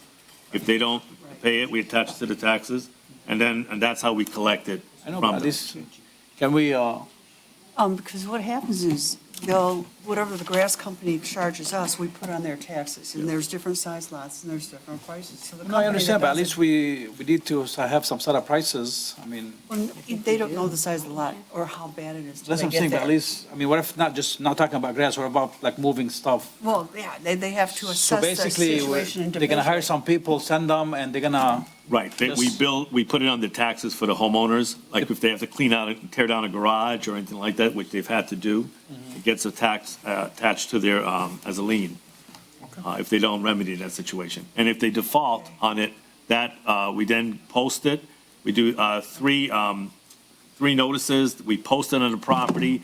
If they don't come in within 30 days, it's then sent over to the controller's office, where it's put on a list, and then if they don't come in at that point, it's attached to their taxes through the treasurer. Any more discussion from council members? Do you guys need to see the stuff Mr. Brennan is talking about before we vote on this? I think You wanna Yes, table Council it? Chair. You wanna- Council Pro Tem? Yes, sir. And what I did is I put red and black to show the changes. In the first time I sent this out in October of 2024, I made this all black, but I can go back to getting you the red and black. Please. So you can just verify your changes. You might have it in All the other stuff that October. we're talking about, if you don't I mind. will redo it for you. That's Okay. not a problem. Councilwoman, would you like to We refer it back. refer back to administration? Okay. Yeah. Do we have a second? Second. Seconded by Councilwoman Malinsky Maxwell. You have more questions? No, I mean, does this require a charter amendment? We're not amending the chart. I apologize. It's just the ordinance, and adding to the ordinance. It may have been Yes, we can't mistyped. amend the says charter charter without a amendment. We're vote not of the amending the public. charter. Okay, that's what it says in the backup. It was likely a mistake, but however, with your permission, Council Chair and Council Chair Pro Tem, I will put it red and black so you can see the changes again. I sent it in October, but I'll Please, with all revisit the that. backup, Mr. Frenna, Yeah, if you it'll don't mind. help. That's what I thought would be helpful. Council Chair, so we're tabling this 11G. Go ahead, finish the vote. Finished. Any more discussion? Okay, take it to a Council Chair vote. Pro All in Tem? favor, please say aye. Aye. Refer back to administration. Yeah, he did already. Yes, we say have did a that. second. Council Chair? It's okay. Yeah. You're gonna refer back to. Well, yeah, Councilwoman Okay. Breyer Yes. amended, and I have a second by Councilwoman. We were wondering, because once we do pass it, we need a black and white version from Unicode, so we were gonna wonder, Yeah. but we'll address that later. Correct. Okay, once it comes back. All right, so we're referring back to the administration. All in favor, please say aye. Aye. Any Aye. opposed? The ayes have it. Council Chair? You want to just take over here? Okay, we're moving to 11H. I got it. Okay, go ahead. First reading of proposed ordinance H 2509, amendment to nuisance abatement ordinance. Nuisance. Nuisance, You said it right. yeah. Do I have a motion? Council Chair. Councilman Constant? I move that the Dearborn Heights City Council move that proposed ordinance H-2509, an ordinance for the City of Dearborn Heights establishing procedures for nuisance abatement, providing for definitions of nuisances, prohibitions, enforcement mechanisms, and the issuance of notices to abate, be it ordained by the City Council of the City of Dearborn Heights at the Charter of the City of Dearborn Heights, Michigan Part 1, Section 12, entitled Special Abatement is hereby amended as follows. Section 12.1 entitled Hazards and Nuisances is hereby amended by adding to it and by adding under Chapter 12 the following three sections to be designated as Sections 12.15 entitled Prohibited Nuisances, Section 12.6 entitled Repeat Offenders, and Section 12.17 entitled Enforcement be considered read for the first time as outlined in 11H. Second? Do we have a motion by Councilman Constant, seconded by Councilwoman Nancy Breyer? Any discussion? Council? Chair? Please go ahead. This is a charter amendment. This has to go to vote. I apologize if it says, it should have said ordinance. Okay, well, then we need to refer this back because it says charter and I don't want to That's be. what it said too. I'll take that language out. I apologize for it. So let's just refer 11H back to the administration. Right.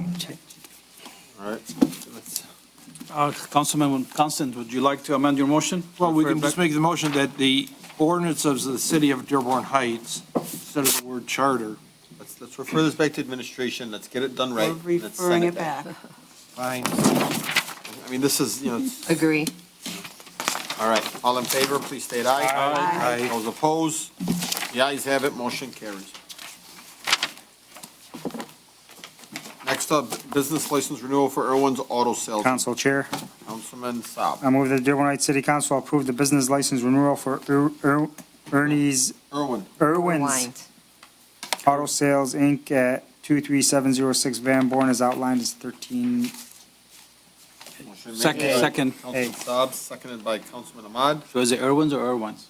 Irwin's. Irwin's, guys, Irwin's. So I was right. Yeah, she said Irwin's. It's not, it's Irwin's.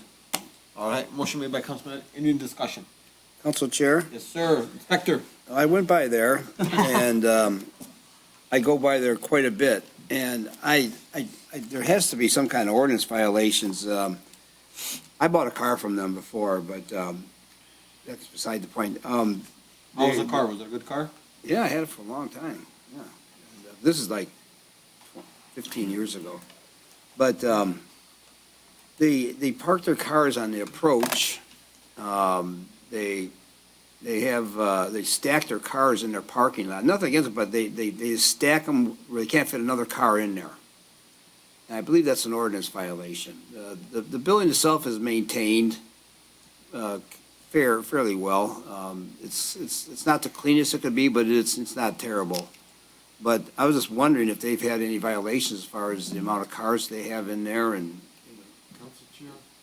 Yes, sir. My father's office was right next door to that, and amongst other problems, the problem is, if they ever have a fire or anything, the cars are stacked probably 10 deep. That's number one. And number two, they've had many ordinance violations. But, you know, we're renewing their business license. And I'm all for tabling this until we can hear back from our ordinance officers. And we're tabling a lot tonight, might as well just keep the roll. Well, if there's a question, it's the right thing to do. I agree.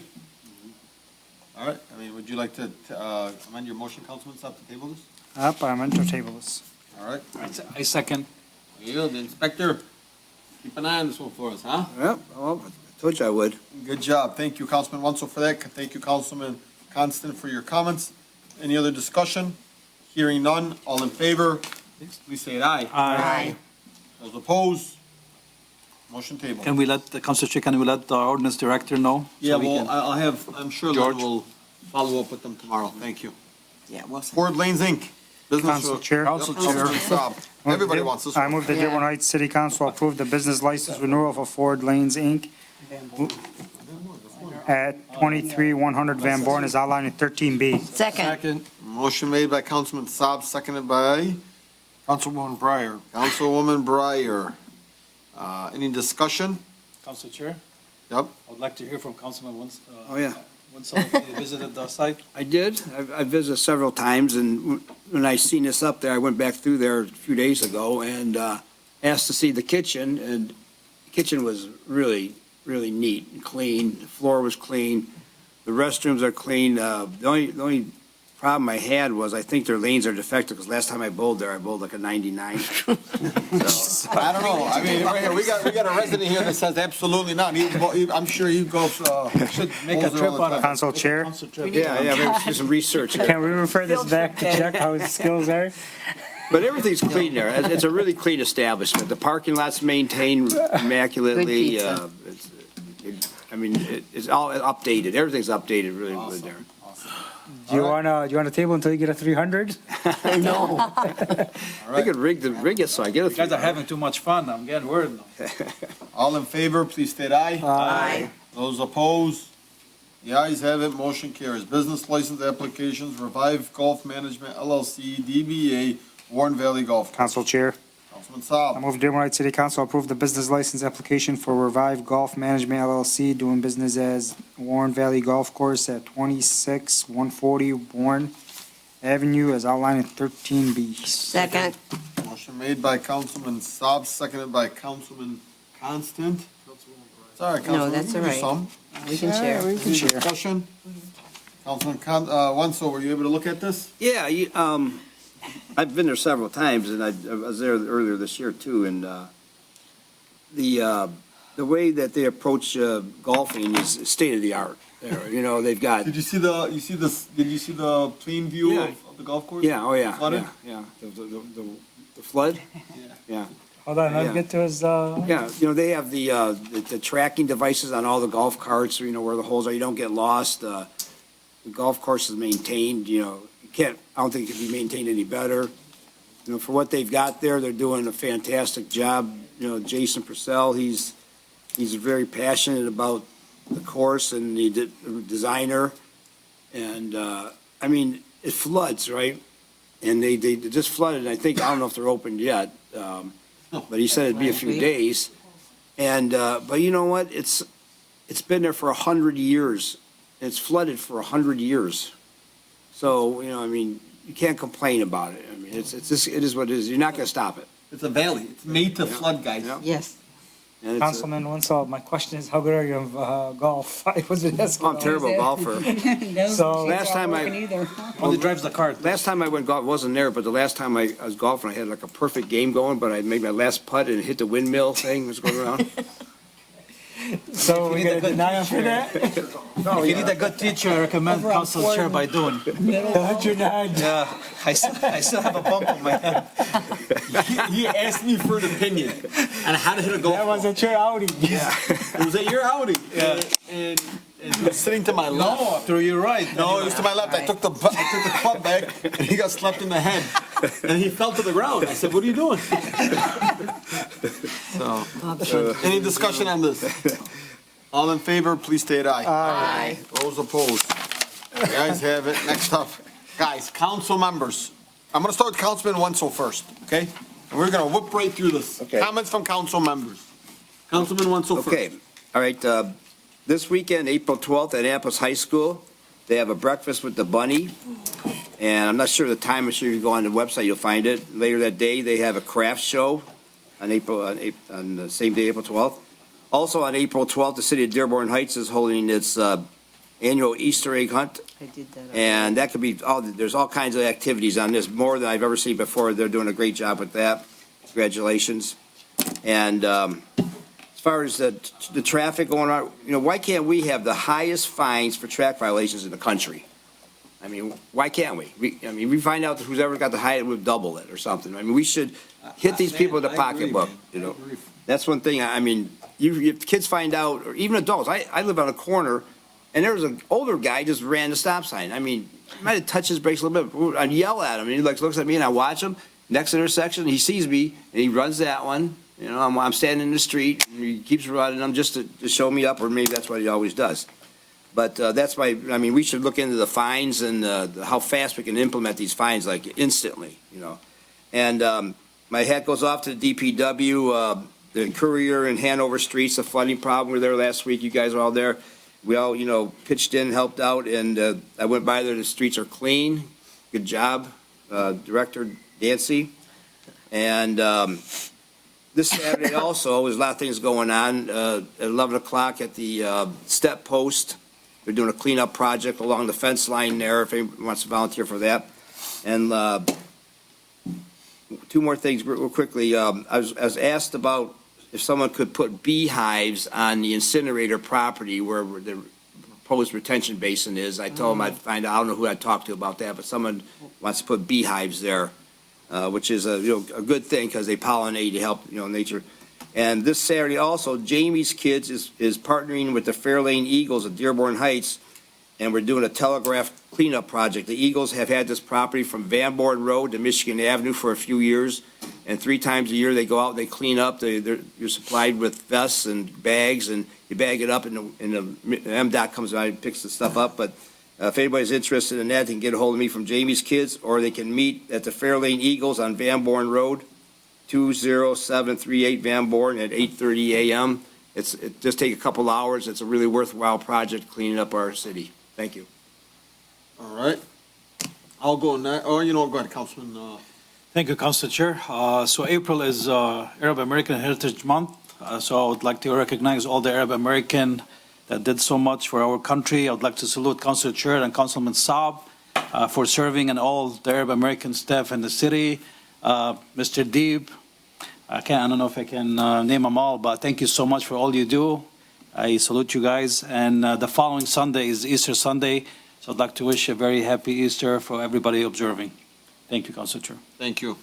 Quickly, I want to first say that the breakfast with the bunny was something that, I've spoken with the ones that were helping put this together. I was actually able to make a nice donation to them, and they are working currently on still looking for boxes of pancake mix. So if anybody wants to either donate, I was able to send a contribution of $200, or to be able to donate some boxes. I'll match 200. Okay, I'll let her know. She's doing a phenomenal job. And then the step post, I also had the pleasure where they reached out to me, and I only remember this because Councilman Wenzel just brought it up. They had their event for opening night, or the Tigers game was there. I was able to donate some hot dogs to them from Hasham's. Hashem Market actually donated all the hot dogs to them. And then the Spring Craft Show, Trista Jacobs, a good friend of mine, also reached out to me, and so I was able to contribute towards that. And they also need some more assistance, including the classes of the graduated classes of 2025 for Westwood, I believe it's Robichaud, Crestwood, and D7 are also looking for sponsors and donors. If anybody's able to assist them, please do. I want to recognize the robotics team at Crestwood High School. They just won the national convention for robotics. They are going to Texas. Congratulations to them. They are the only state in Michigan. It is here in Dearborn Heights. I'm sorry, the only school in Michigan. They are now going to the final round of the championship, and they will be doing in Crestwood. That was also another. So this is a very expensive week for me because I was able to make a contribution, and then they're asking people from Dearborn Heights to fly out to Houston to support them for their event. We going? I have made a very generous contribution to them, which you should match on that one. No.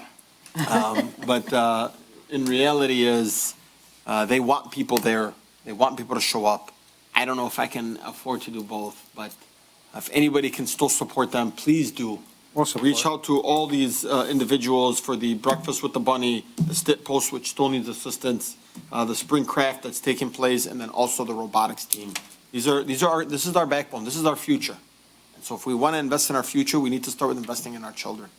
And then also, I want to just really talk a little bit about the Airbnb incident that happened on Plainfield Street. Short-term rental. Around the block from my home. And there were close to, from the photos that I saw, 50 people in a 1,000 square foot home. 50. How is that even possible? And it was cold. Yeah. Inside? They were between outside and inside, and mind you, we're talking residential.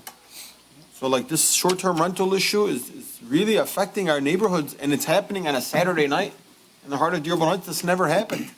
It's never happened before. I mean, kids are always going to be kids, but to be able to rent out a home and to stuff a bunch of people in there, we don't know if there was drugs being done. We don't know if there was underage drinkers. This isn't fair. This isn't fair to the neighbors. This isn't fair to the parents. We got to start enforcing this. I don't know how, but we need to figure this out. So I know that Gary is sending over that resolution for the second reading to the zoning or the planning, I believe. And then it's going to come back to the council for final approval, but we really need to hit them in the pockets. And then lastly, weather's going to start be breaking. It's going to be, Easter Sunday is going to be the following week. Let's all come together and remind our friends, families, and neighbors and children, please don't speed. Please don't.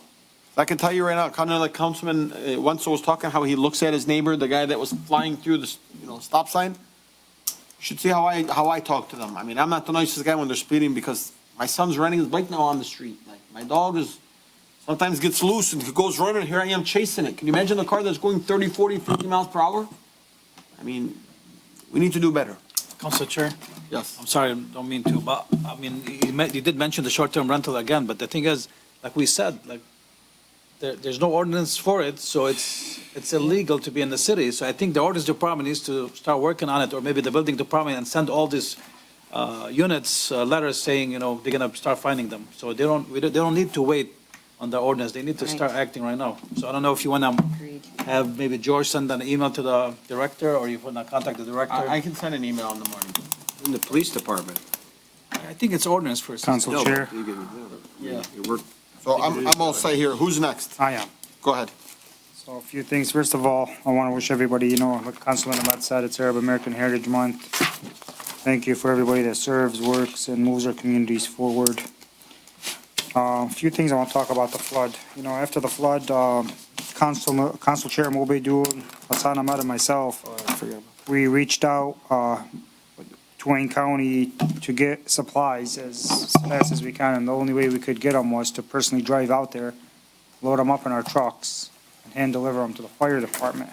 And at the Eaton Center. And the Eaton Center, but and that was great. And I'm sure a lot of people on Facebook reached out to me and messaged me if it was available, and they went and got some stuff and everything. But I want to put a few things out there that happened over the few weeks that really upset me. we didn't do this for recognition.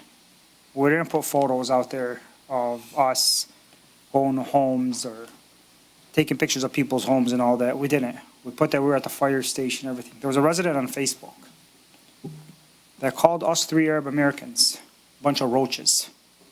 That's what we're doing with this stuff. And she thought it was okay. Then she wants to question what we do for a living, how we spend, just questions that not the average senior in Dearborn Heights question and say, but her dry apology means absolutely nothing to me. And I say it how it is with her racial comments. And she was laughing about it, really. And there were some people trying to defend her and justify her. And it's wrong. That word is an actual racial word towards Arab Americans. And what we did it on our own time. City And at our wasn't own paying us, cost. our own cost, our own vehicles. Nobody helped us out from the city. Gave it to resident. All we got is like, you guys can take your bucket and add them with the rest of the buckets. That's what we got. But here, the administration got praised for all hard work they did. And we didn't see nothing. The only thing I seen was the mayor sitting front row seat at a Tigers game. At noon. At noon, enjoying a Tigers game. While a quarter of the city is still flooded. But again, we were called roaches for helping out residents. And this person divides the city, says, well, we're part of 481A5. You guys are part of 48127. No, this is Dearborn Heights. I don't care. Stop dividing us. I don't care what area you live in. It affects all of us. My neighborhood, my streets, everything were flooded too. You're not the only person in Dearborn Heights flooded. North End, people had 4 feet of water off of Warren, and they're literally 4 feet of water. I didn't see them on council, going out there just going after the council people. You know, I helped out a few residents financially on my own, including one of them was on oxygen. You didn't see me going out there putting their name, their home, what's going on with their home, anything on Facebook. You do that out of the goodness of your heart. You don't do it for publicity or likes. And people need to realize sometimes that Facebook is not an official department of the city.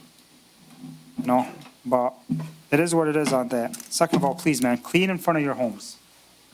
I know a lot of people have basins in front of their houses. Just clean the lids. Clean them. It makes a difference. Clean them. Also, campaigning is not allowed in city facilities.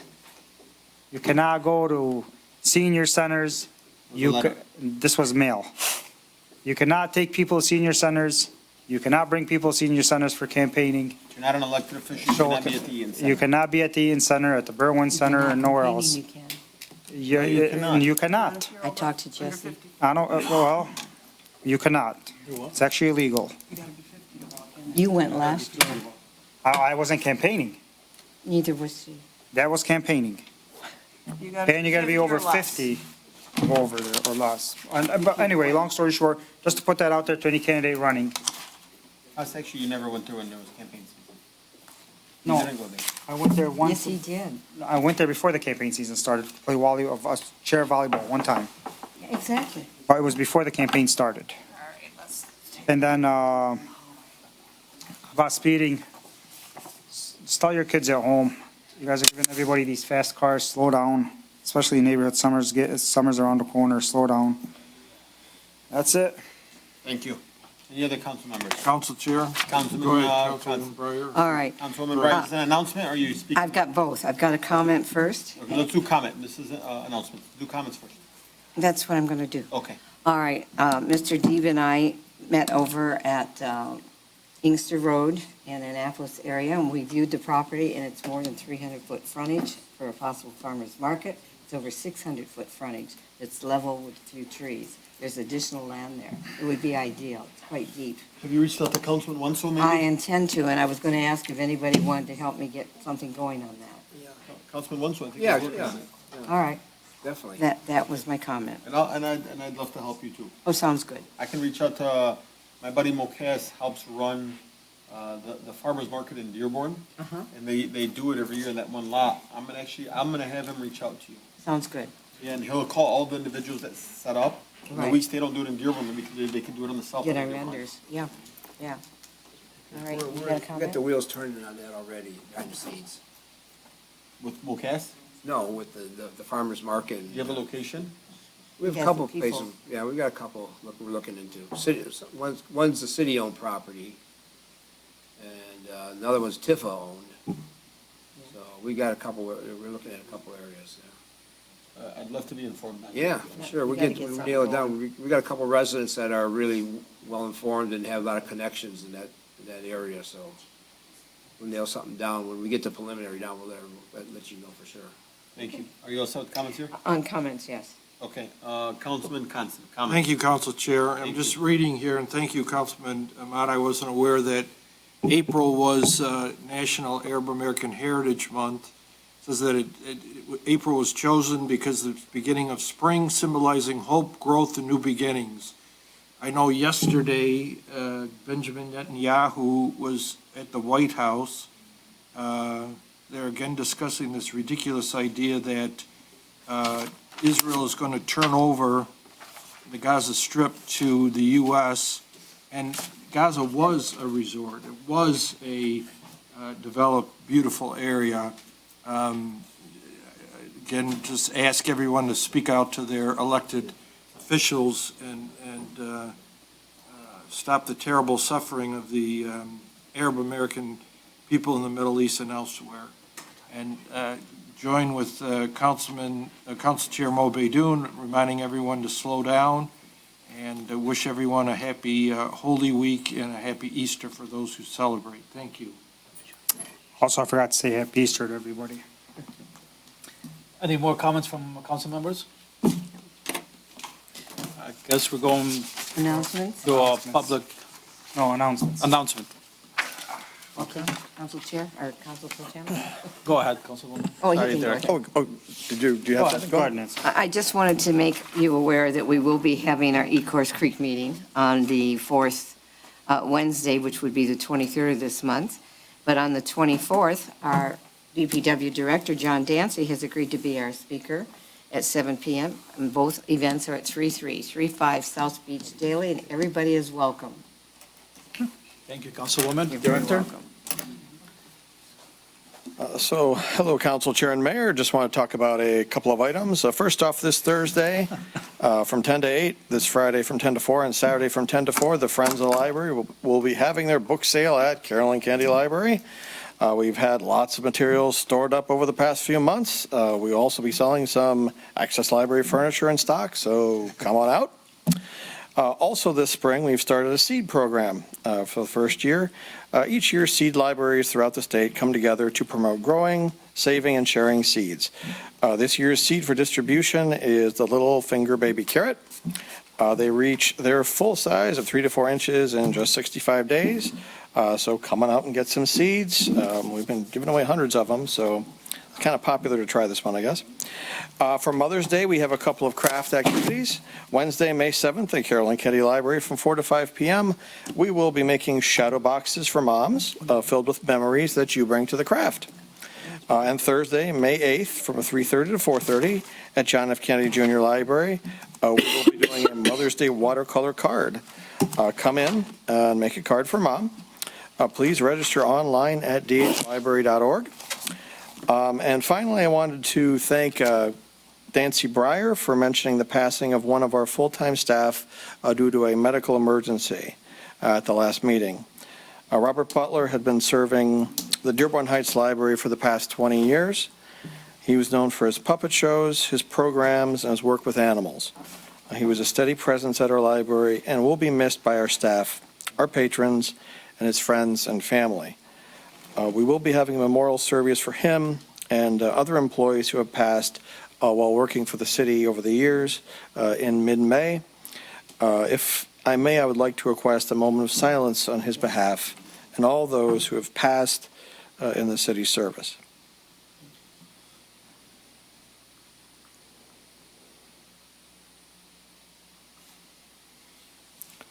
Thank you. Thank you. Thanks for your time, and see you at the library. Thank you, Director. Thank you. Madam Clerk, can you unmute Madam Treasurer? I think she has an announcement. Thank you. Councilwoman Breyer also has an announcement. She did already. I did. Oh, I'm sorry, I was on. It's okay. Forgive me. No problem. Hello, good evening. Good evening. Honorable Council. I just want to go back to just give you some historical perspective, some information that I think is important to that Wayne County invoice that was before you for that 3.7 million, I believe, was the invoice. I want you to know that back in 2021 and 2022, that at the time he was the budget and compliance director, Hassan Jamal and myself, we actually worked on that together and had made the discovery of the over-captured Wayne County CSO.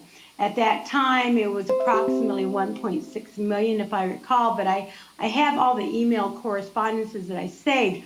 But what I think is really important is that we actually, or I have, the emails from Mr. John Sledz, that's S-L-E-D-Z, with Wayne County that acknowledge that that money is due to the city.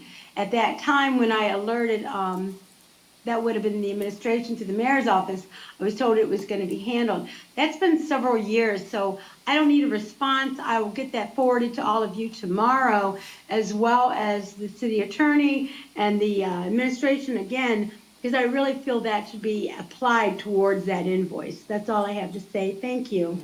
Thank you, Madam Treasurer. Madam Clerk? Real quick, Lynn Senya, City Clerk. Just a reminder to those turning in packets for local office, they are due by 4 o'clock on April 22nd. You do have to call and make an appointment, 791-3433. Don't wait till the last minute because we do have to check each and every signature, and if you don't have enough, then we can't put you on the ballot. Okay. April 25th by 4 o'clock is the written withdrawal request for partisan and nonpartisan candidates are due. So if anybody that does file and wants to withdraw, they have until April 25th at 4 o'clock to do that. I do want to mention the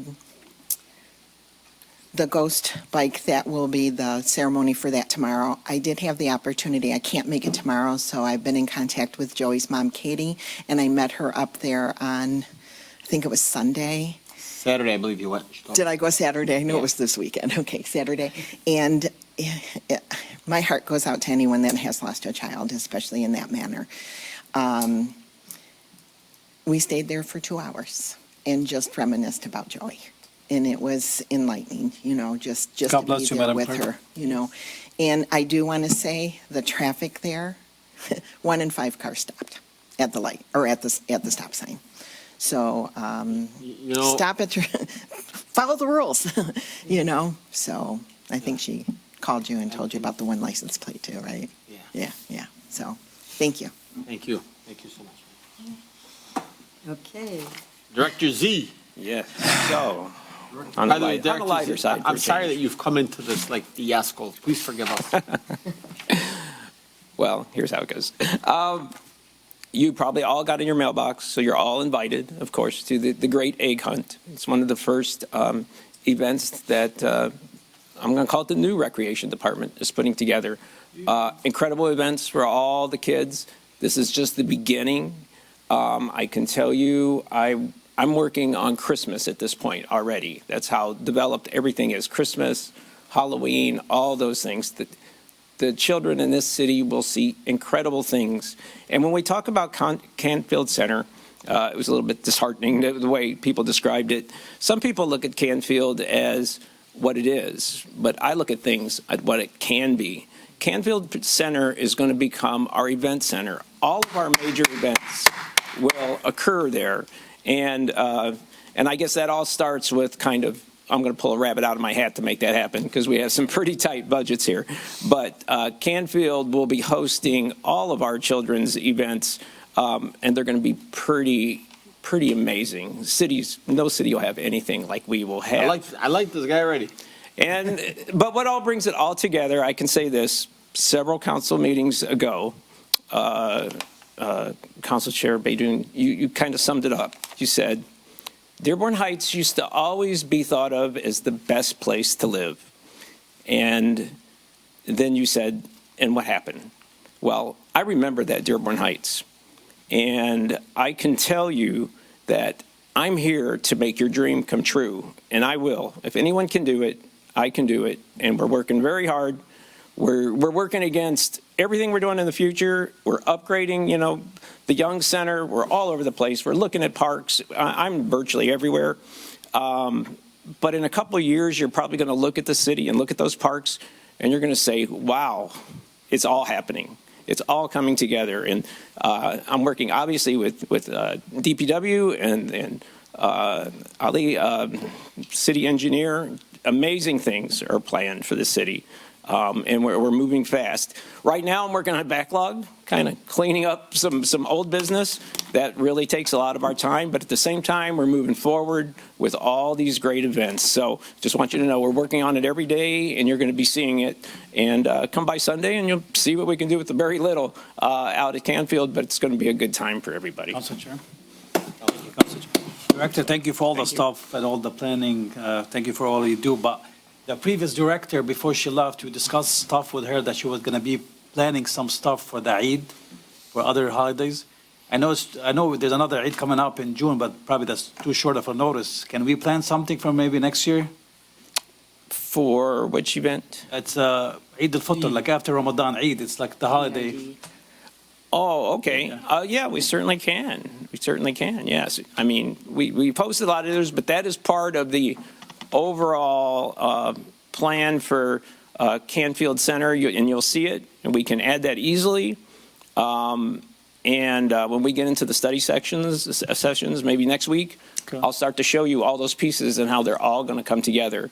And I'll be able to take a little and make it look like we spent a fortune. So, I mean, so you'll be able to see a little snapshot of it. Just give me a little support and just watch what happens. I'll send you an email, tell you exactly what they're called, and maybe you can do your own research. All right. Certainly.